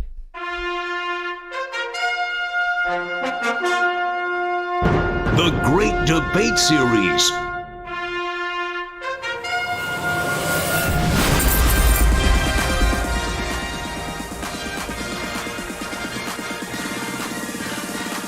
All right, bro. Talking a lot about college football coaches. And you know, these great debates are always loosely based on the news. Today's great debate. What is the biggest college football coaching flop? Ooh. College football coaching hire flop. Yeah, guy who got hired. Yeah. And it just flopped. I need to put the word hire in, and if I could go first here. The reason I had to say hire is because my guy never coached a game. So, do you remember Mike Price walking the sideline in Tuscaloosa? Probably not, because he never did. Mike Price was a coach who the Alabama Crimson Tide hired in December 2002. Never coached a game. They rescinded his contract in May after a Sports Illustrated story that detailed his night at a strip club and potentially a young woman was involved. And I say potentially because I want to be careful, because when I got to Sports Illustrated in 2005, this was the story. Sports Illustrated got sued and lost by Mike Price because he said they didn't have the details right about the young woman in his room. But back then, like, college football coaches could not get away with this. So, and especially in Alabama, he was fired ignominiously from Alabama, and it was a laughing stock. This was a really downtime pre-Nick Saban. Like, Alabama was not Alabama. This was the most embarrassing story. A guy named Don Yeager wrote the story, and he had a couple huge, but he was like the Pablo Torre of the early 2000s. He Way to bring it full circle. He would get into you, but he's very different than Pablo. Anyway, it was a really, really dicey story. Mike Price, I can't imagine you guys have a worse hire for a bigger program than Mike Price. Very nice man, a very pleasant man. He said a few things that I thought indicated that he didn't realize what he was approaching, didn't realize how things in Tuscaloosa would be different from things in Pullman, Washington. The bottom line was I knew he didn't get it. But he was as cordial as can be. You know, the fact that what came down, I didn't realize, I had no idea, obviously. And that's a great Eli Gold, of course, the voice of the Alabama Crimson Tide for many years. Yeah, that's a good point. Like, you know, if you take the Alabama job in 2003, you might want to stay out of the strip clubs, but hey, who am I to judge? Well, I mean, nowadays you really got to stay out of the strip clubs. Back then, maybe, you know, camera phones, stuff like that. We were still at the beginning of all of this. I feel like actually strip clubs became more acceptable at a certain point. Yeah, maybe probably it was still not for college football coaches in the Deep South, but yeah, I don't know. I don't know. It just feels like back then strip clubs were like, ooh, now we're like, oh, let's rate the wings at different strip clubs. Yes, let's. Yeah, it's trivia night. Everyone's playing strip poker. Guess who? Terry Rozier's there. What could go wrong? Sapphire. We're asking you today, our great debate, what is the biggest college football coaching flop? And we mean by a hiring. And Pearl, while you said Mike Price, which is a good one because he never actually coached a game at Alabama, I have the OG of that type of scandal. Ooh, okay. And that is Coach George O'Leary. When Notre Dame offered the position to O'Leary for a salary bordering on $2 million a year, it created widespread attention. George O'Leary's biography caught the eye of the Union Leader newspaper in New Hampshire. The paper's research staff determined that O'Leary had not lettered in football. Humiliated, O'Leary offered his resignation to Notre Dame, but the university refused it, giving him its support. They asked if any other facts had been fabricated. O'Leary admitted he had lied about the master's degree. Notre Dame fired O'Leary 5 days after it had hired him. 5 days. That's what he got. And imagine getting an opportunity to save yourself. Like they were trying, Notre Dame was trying to come up with something to craft to keep O'Leary, but there was just so much lying on his resume, he couldn't get out of it. Not only didn't get the master's degree, he never played football at the University of New Hampshire. He wasn't named George. Yeah, the powerhouse of UNH. So, yeah, 5 days. And, you know, it's crazy. So this creates, obviously, the scandal for Notre Dame. It's a major college football flop. Ty Willingham ends up getting the job, wins 10 games that year. So, obviously, the roster they had was pretty good. But George O'Leary went on to coach. Yeah, he's the greatest comeback story in college football history. He was awesome. He also was kind of a blueprint. I don't know if he was one of the first, but college scandal and then just go to the pros. He became the defensive coordinator for the Minnesota Vikings. And then goes to UCF. He's a great example. Had a good career. Yeah, if anybody is down and out of college, like Bobby Petrino is probably the ultimate, but just pointed the George O'Leary story. Like you can come back from pretty much anything in that sport. I'm dead serious. Like he went on to many, many wins at UCF. It's just funny because that's, Notre Dame just holds themselves in such high esteem. Oh, Notre Dame, it's like we are different from everyone else. And turns out George O'Leary just as capable of embarrassing them as anyone. There you go. All right, great debate today. The biggest college football coaching flops as we're talking about hires, worst hires. What do you got, EJ? All right, so when we think about this, similar to yesterday's conversation about Shohei Ohtani and is he the GOAT today, those were phenomenal stories. Two of my favorite stories growing up as a kid. That was my first college football coaching scandals, those two guys. But to me, we don't got to go any further than today. Today, we are watching the greatest college football coaching hire that flopped. That is one, Bill Belichick at Carolina. I feel very confident that I have the contacts in the National Football League to pave the way for those players that would have the ability to have the opportunity to compete in the National Football League. The college program would be a pipeline to the NFL for the players that had the ability to play in the NFL. It would be a professional program, training, nutrition, scheme, coaching. Ball is loose, a scoop and a score, and racing for the end zone is Devin Deal. And to borrow from my friend Rich Eisen, TCU has busted out the whooping stick. Yeah, or to quote Patrick Bevan, there's been a lot of belt to ass to North Carolina this year. North Carolina has been a disaster. There's been scandal after scandal, whether it be Jordan Hudson, whether it be general manager now Michael Lombardi. Bill Belichick, you heard there talking about North Carolina, which they said publicly, the 33rd NFL team. That is how they wanted to build North Carolina, and it has been an absolute disaster, a circus. Guys, he's the greatest coach of all time in the NFL, and North Carolina thought they were getting a coup, and look what we've seen at Carolina. Have not beaten a Power 4 team yet. He is, without question, the greatest college football coaching hire that flopped.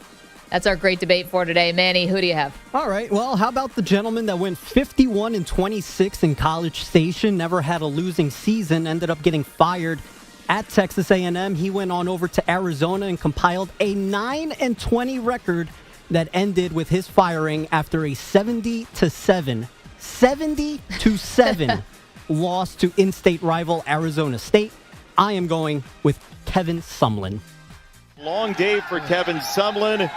And a shiny result for Arizona State. The Sun Devils 70-7 in the Territorial Cup. Arizona has fired head football coach Kevin Sumlin. The move comes just one day after the worst loss in Territorial Cup history. Fans may not have been able to attend games this year, but athletic director Dave Hickey certainly saw enough, letting Sumlin go just one day after that 70-7 loss against ASU. Sumlin had 3 losing seasons, actually lost his final 12 games. Yeah, that's not what you want. Since then, Kevin Sumlin, what has he been doing? He went to the Houston Gamblers, took a season off after getting fired at Arizona, went to head coach the Houston Gamblers, was then part of the staff at Maryland. Today, Kevin Sumlin is not coaching. Arizona also rather mid, as the kids say, with the exception of 2023 when they went 10-3. So kind of bad for both parties. Do you know who his mentor is? Kevin Sumlin? Yeah.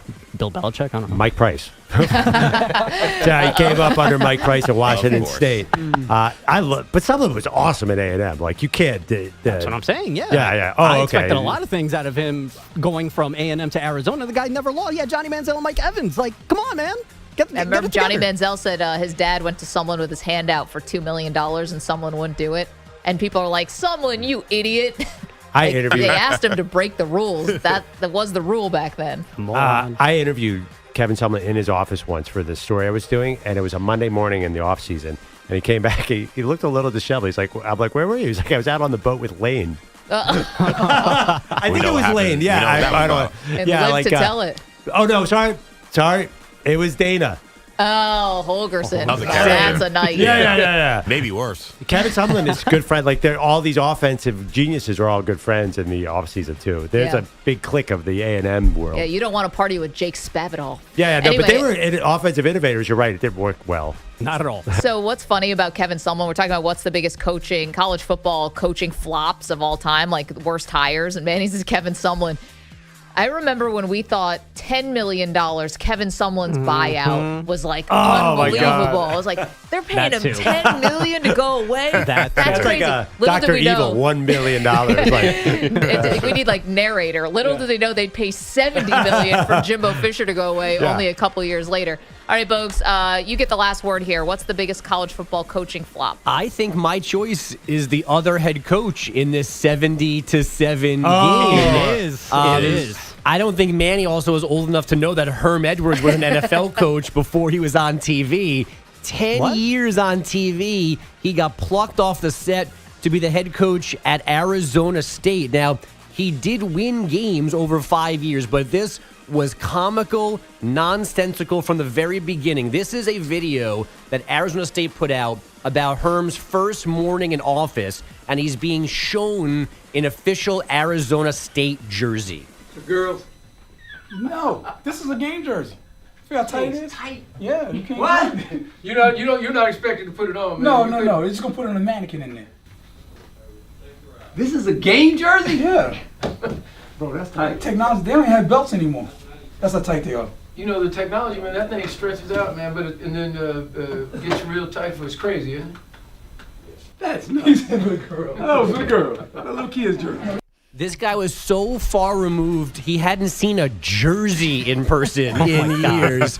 They put him in charge of this program. And again, they did win some games. But you know why they won? They're well known now because they followed zero rules while they were together, while they were in power. He has it might be expired now, but a 5-year show cause penalty for all of the nonsense that was going on around that program when he was in charge of it. But you know what?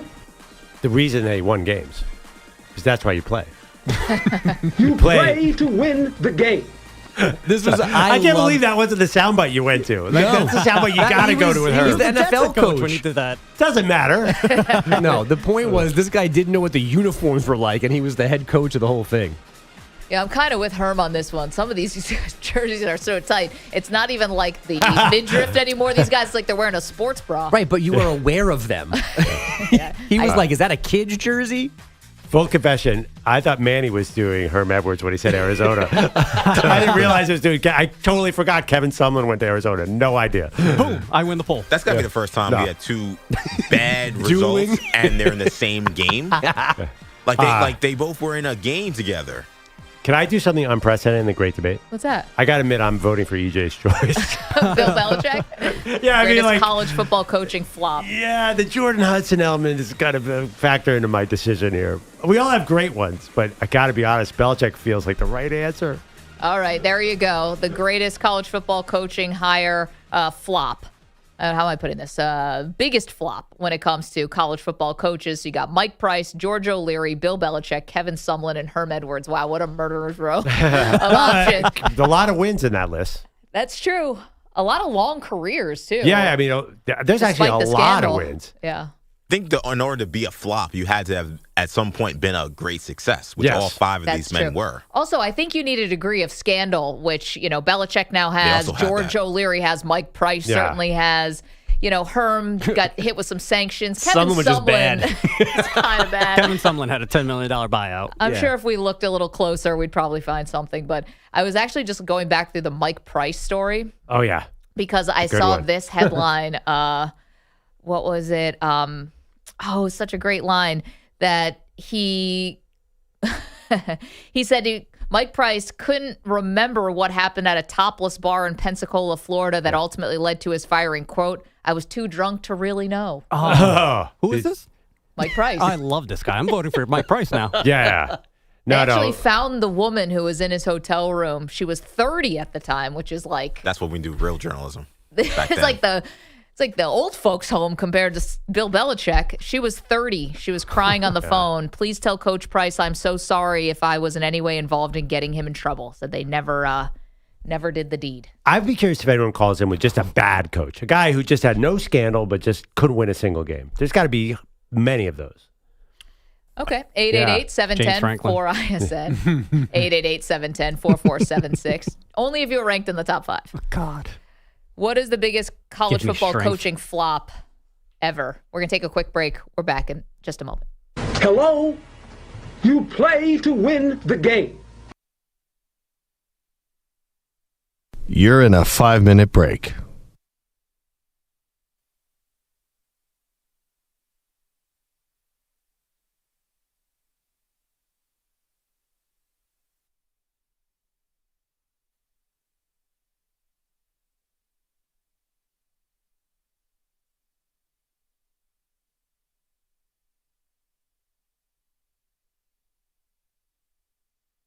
Four minutes, 30 seconds remaining.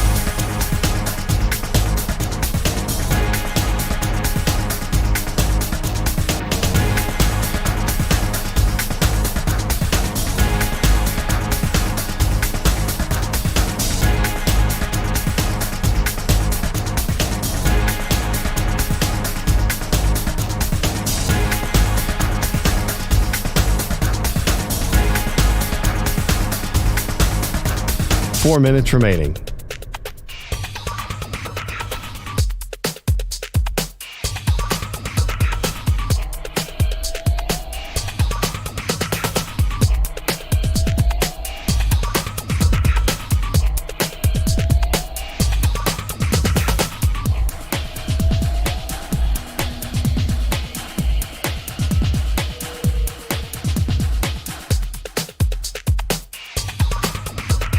Three minutes, 30 seconds remaining.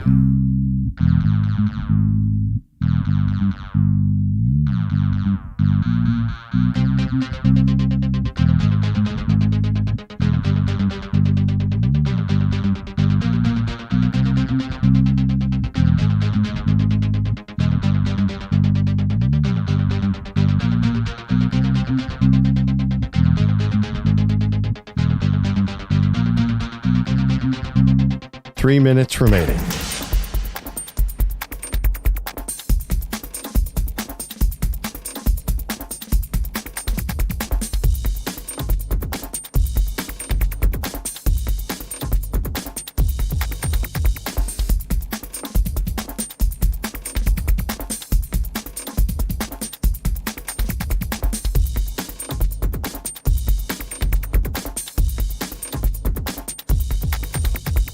Two minutes, 30 seconds remaining.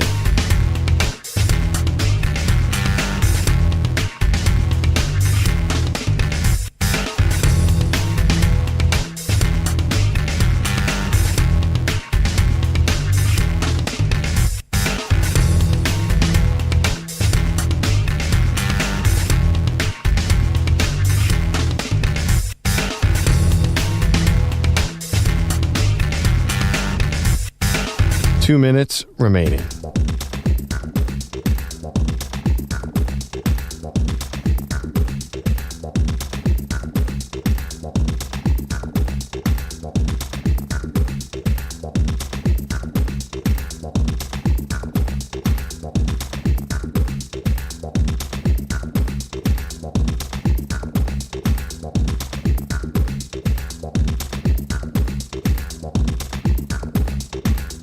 One minute, 30 seconds remaining.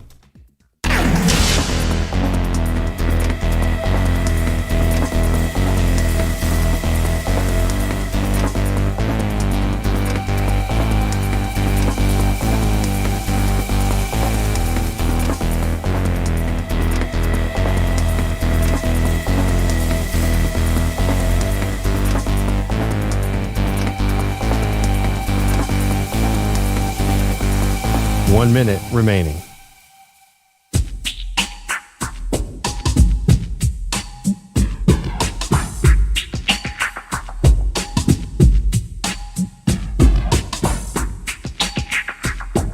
45 seconds remaining.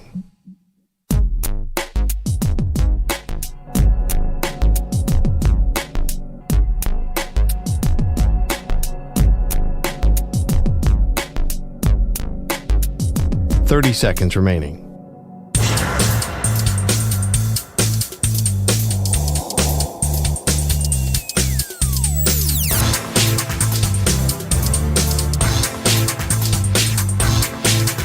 Fifteen seconds.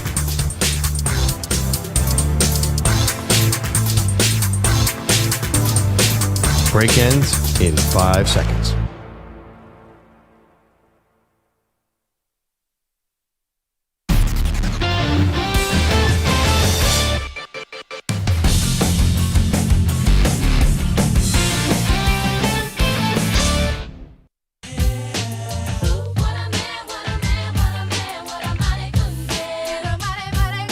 Welcome back, Maggie Perloff Show.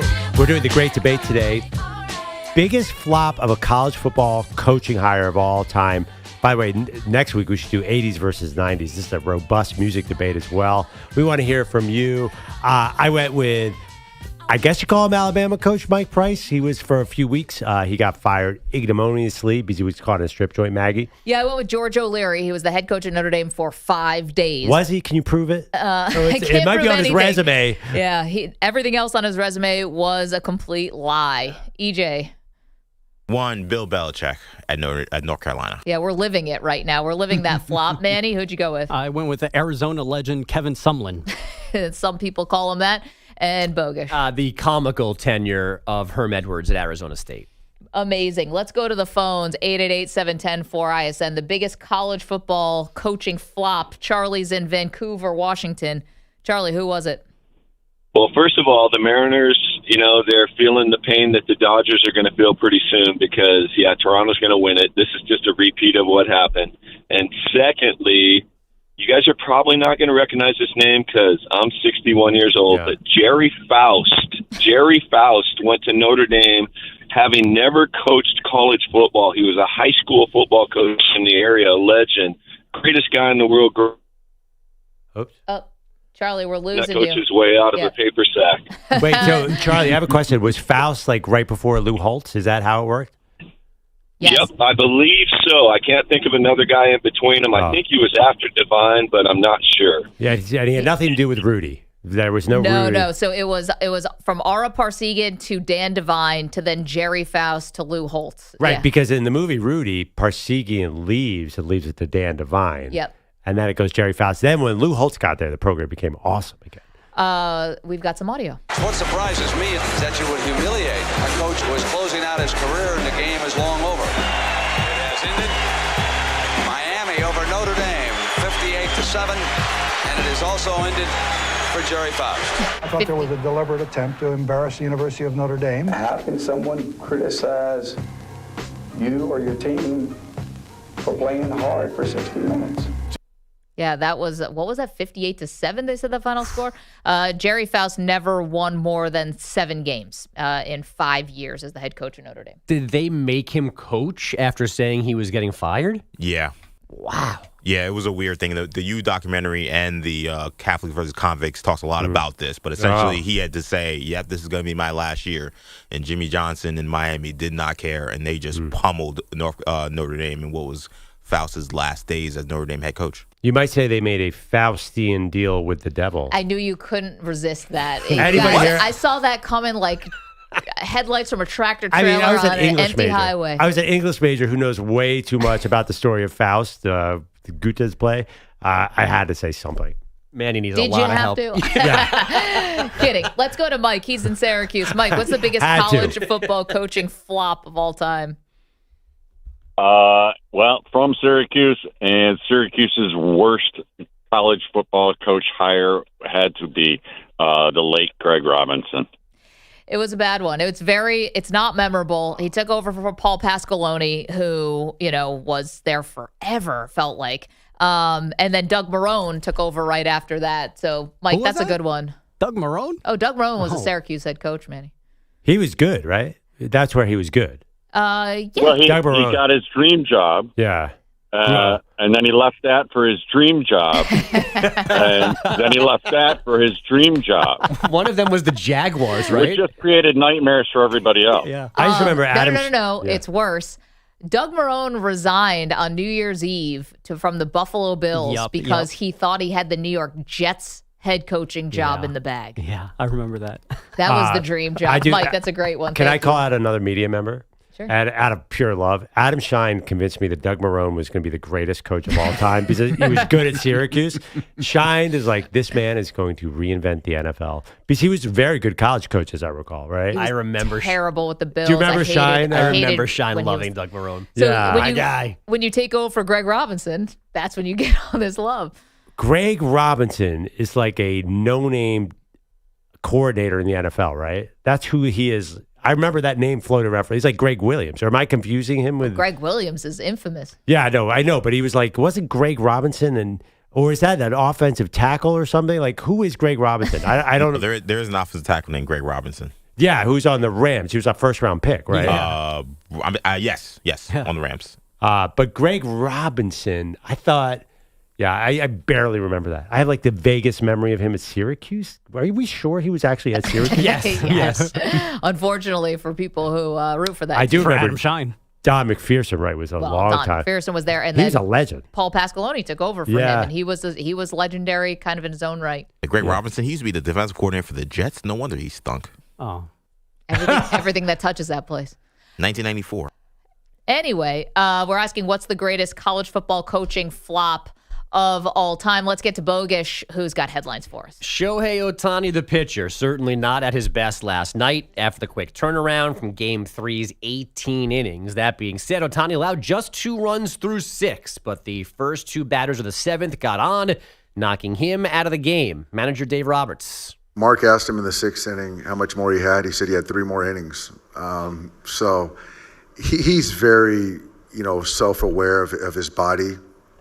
I thought the 6th inning was one of his best innings. But the 7th did not go well. Both those runners scored plus 2 more. The Jays pulling away for a 6-2 World Series tying win in L.A. Their manager, John Schneider, proud of his starter, Shane Bieber. He came in focused. He came in like a veteran pitcher should. And I thought he settled into the game really well. He made pitches, man. It was fun to watch him navigate that. Bieber allowed just 1 run over 5 1/3, so we're going at least 6 games, which means we're going back to Toronto. But first, Game 5, Dodger Stadium, 5 Pacific today.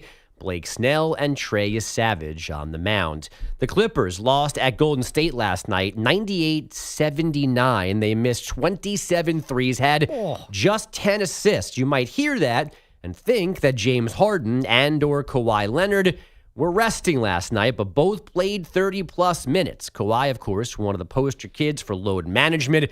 Mike Tirico asked Michael Jordan about that scourge last night on NBC. It shouldn't be needed, first and foremost. I never wanted to miss a game because it was an opportunity to prove.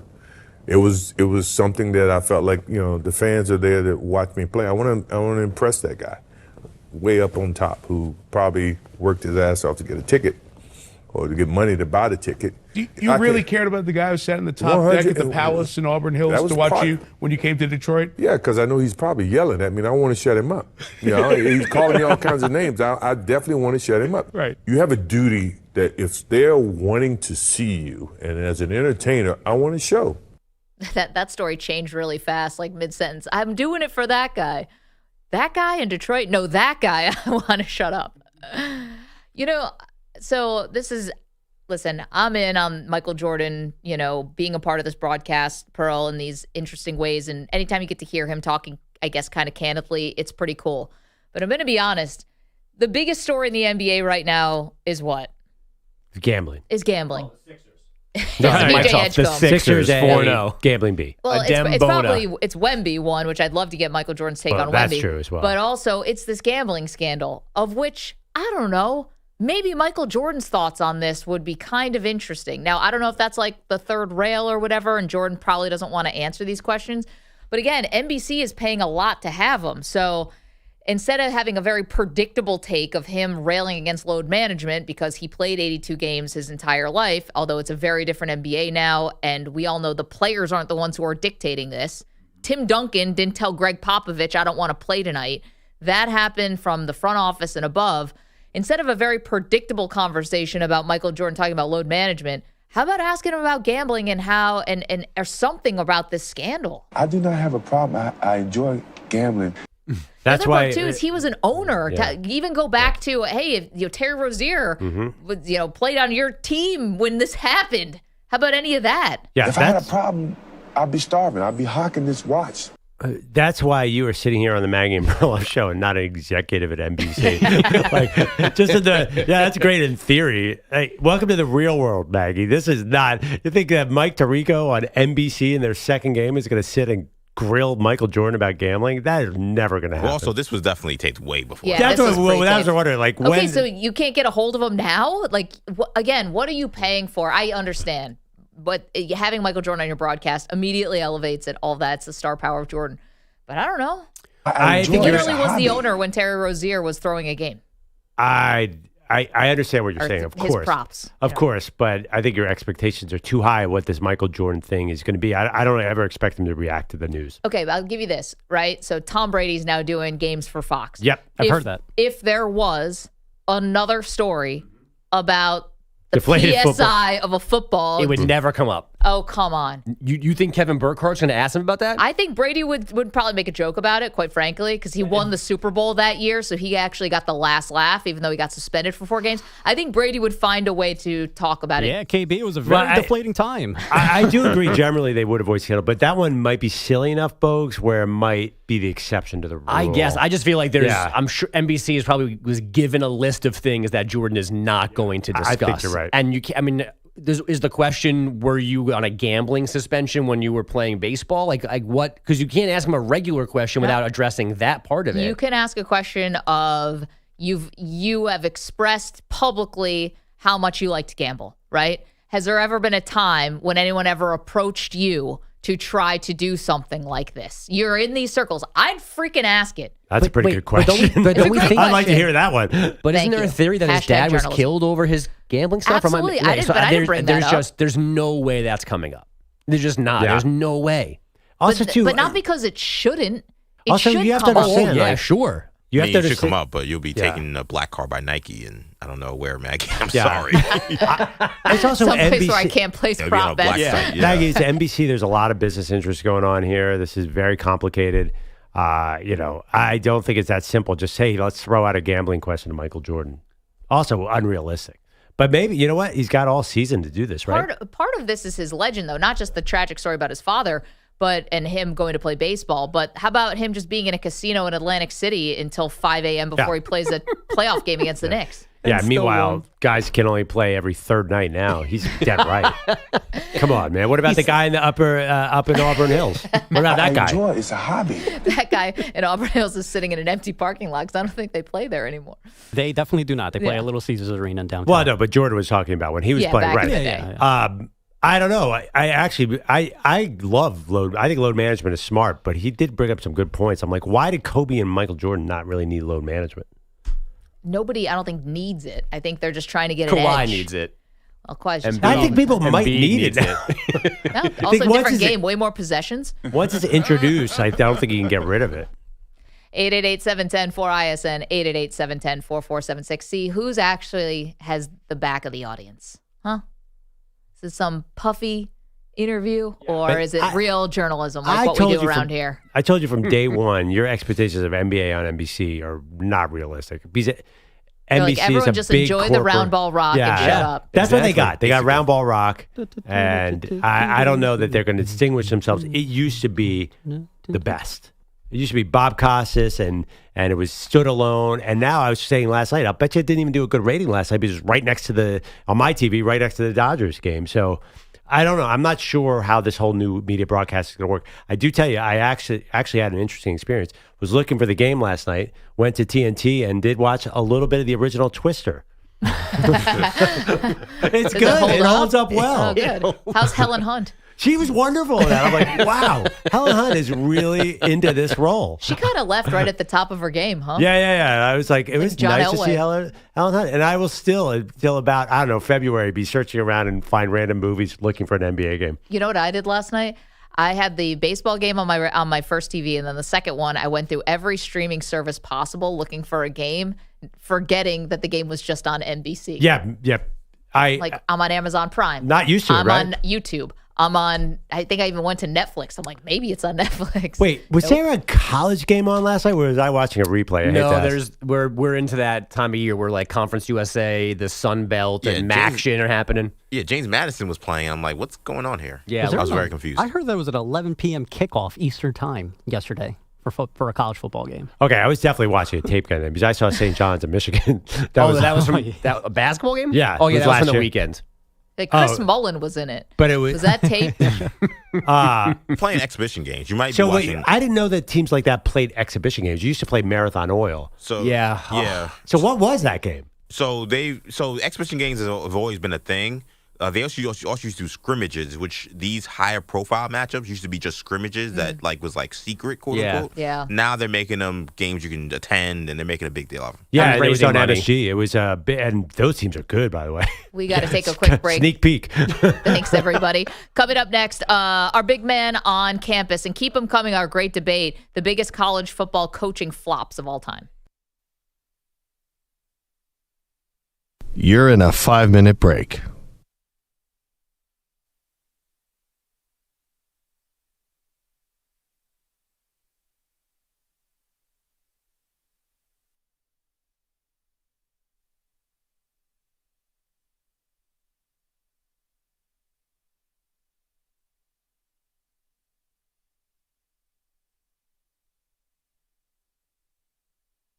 Four minutes, 30 seconds remaining.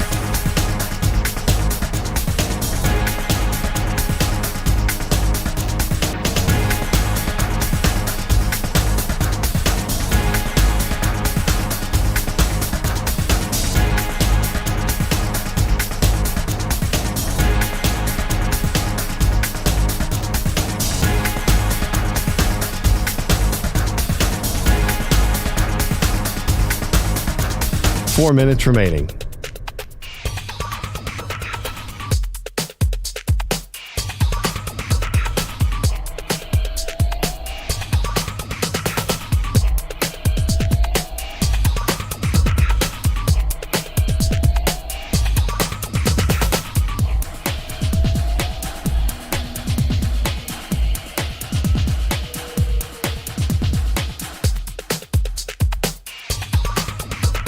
Three minutes, 30 seconds remaining.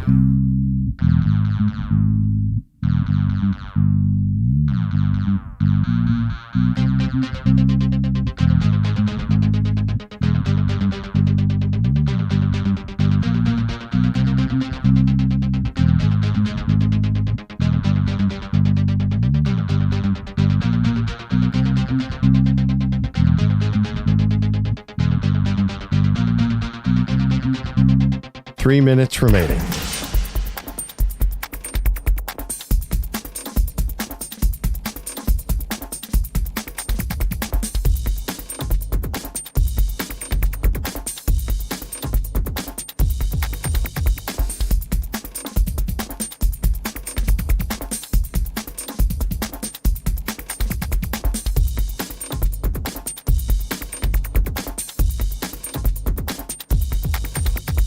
Two minutes, 30 seconds remaining.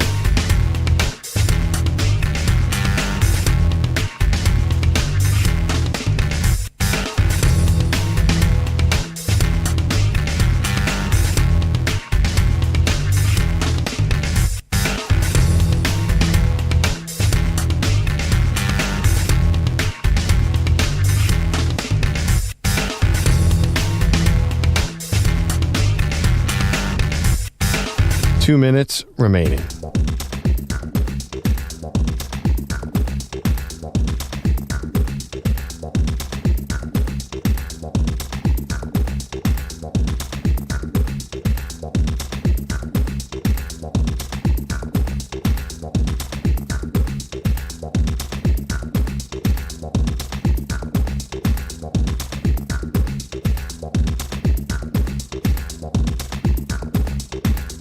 1 minute, 30 seconds remaining.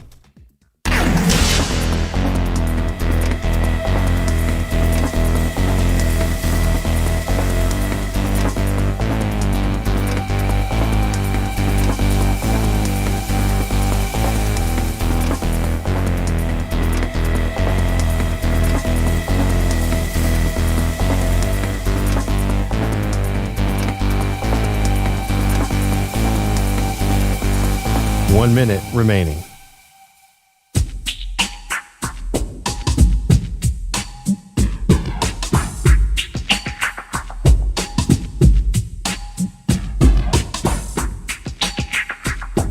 "45 seconds remaining.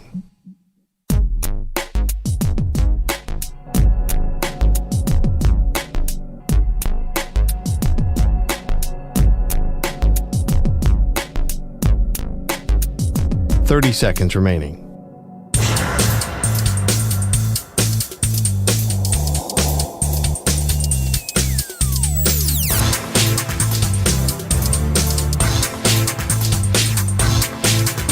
"15 seconds.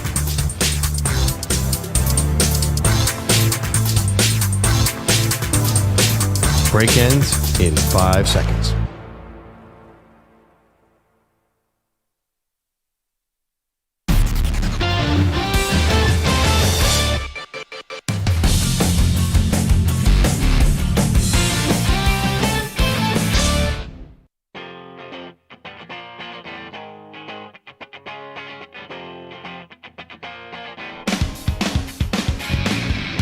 Maggie Perloff Show.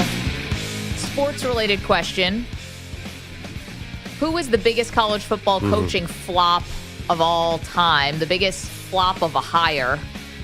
Hire a guy, you're all excited about it, then it goes absolutely into the garbage.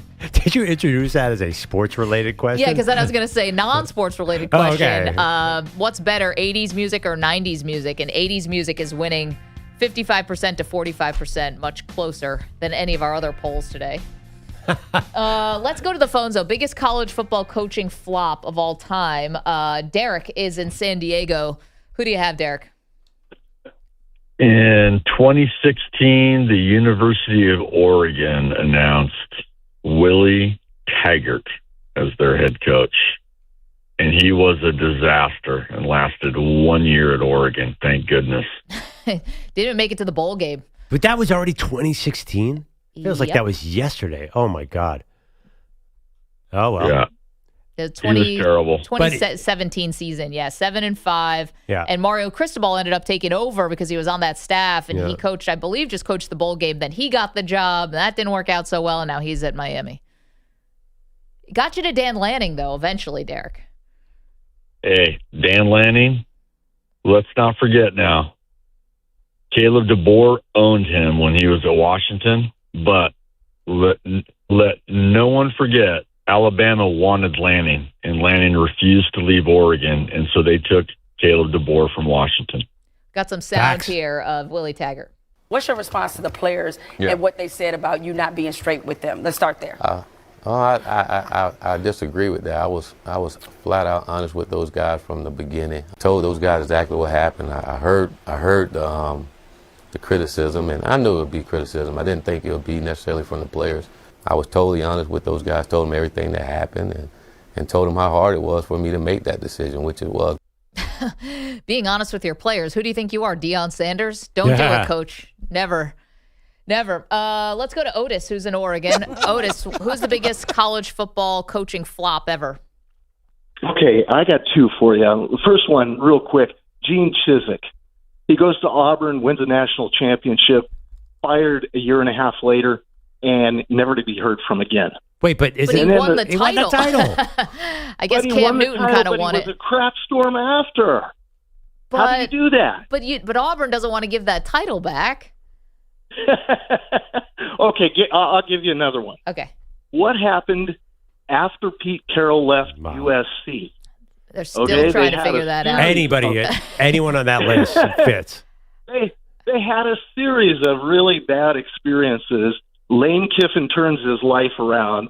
Steve Sarkisian kind of turns his life around. Where's Clay Helton? And what about Ed Orgeron, who was in the background of all of that?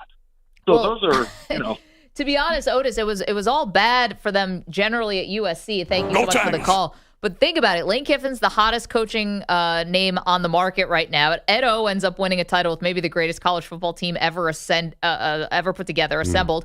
Sark is, his team is not doing well this year, but they were preseason number 1. It's really Clay Helton, the guy who had the job the longest, ironically, who's not doing well. Yeah, no controversy. I mean, like the crazy controversy, Lane Kiffin fired dramatically in the plane, and Sark obviously with the boosters, and then Clay Helton is somehow worse than all those guys. He's just like anonymous. The thing about Gene Chizik, I think there is this idea, and I think I have it right, that Gus Malzahn really won that title for all. Come on, man. And Cam Newton won. Yeah, so it's kind of is like 1 versus 50. Right, but as far on the coaching front, like nobody gives Gene Chizik credit for that, and he was fired dramatically soon. So for some weird reason, he kind of does fit in this conversation, even though he won a national title. Here's a little Lane Kiffin. So it wasn't the tarmac, though? It was like an office building at the airport in USC, and you just went along with the story? Well, I mean, technically we landed on the tarmac, so, and as I was getting off to go on the bus, I was going back, it was 3 o'clock in the morning, I was going back to the office just to sleep at the office to start on the next game plan the next week.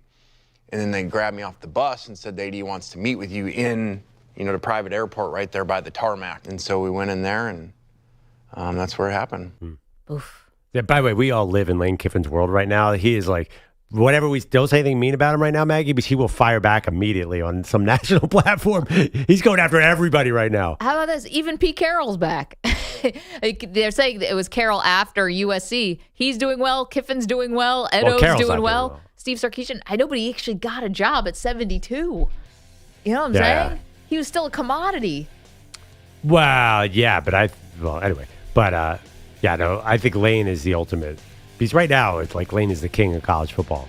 Do you agree with that? Like, he's utterly on top. Nobody's stock is higher right now than Lane Kiffin, but not that day when he was fired right next to the tarmac at USC. Okay, what is the biggest college football coaching flop of all time? Keep your calls coming.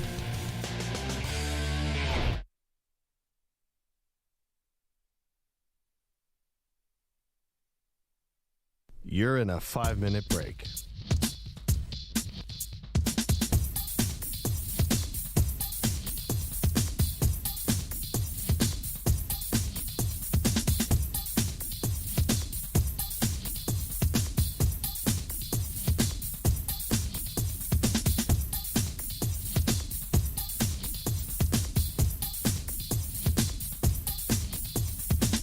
Four minutes, 30 seconds remaining.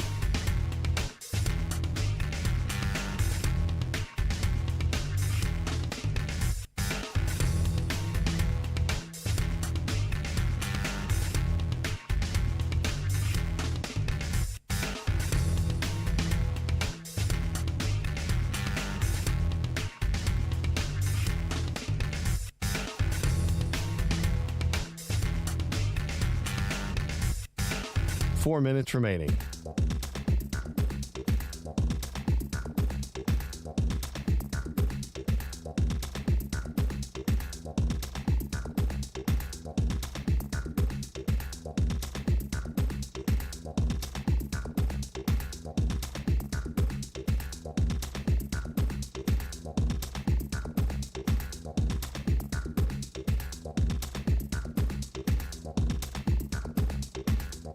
Three minutes, 30 seconds remaining.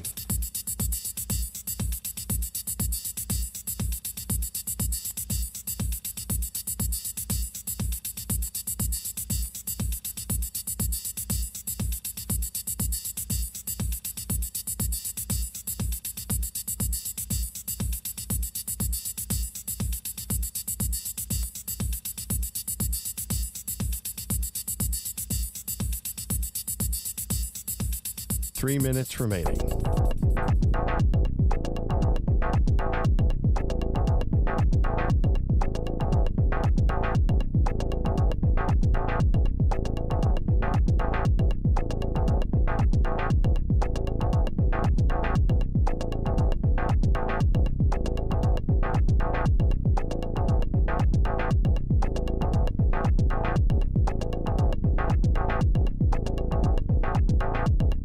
Minutes, 30 seconds remaining.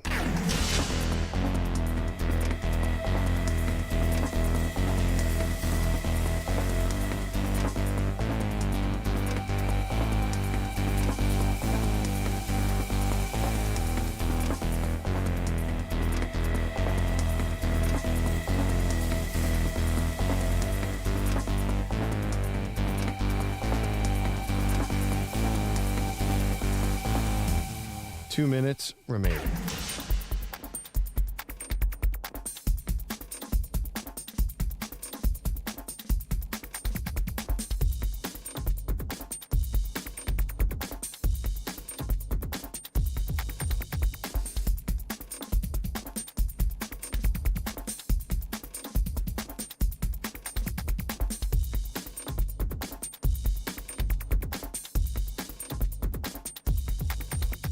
One minute, 30 seconds remaining.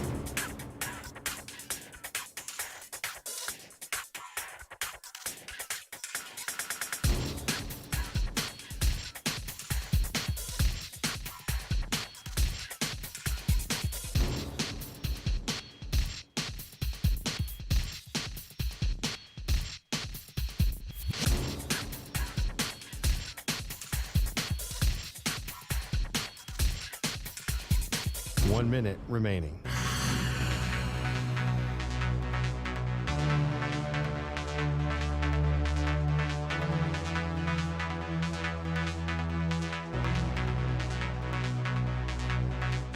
Forty-five seconds remaining.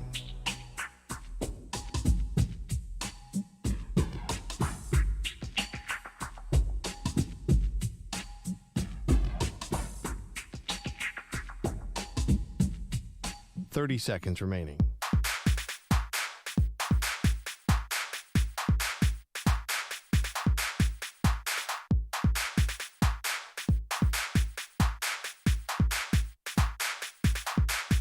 Fifteen seconds.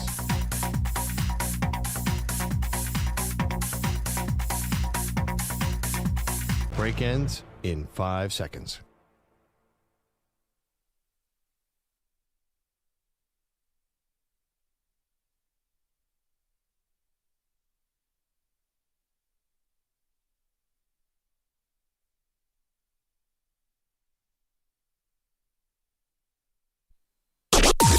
Maggie and Perloff on the Infinity Sports Network.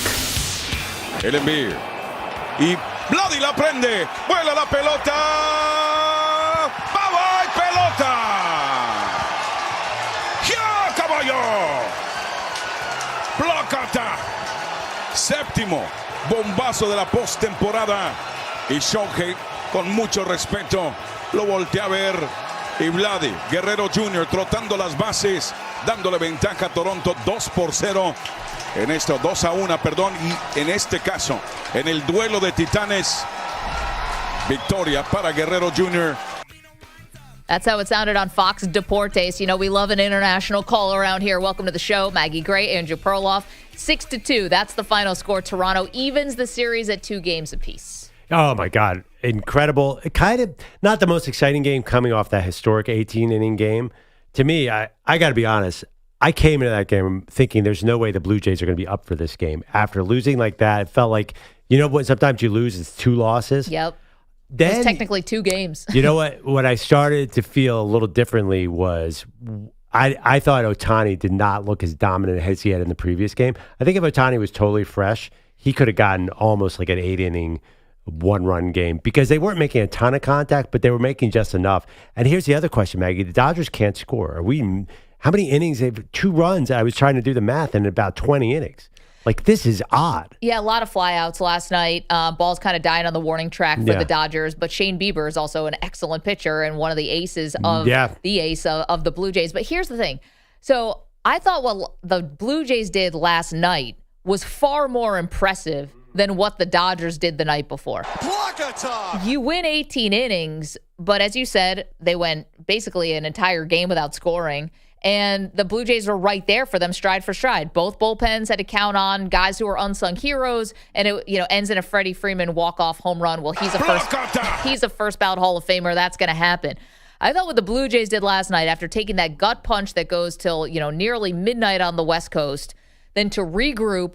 And I'm going to disagree. I thought Ohtani looked good in this game. If he had not pitched in that 7th inning, and if Dave Roberts had not had him go back out for the 7th, this is an amazing game for him. Well, they were down 2-1, and he gets charged with 4 earned runs. He actually left the game when it was 2-1. But obviously those runners were his, so they go on his permanent record. But to me, I thought Ohtani was getting swing and miss stuff. He was, there was velocity on the fastball. I did not see this as Ohtani came out and wet the bed. No, not at all. But I'm comparing to the bar that he had set in his last outing, which was truly, truly dominant against Milwaukee. 6 innings, 10 strikeouts, and guys weren't even close. Now, there was some of that. He had 6 strikeouts last night. Yeah, there was some of that. Our guy Kirk, man, he just missed one by about 1.5 feet. I mean, he's got incredible stuff, but you could tell it wasn't the same as there was a lot of statistical comparisons on the screen to the last game, and it just wasn't quite the same. But by the way, the Dodgers have Blake Snell and Yamamoto coming up. I mean, I'm not panicking at all if I'm a Dodgers fan. They should be pretty good favorites in this one. So to me now, obviously, not to me, to everyone, it's a best of 3. You got, if this goes 7, you've got 2 of these games in Toronto because that's the format, 2-3-2.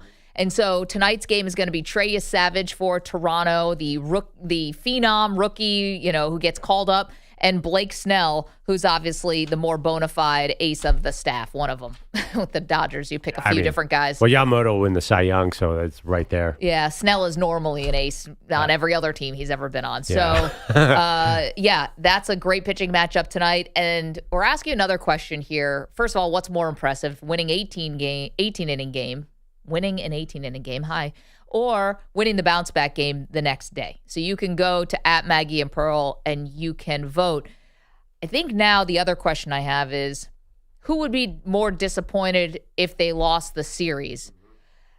I get it. The Dodgers are still a heavy favorite in the series, and they have maybe more stars in the lineup. But if I'm the Blue Jays, this is an opportunity to do an all-time thing, to become an immortal team, to take down Shohei Ohtani and the Dodgers, who are the biggest preseason favorite of any team since like the early 2000s New York Yankees. You become just a crown jewel of baseball if you do this. I'm serious. Like, we remember some of these teams forever that take down these big favorites. And I think this Blue Jays team, if they can beat the Dodgers, and they're right there, it's 2-2, and you got 2 home games potentially out of the next 3. This is an opportunity that comes once in a generation. Well, I mean, the Diamondbacks had beaten a Yankees team that had just won the last 3 championships. That was in 2001. Yeah, the Dodgers. And we remember that team forever, that Arizona team. Right. That was a little different. The Dodgers would be the first repeat champion since that team. So I'm not sure it's the same. It's not exactly the same dynamic. There is a little extra juice because of Shohei, but we've seen this exact dominant Dodgers team lose plenty of times in the playoffs. We've seen the Not with Shohei. Well, yeah, but I mean, last year wasn't about Shohei, though. But it is always kind of about Shohei, isn't it? Not really. Last year, by the way, I mean, honestly, like, the Dodgers have been dominant before that. I think they've actually had better teams in this one. They do have Shohei. Yeah, I mean, they just happen to get their pitching healthy at the right time. If they had pitching health in the late 2010s, I can't imagine that they wouldn't have won more World Series. I think it's just different. It's different than the evil Empire Yankees. Maybe I'm wrong, and maybe this Dodgers team will go on to three-peat, and beating them will be historic. But it's not quite the same because also baseball was more popular then. It was just a different thing altogether. Let's go to the phones, 888-710-4ISN, and to the polls. So what is more impressive, to win an 18-inning World Series game in Game 3, or to lose that game and then rebound to win Game 4? We have winning the bounce-back game. Pearl is also winning our poll, 75% to 25%. Our great debate for today, very early on in the voting. But the question is, who is the greatest college football coaching hire that flopped? Right now, it looks like EJ and I are going to be battling this out in the poll. My pick of George O'Leary. He was the head coach at Notre Dame for 5 days before he was found to have been lying on his resume so much that even Notre Dame couldn't find a graceful way out of it. He gets fired. Or is it Bill Belichick, currently coaching right now in what has been a disaster of a season? Pearl, your pick of Mike Price is an all-timer. I'm just wondering, like, Manny didn't know the story of Mike Price. So I'm worried the next generation, like that story of Mike Price getting hired at Alabama, then getting caught at a strip club. And I thought he said Mark Price when you first said that. A little different. But Mark Price was nice. Like, I don't know why that story, that scandal, doesn't seem to have translated to the Gen Y, Z? No. Mike Price definitely. I don't know. People don't know Mike Price. The only reason I did Mike Price was you did George O'Leary, and I always put the two together. I don't know if they were the same year. Very close. I'm surprised. I think at the end, I voted for Belichick. You voted for Belichick. I mean, Belichick is awesome. You didn't vote for your own. I don't know why. Choice. I just didn't think of Belichick. But yeah, no, George O'Leary's also too. Yeah, I think O'Leary's a little more iconic. Which is funny because lying on the resume is so much less salacious than getting caught at the strip club in Pensacola, Florida. Yeah.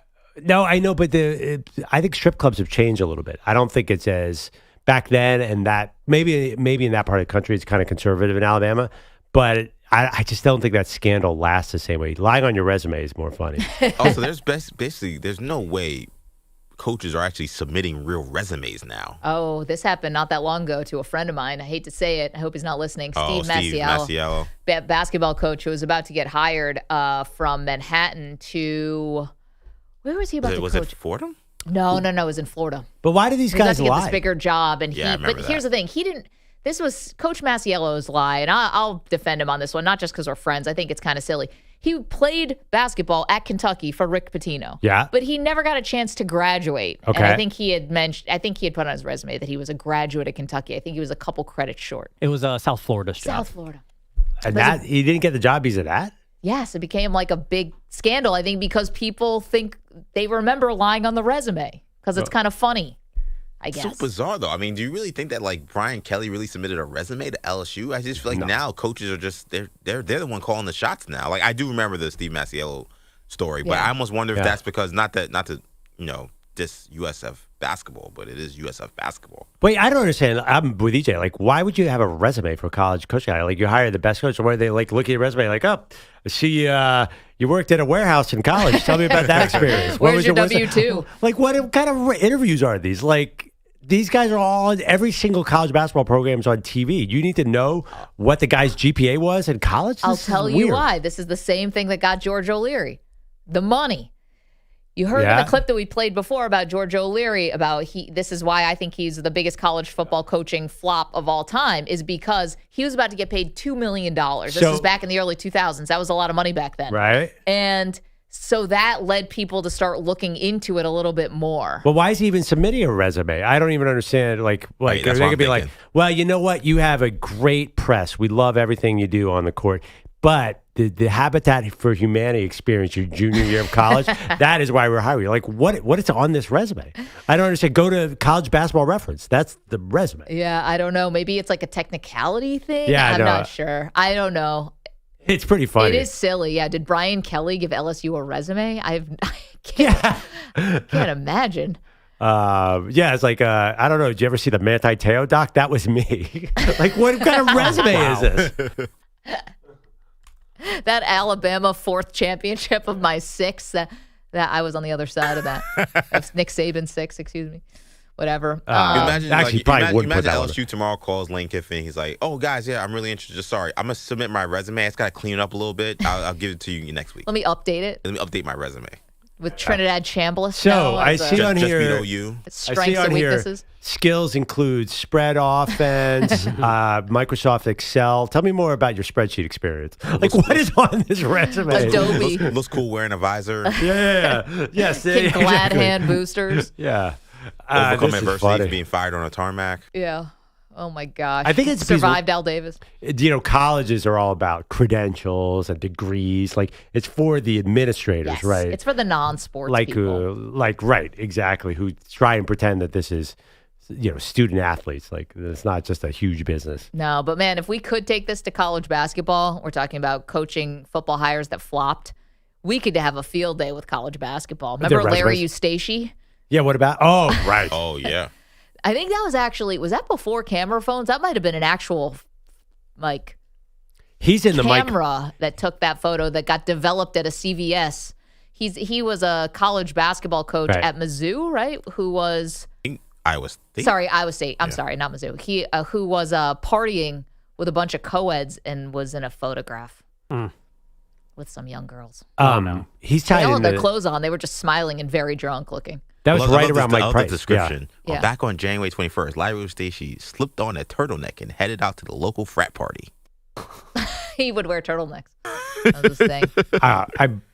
You reminded me of Les Miles. Oh, my God. Well, that was a little more sinister. That was much more, right. But, yeah, college, that's the funny thing, too, about college coaches. This could sound cynical. The entire sport is built on a lie, not paying athletes. So college coaches are like, well, if we're all lying, I might as well lie about everything. It is one of the most dishonest group of human beings I've ever met in my life. Yeah. I'm sorry. Behind the scenes. Very slick. They're very slick. You can't trust them because, in essence, they're salesmen for a long time. You know, they were recruiting, and then you go into a household and you rip all the other coaches and you say your program is the best thing ever. There was a sort of lack of ethical balance in the sport. I don't even think that's a hot take. How about the story about Brian Kelly that's been circulating online ever since he got fired from LSU, which is kind of why we're inspired. We were kind of inspired by some of these coaching firings to do this great debate, the biggest college football coaching hire that flopped. There's a story going around about Brian Kelly, how he was in someone's living room, recruited them to go to Notre Dame. Call comes in, says, I'm sorry, 1 second, I got to step out and take this phone call. The call's LSU. Of him taking the job. Oh, right. He goes back into the living room where he's recruiting a kid to Notre Dame, eats 3 plates of their food, and then leaves and never told them, by the way, like, I'm not coaching at Notre Dame anymore. You're going to have to take it up with Marcus Freeman. I mean, those burnt ends were fire, Maggie. You don't understand. 3 plates. I get that. Yeah, burnt ends are good. Were they burnt ends? They were burnt ends. Oh, yeah, no, that's a no-brainer. I'm not going to criticize a man for that. But why didn't... Now, I thought you were going to say, I actually have not seen the story, that he pivoted and said, Notre Dame's the greatest campus ever. And then walked in and said, let me tell you about LSU in a Southern accent. Why didn't he just bring the kid to LSU if he was recruiting him in Notre Dame? We can go down to LSU and you can be part of my family. Yeah. He should have immediately come in and was like, remember everything I said about South Bend? Let me tell you about Baton Rouge. Comes wearing a different outfit. It's like the Homer Simpson meme. He just goes into a bush. Comes out wearing LSU stuff. Yeah. Oh, perfect. That's amazing. It's like, Coach, did you just change? Like, no, I just had this in my car. It's like a person who's deciding where they want to go to college. They have all different hats in front of them, and then they pick out where they go. Brian Kelly just had a bunch of different shirts. That's a good, actually, almost a Key and Peele sketch. A college football coach who recruits based on what kind of food the recruits have at their house. So he's like, why? It's interesting. You know, you're at University of Texas and you're recruiting my son who's a 2-star. Sorry, I got to finish this lasagna. Yeah, he's just recruiting the sons of the best cooks in the state. Yes, exactly. Yeah, whether they can play or not. 888-710. Got a kid that can play? I'm going right to his house. 888-710-4ISN. Okay, the greatest college football coaching hire that flopped. These are fun. Fun trip down memory lane. Coming up next, stop me if you've heard this. We've got an issue with the Browns quarterback situation. Stop. We'll do that next. You know what? I'm mad at you guys. Why? Because I've been on fire on Prize Picks, making all the right selections. But you guys always tell me Zach LaVine's not a great player. So I went under on 21, but I went less than on 21.5 points last night, and he scored 23. It did snap my streak, but the best thing about Prize Picks, I will be right back at it, and there's so many fun choices with all these sports going on. Prize Picks is the best. It's so simple to use. You just pick 2 or more players across any sport, pick more or less on their projections, and if you're right, you could win big. Keep the season rolling on by getting $50 bonus credit instantly in lineups when you play your first $5. It's awesome. I cannot wait to get back at it tonight with baseball, basketball, hockey. Oh, it's the best time of year. Okay, can I interest you in this little 2-step? How about Austin Reeves, who's had to pick up all the scoring load because Luka Doncic is hurt and LeBron is still out? More than 29.5 points for Reeves tonight. And then I'm going to put that together with Vlad Guerrero Jr. Keep it going, Vladdy. 1.5 hits, runs, RBIs. Got to go more than on that. I'm going to double down. I think I'm going a Toronto double because I've been riding Austin Matthews on Prize Picks. There you go. So Vlad, I'm really excited about tonight. This is going to be awesome. And Prize Picks just makes everything a little bit sweeter. And if you're wondering if it's available where you live, well, probably. It's available in 40-plus states, including California, Texas, Florida, and Georgia. All you got to do is download the Prize Picks app today. Use the code MNP. Get $50 bonus credit instantly in lineups when you play $5. That's code MNP on Prize Picks. You get $50 bonus credit instantly in lineups when you play $5. So win or lose, you'll get $50 bonus credit in lineups just for playing. That's guaranteed. Prize Picks. It is good to be right. Must be present in certain states. Visit prizepicks.com for restrictions and details. Mand P.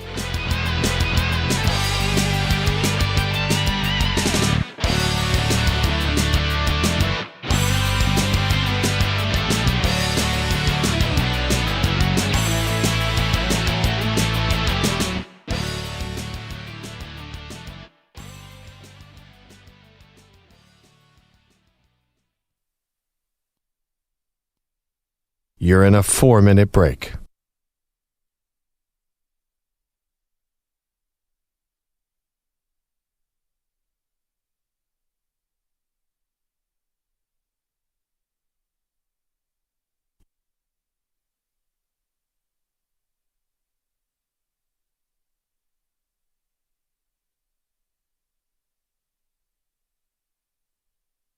Three minutes, 30 seconds remaining.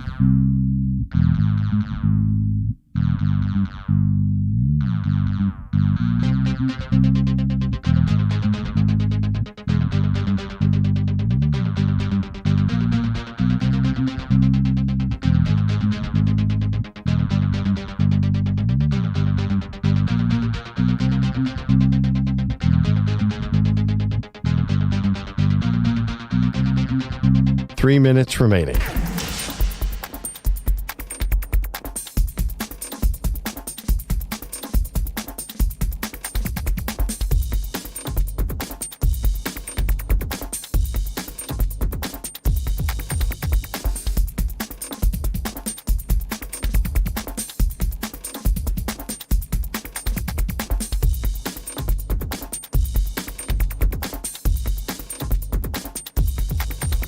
Two minutes, 30 seconds remaining.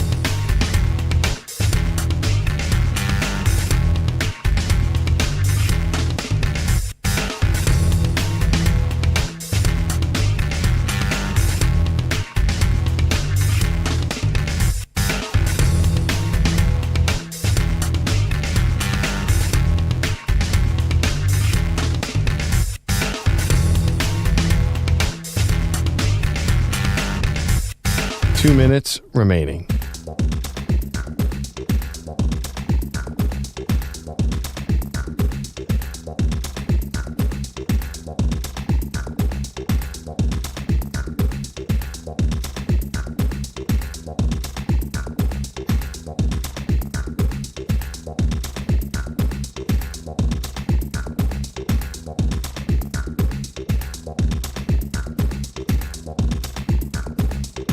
One minute, 30 seconds remaining.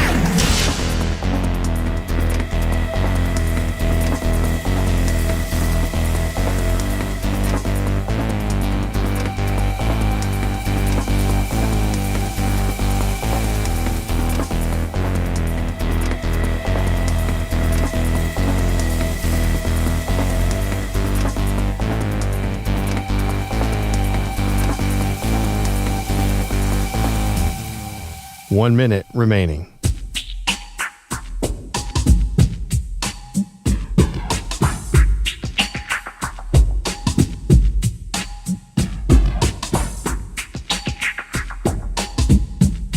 Forty-five seconds remaining.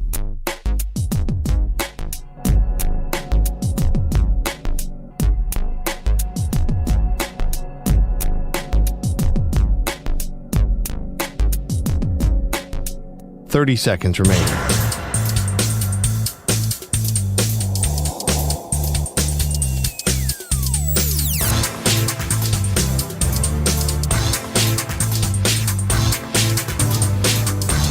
Fifteen seconds.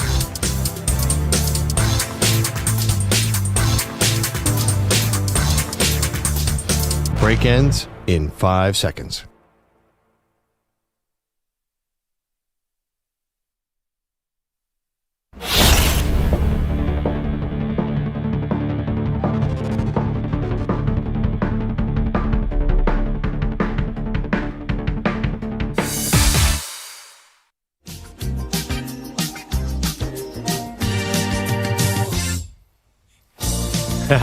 All right, this Thursday Night Football preview is sponsored by Square. More than 4 million neighborhood businesses run on Square. To learn more, go to square.com or just stop by your favorite local business. See you in the neighborhood. Square. We have a very, very interesting matchup on Thursday. Lamar Jackson will be playing for the Ravens, go to Miami, and God knows what that team is going to be on a week-to-week basis. It feels like the hype is starting to build for the 2-5 Ravens. Now, you don't normally hype a 2-5 team, Maggie. I think the Ravens are an exception. Yeah, because they have Lamar, and this would be an pretty unreal thing if he could bring them back and make them a playoff team. And that's partly also because the AFC North is sort of falling apart. But can I just pause on the Dolphins for a second? Please. They become such a laughingstock, and their own fault. And they've become such a punching bag. I think we really did overlook that Tua had a good game. I mean, statistically, he was really good. They look like an offense that we used to see out of the Dolphins. If there's even a shred of a spark there, then maybe this game is a lot closer than we think. It's an 8.5-point spread right now where Baltimore's favored on the road. That's gigantic. And if the Dolphins did get a little more motivated perhaps on defense after that game, and if the offense can click, the Baltimore defense still is not good, even with Roquan Smith back. So there's going to be plays to be made. I think 8.5 is pretty rich. I think they're begging you to take the points, quite frankly, with the Dolphins.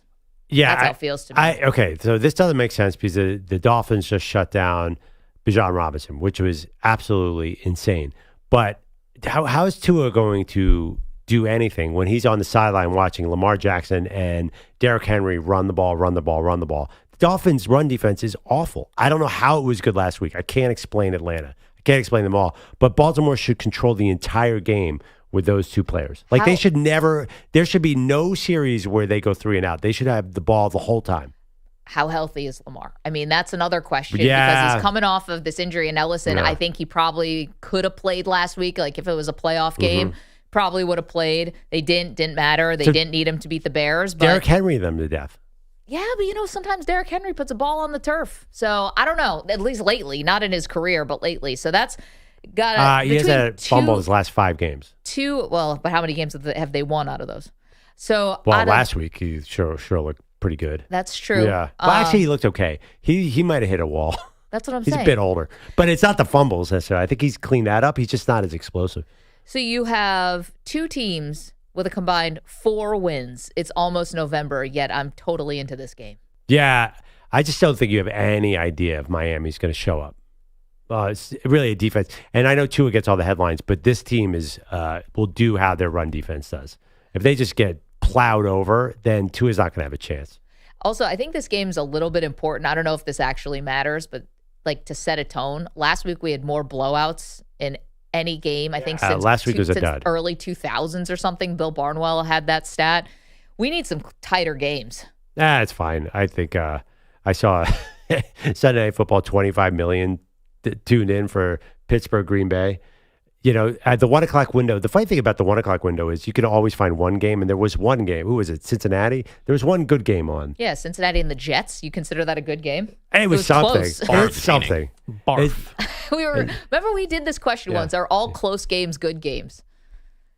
Nah, I think that game proved no. I disagree. I think that one proved yes. That game was pretty good. Yeah, that game was really good. But it was a pretty well played, fun game. You had a running back option. You had, first of all, Joe Flacco playing at an elite level. Yeah, and you had a running back option touchdown.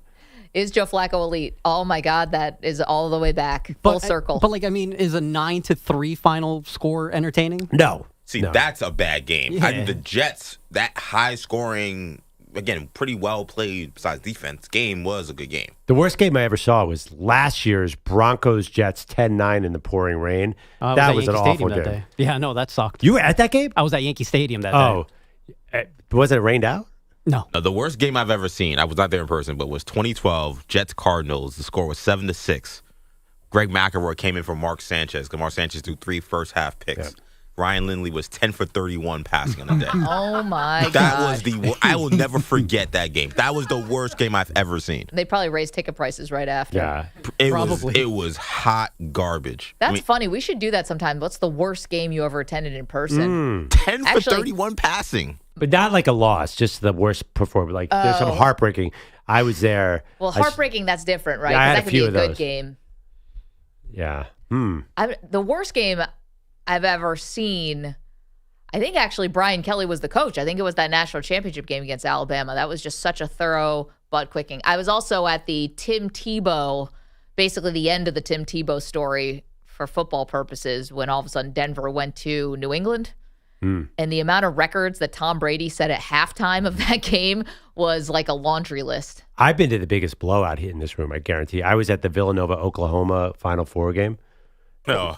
That's crazy. What was the final score? Was that Buddy Hield couldn't hit a three, right? Yeah, Buddy, because of the big stadium. 95-51 Villanova. It was, for me, it was awesome because I'm a Villanova fan.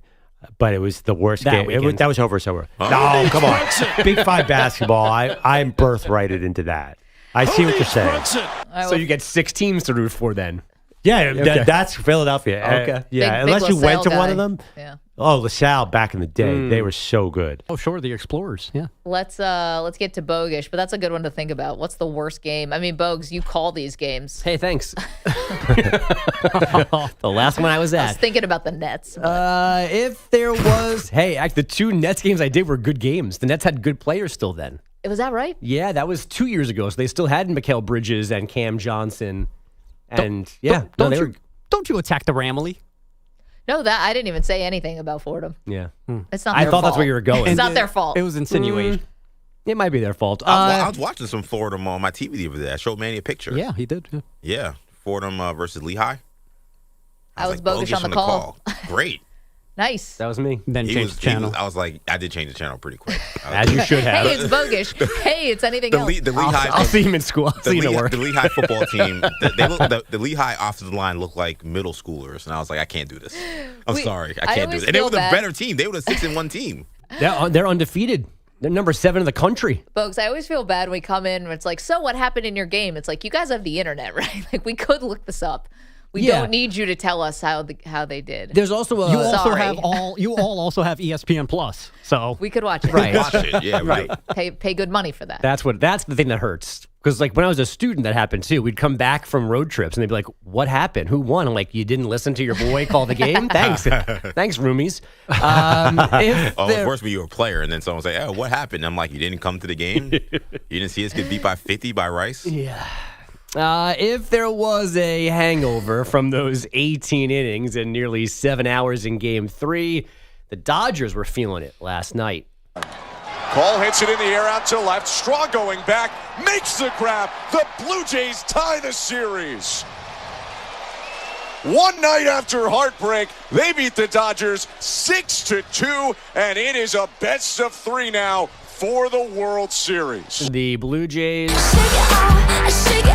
to even the Fall Classic at 2 games apiece. That was loud. I don't know why that was so loud. With a 6-2 win in L.A., Vlad Guerrero Jr. put them ahead for good with a 2-run homer in the 3rd, then 4 runs in the 7th. The first 2 of those runs, 4 total, charged to Shohei over 6+ at the plate. He was 0 for 3 with 2 Ks and a walk. Jays manager John Schneider now gives the ball to rookie Trey Savage for Game 5 tonight. Trey, I think, has been someone that's kind of come into our environment and he understands kind of how we go about it. So I don't want him to think, he has to do anything other than what we expect him to do. And it's going to take all 26 again tomorrow, but I feel really comfortable and confident with him on the mound. Savage and Blake Snell bringing back their Game 1 matchup. First pitch, Dodger Stadium, is shortly after 5 Pacific today. The WNBA has reportedly offered players a 30-day extension of their current CBA, so negotiations can continue. The current agreement otherwise expires on Friday. The two sides agreed to a 60-day extension the last time they were negotiating, so maybe this is a good sign they're going down that same path again. Maybe one day the Knicks will trade for Giannis, but currently he is still a Buck and apparently yelling, "This is my city," after a hoop in last night's meeting in Milwaukee. Giannis finishing with 37 points, 8 rebounds, 7 assists. His team won 121-111 after trailing by 12 at halftime. The Bucks are 3-1, so Giannis is happy. I love what I'm seeing. I think guys are playing to win, and this is what we are going to do this year. This is why we're here. This is why we wear this jersey. This is why we represent the fans. This is why we represent our team, our family. We play to win. What a player, what a dad, does it all. Oh yeah, you want some? What a day! He What a deserves man! a What day. a man! What a mighty good man. Wow. Okay, wait. I'm trying to get the poll question up here. Pearl, I think you're going to take an L on this one. Yeah. The question was, What a day. what a day. Do you think Giannis is changing diapers at 3 a.m.? 71% of our responders so far saying absolutely not. Including if there was a Giannis. hell no, then I think that would be it. He was talking about how doesn't have time to pay attention to all the rumors because Giannis has 4 kids. Their ages are 5 years old, 4 years old, 2 years old, and 7 months old. God bless Mrs. Antetokounmpo. I'll tell you right It's now. a lot of tough ages. I think Giannis's wife doesn't care who he is. I think she runs the household. I get that vibe based on the small amount of photos I've seen of them walking around New York City together. I feel like him pushing a stroller. yeah, I just think that Giannis is like, I do have how many MVPs? 2 MVPs or 3? 2. 2. He's like, I do have 2 MVPs. She does not care. I'm telling you right now, she could care less. I'm basing this on nothing. Based on like 3 photos. I mean, it is. What was she doing in that photo? Was he wearing a leash and she's walking him like a dog? How could you glean that from a photo? I've heard like a lot of famous people talk about how they're not famous in their own household. Like Jerry Seinfeld's like, my kids could care less that I had a show called Seinfeld. Like, once you get into the house, like all rules, like nobody cares if you're Yeah, MVP. but hold on. That's one thing. Your kids. Okay, you're always going to be mom Yeah. and dad to your kids. But Giannis met his wife when he was already an NBA player. They're not from middle school together. She's from Milwaukee. I don't know. I think she runs the household. I think Giannis is in the. He might be an all-star out on the court. In the house, he's just dad. Apparently, he's an all-star at making babies. Something like that. Definitely an all-star. MVP. He's Nine-time His MVP. usage rate is perfect. Now you know why they call him the Greek Freak. 9-time MVP. They call it the Frozen Frenzy. All 32 NHL teams in action last night. 5 of those 16 games going past regulation, including the Canadiens and Kraken in Seattle. Suzuki opts to leave it for Caulfield. In on the far side. Caulfield dancing in toward the net. Tries to jam it home and he scores! Cole Caulfield finds a non-existent hole, opens it up and stuffs it in. Sounds kind of rude. Cole Caulfield scoring his franchise record 11th overtime winner. Montreal 4, Seattle 3. Was that Giannis? We're all thinking it. We're not saying it. Okay. I'll say it. Can I alert you guys to an anniversary? Another baby. I'm sorry, what? Yeah. As we've been talking, Mrs. Antetokounmpo suddenly. Okay. How about an anniversary for you, Pearl? Sure. 22 years ago today. It was 22 years ago. Man, he was born. Yeah. Just about. Came out with the mustache and everything. Got that right. October 29th, 2003. I'm good. I don't want to hear this. Anyone? Oh, this is Bueller? October This is 29th, Josh Beckett shutting down the Yankees. 2003. What did the coach, Larry Eustace or Mike Price, was caught doing something he shouldn't have? Motorboating. By Petrino's first scandal. All correct. No, LeBron James made his NBA debut. Oh. In Sacramento. Preverts. Yeah. I saw that game. NBA TV runs that game all the time. He came out fully formed. He was unbelievable. Yep. And he made his debut. I'll give you his final stat line here. He 25 points. Yep. 4 steals. Yep. 9 assists. 6 rebounds. I'm going backwards. I realized that through the box score. He was 12 of 18. 12 for 20 from the field. 0 for 2 from 3. Yeah. That pretty guy amazing. was good. By the way, LeBron ones. Cleveland. Rocking the LeBron ones, one of the most underrated sneakers ever. But Carry also, on, as Kendrick Perkins would say. so LeBron makes his debut 22 years ago today. Wemby had not been born yet. Oof. Did you have LeBron as a bust as well back then, Pearl? Or Yeah, I was like, bust James. I was get like, Bayless. LeBron might be good, but the skill set of Darko Milicic, watch out for that dude. I was a Darko 1 guy for sure. Who is he? He's the unknown. Now that draft I remember very well. Like I've never seen a draft with less controversy about who's going number 1 Because LeBron had been on TV more than any more than any college player ever had. Every game was on TV. More than the NBA players. Yeah. Some of them, yeah. It was such a big deal. Bill Walton was calling his games. I remember sitting on my friend's couch in college watching this. Yeah, because Darko. we were winners. Darko we were in college watching a high school kid play basketball. Yeah. With nothing else to do. That sounds literally like what I do for a part-time Manny, gig. we would have gotten along really well in college. Sure. Yeah. And all the basketball stories we lost, like Cooper Flagg had a 20-point game. He looked pretty good finally, right? Or is that a thing? Is that going to be a thing? Well, his last game, they didn't play him down the stretch of a close game. Oh, I didn't hear that. I saw the highlights. But he played the whole game after getting run into with his shoulder. But he was 1 for 9, and he watched the game end.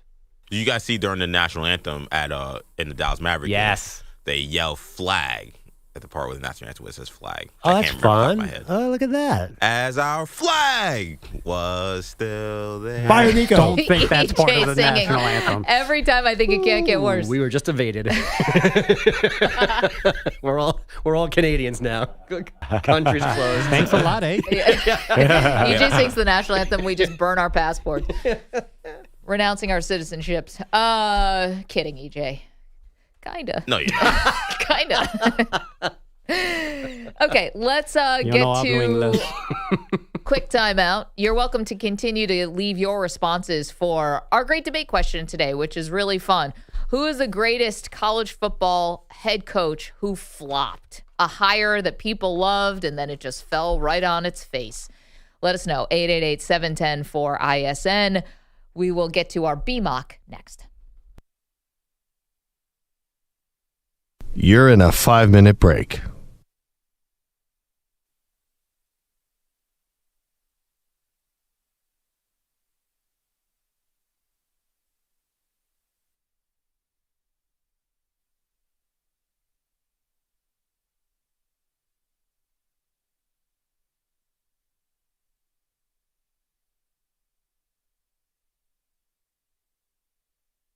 Four minutes, 30 seconds remaining.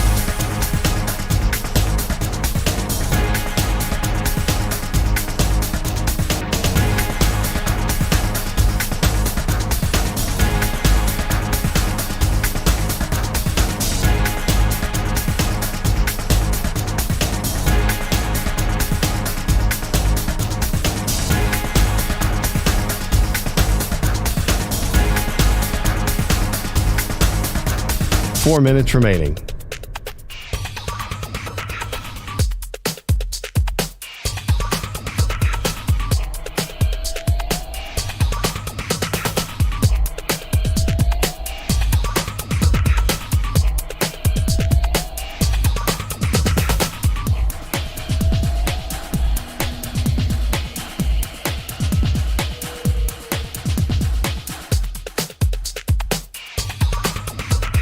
Three minutes, 30 seconds remaining.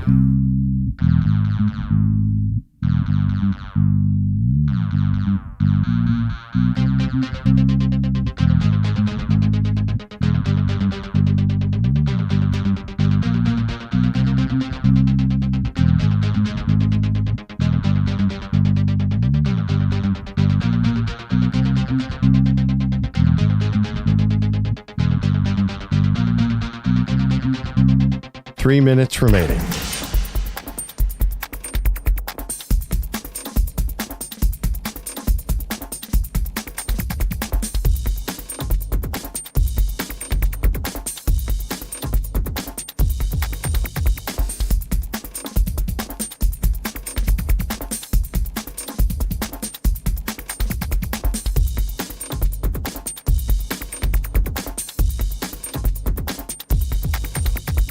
Two minutes, 30 seconds remaining.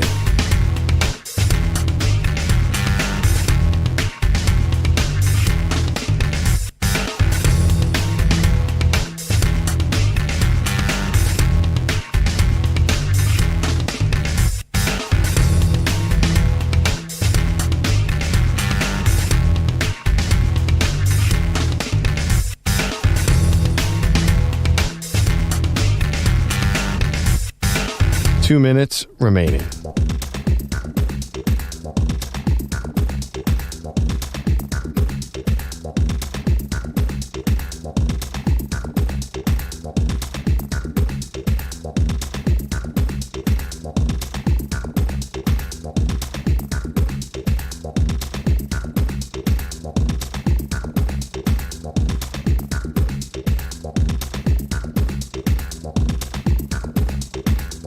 1 minute, 30 seconds remaining.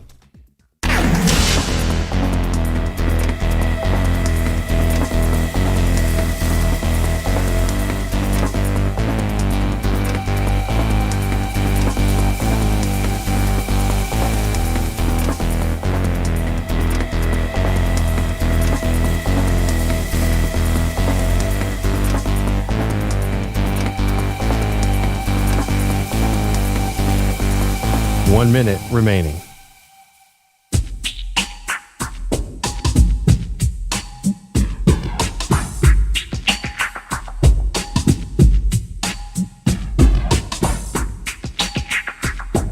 "45 seconds remaining.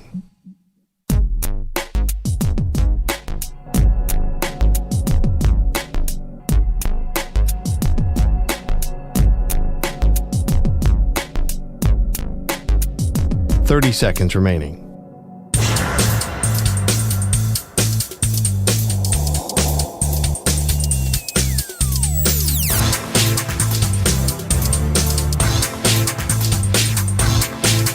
"15 seconds.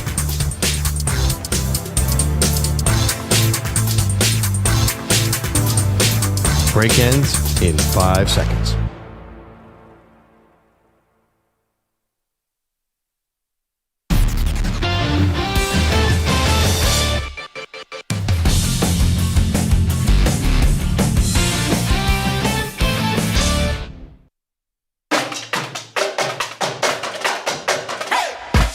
It was a big weekend in the world of college football. Here's Maggie and Perloff's big moment on campus.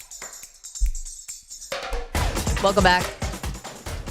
All right, well, if we have a new BMOC, Pearl, then we've got to say goodbye to the old BMOC. That was last week. Remember Alex Mortensen, son of the late Chris Mortensen, ESPN insider, got elevated to head coach of UAB after Trent Dilfer was fired. Here's Alex Mortensen.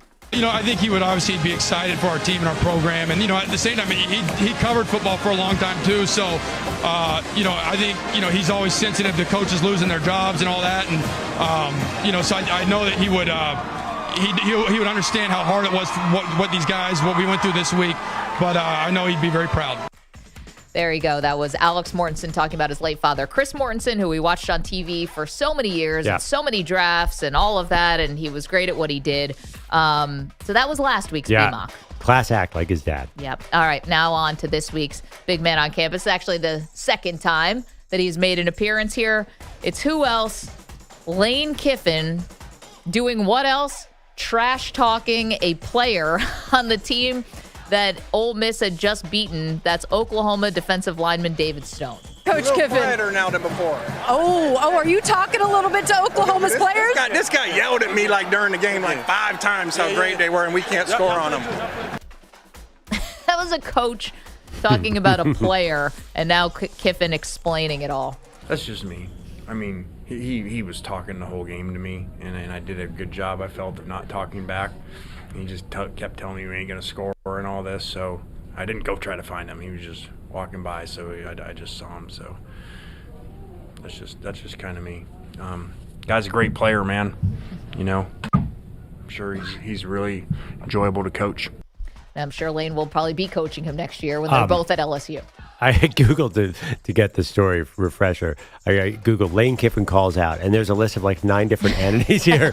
Lane Kiffin calls out Greg McElroy. Lane Kiffin calls out SEC Nation. Lane Kiffin calls out Ole Miss student fan section. Lane Kiffin calls out Brent Venables. It goes on. And I saw him call out the whole Pat McAfee crew to their face the other day on TV. He is on fire right now.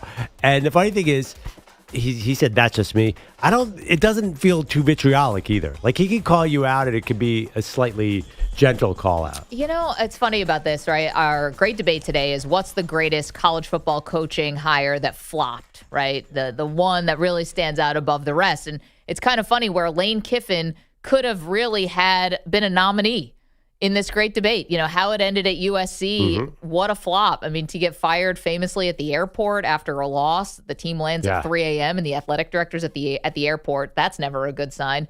And he was kind of a laughingstock, Lane Kiffin. And now look at where he's look at how he's come full circle. He's like the hottest coaching commodity on the market. He's going to be able to name the number probably at LSU or Florida.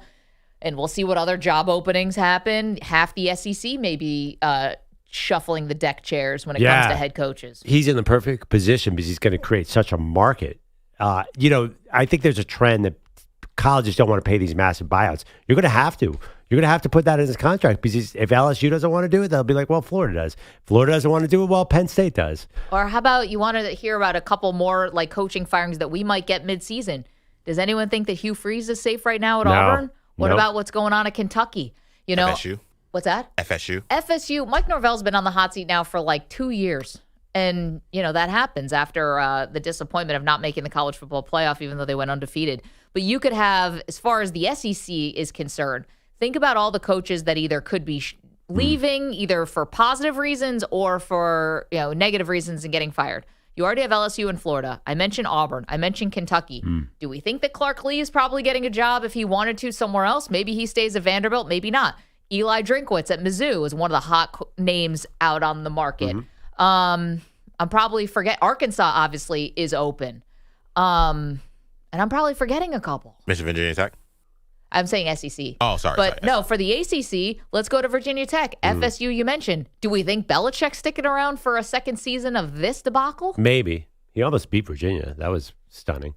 Yeah, that was pretty stunning. Overtime loss. So how is UCLA going to hire all these disgraced coaches at once? And then we're not even talking about the Big Ten. So, I just think last year we really didn't get a lot of coaching movement, and this year. Oh, Colorado. Did you mention Colorado? And what's going to happen with Dion? I mean, it's been so bad this year, and his health is obviously front and center. So you wouldn't even fault the guy if he wanted to step away. Did you say one name? You didn't say Clemson, did you? I did not say Clemson. Because that would be a monster. I feel like that's died down a little bit. Yeah, it does, but it does seem like that is not headed in the right direction long term. I wouldn't be surprised if that finally broke apart within the next 3 years, unless he turns it around. So that's interesting, right? We're talking about all these openings that are going to happen in the SEC. Is it possible that there's like a change of scenery situation with Dabo and Clemson, and maybe he just wants to leave to go somewhere else? Like, is it like, all right, it's run its course at Clemson, maybe he wants to go to Florida, or maybe he thinks he's a candidate at LSU. I don't know. Yeah, why not? Lane can't take all these jobs, guys. I don't think it's Dabo. I think the team would move on. No, you think it's Dabo's decision? I think that it would probably be something kind of mutual. I mean, they've been together for a long time. Yeah, I'll give you that. He's part of the fabric of the program. He won 2 titles. I mean, and he'll be the first one to remind you of that, about how much success they've had overall. Yeah, fatigue is the right word. The funny thing too is he will do the portal a little bit. It just doesn't feel. Some coaches, him and Brian Kelly, kind of feel like relics. They feel like pre-2021 coaches. Like the hard-nosed kind of my way or the highway guys, or don't really have a taste for the portal? Well, Brian Kelly well, it's all combined. But Kelly, though, I mean, I don't know. He was hired right as NIL started. I think that he was slow to change his game at LSU. He was not good at NIL first. He put $1 million of his own money to go out and get guys. He was so far behind. He was so far behind. That's one. I was reading reasons LSU hated Brian Kelly is he didn't embrace NIL. Also, you can't coach the same way. These guys leave. And Dabo Swinney and Brian Kelly, I'm sorry, they feel pre-2021 based on the results. 888-710-4ISN. Let's do some updating of the polls. Our great debate today. What is the greatest college football coaching hire that flopped? So EJ's choice of Bill Belichick has now taken the lead. I don't even think that's recency bias, to be honest. It has gone so bad because of, obviously, the expectations of Belichick. My choice of George O'Leary, famously the Notre Dame head coach for 5 days because he was found to have caught lying on his resume, is in second place, 33% of the vote. Perloff, your choice of Mike Price, whose scandal is way funnier than George O'Leary's scandal of the caught at a strip club. It actually wasn't even a strip club. They called it a topless club. I think that varies state to state. I guess so. Anyway. Is that a slang for a strip club? No, I think there's some places where you can only be topless. Oh, interesting. Okay. Yeah. Well, it's not a library. Let's put it that way. He did not get caught at the soup kitchen. Where's Catcher in the Rye? That is in third place, and then it is it Bogish had Herm Edwards at Arizona State. Manny's selection of Kevin Sumlin at Arizona was very good, but we only have 4 spots omitted. on the poll. So. Did you guys look around and listen to the internet? You know who gets a lot of votes as the worst coach hire? Chad Morris at Arkansas, and I'm surprised by that. Like, yeah, he wasn't good, but Arkansas, was that a high-profile hire and failure? Did he replace Petrino? That might be why, because like they were so good under Petrino. Right. And, Chad Morris is known as an offensive genius, though, but it's still. I don't know if he won 5 games at Arkansas. Yeah. And I was surprised that he made a lot of lists as the worst hire. Will Muschamp made some lists. Like we didn't even talk about just the bad coaches. We just talked about the flameouts. You know. Sorry, I'm just reading about this. Chad Morris's kid plays at UVA now. I did not know that. Yeah, he's quarterback, right? Yeah, this is like a feel-good story now that they're ranked and obviously had that big win over North Carolina. Well, they have a technicality where they don't have a conference win because they lost to NC State in non-conference, which is BS. It's BS. They got to figure that out. It's a joke. They played North Carolina State. They added North Carolina State to their schedule because they wanted to keep the quote-unquote rivalry, even though the ACC did not include North Carolina State on their schedule. They lost that game, but does not count as a conference loss. So Virginia right now is undefeated in conference play, has a walk right to the conference championship game, but they have a conference loss. NC State is in their conference. Annoys me. That is weird. Yeah, Chandler Morris, the 24-year-old quarterback for UVA. So there you go. Could have given me 1,000 guesses of a name that we would have mentioned today, and I don't think Chad Morris would have made it. You said 24? He's number 1 on like 2 lists I saw. I don't know why. Anyway, go vote at our poll, the biggest college coaching hire that flopped. Thank you, EJ Stewart. Thank you, Manny Rodriguez, Andrew Bogish, Andrew Kaplan, Guido's Coffee Drinkers. Block a top.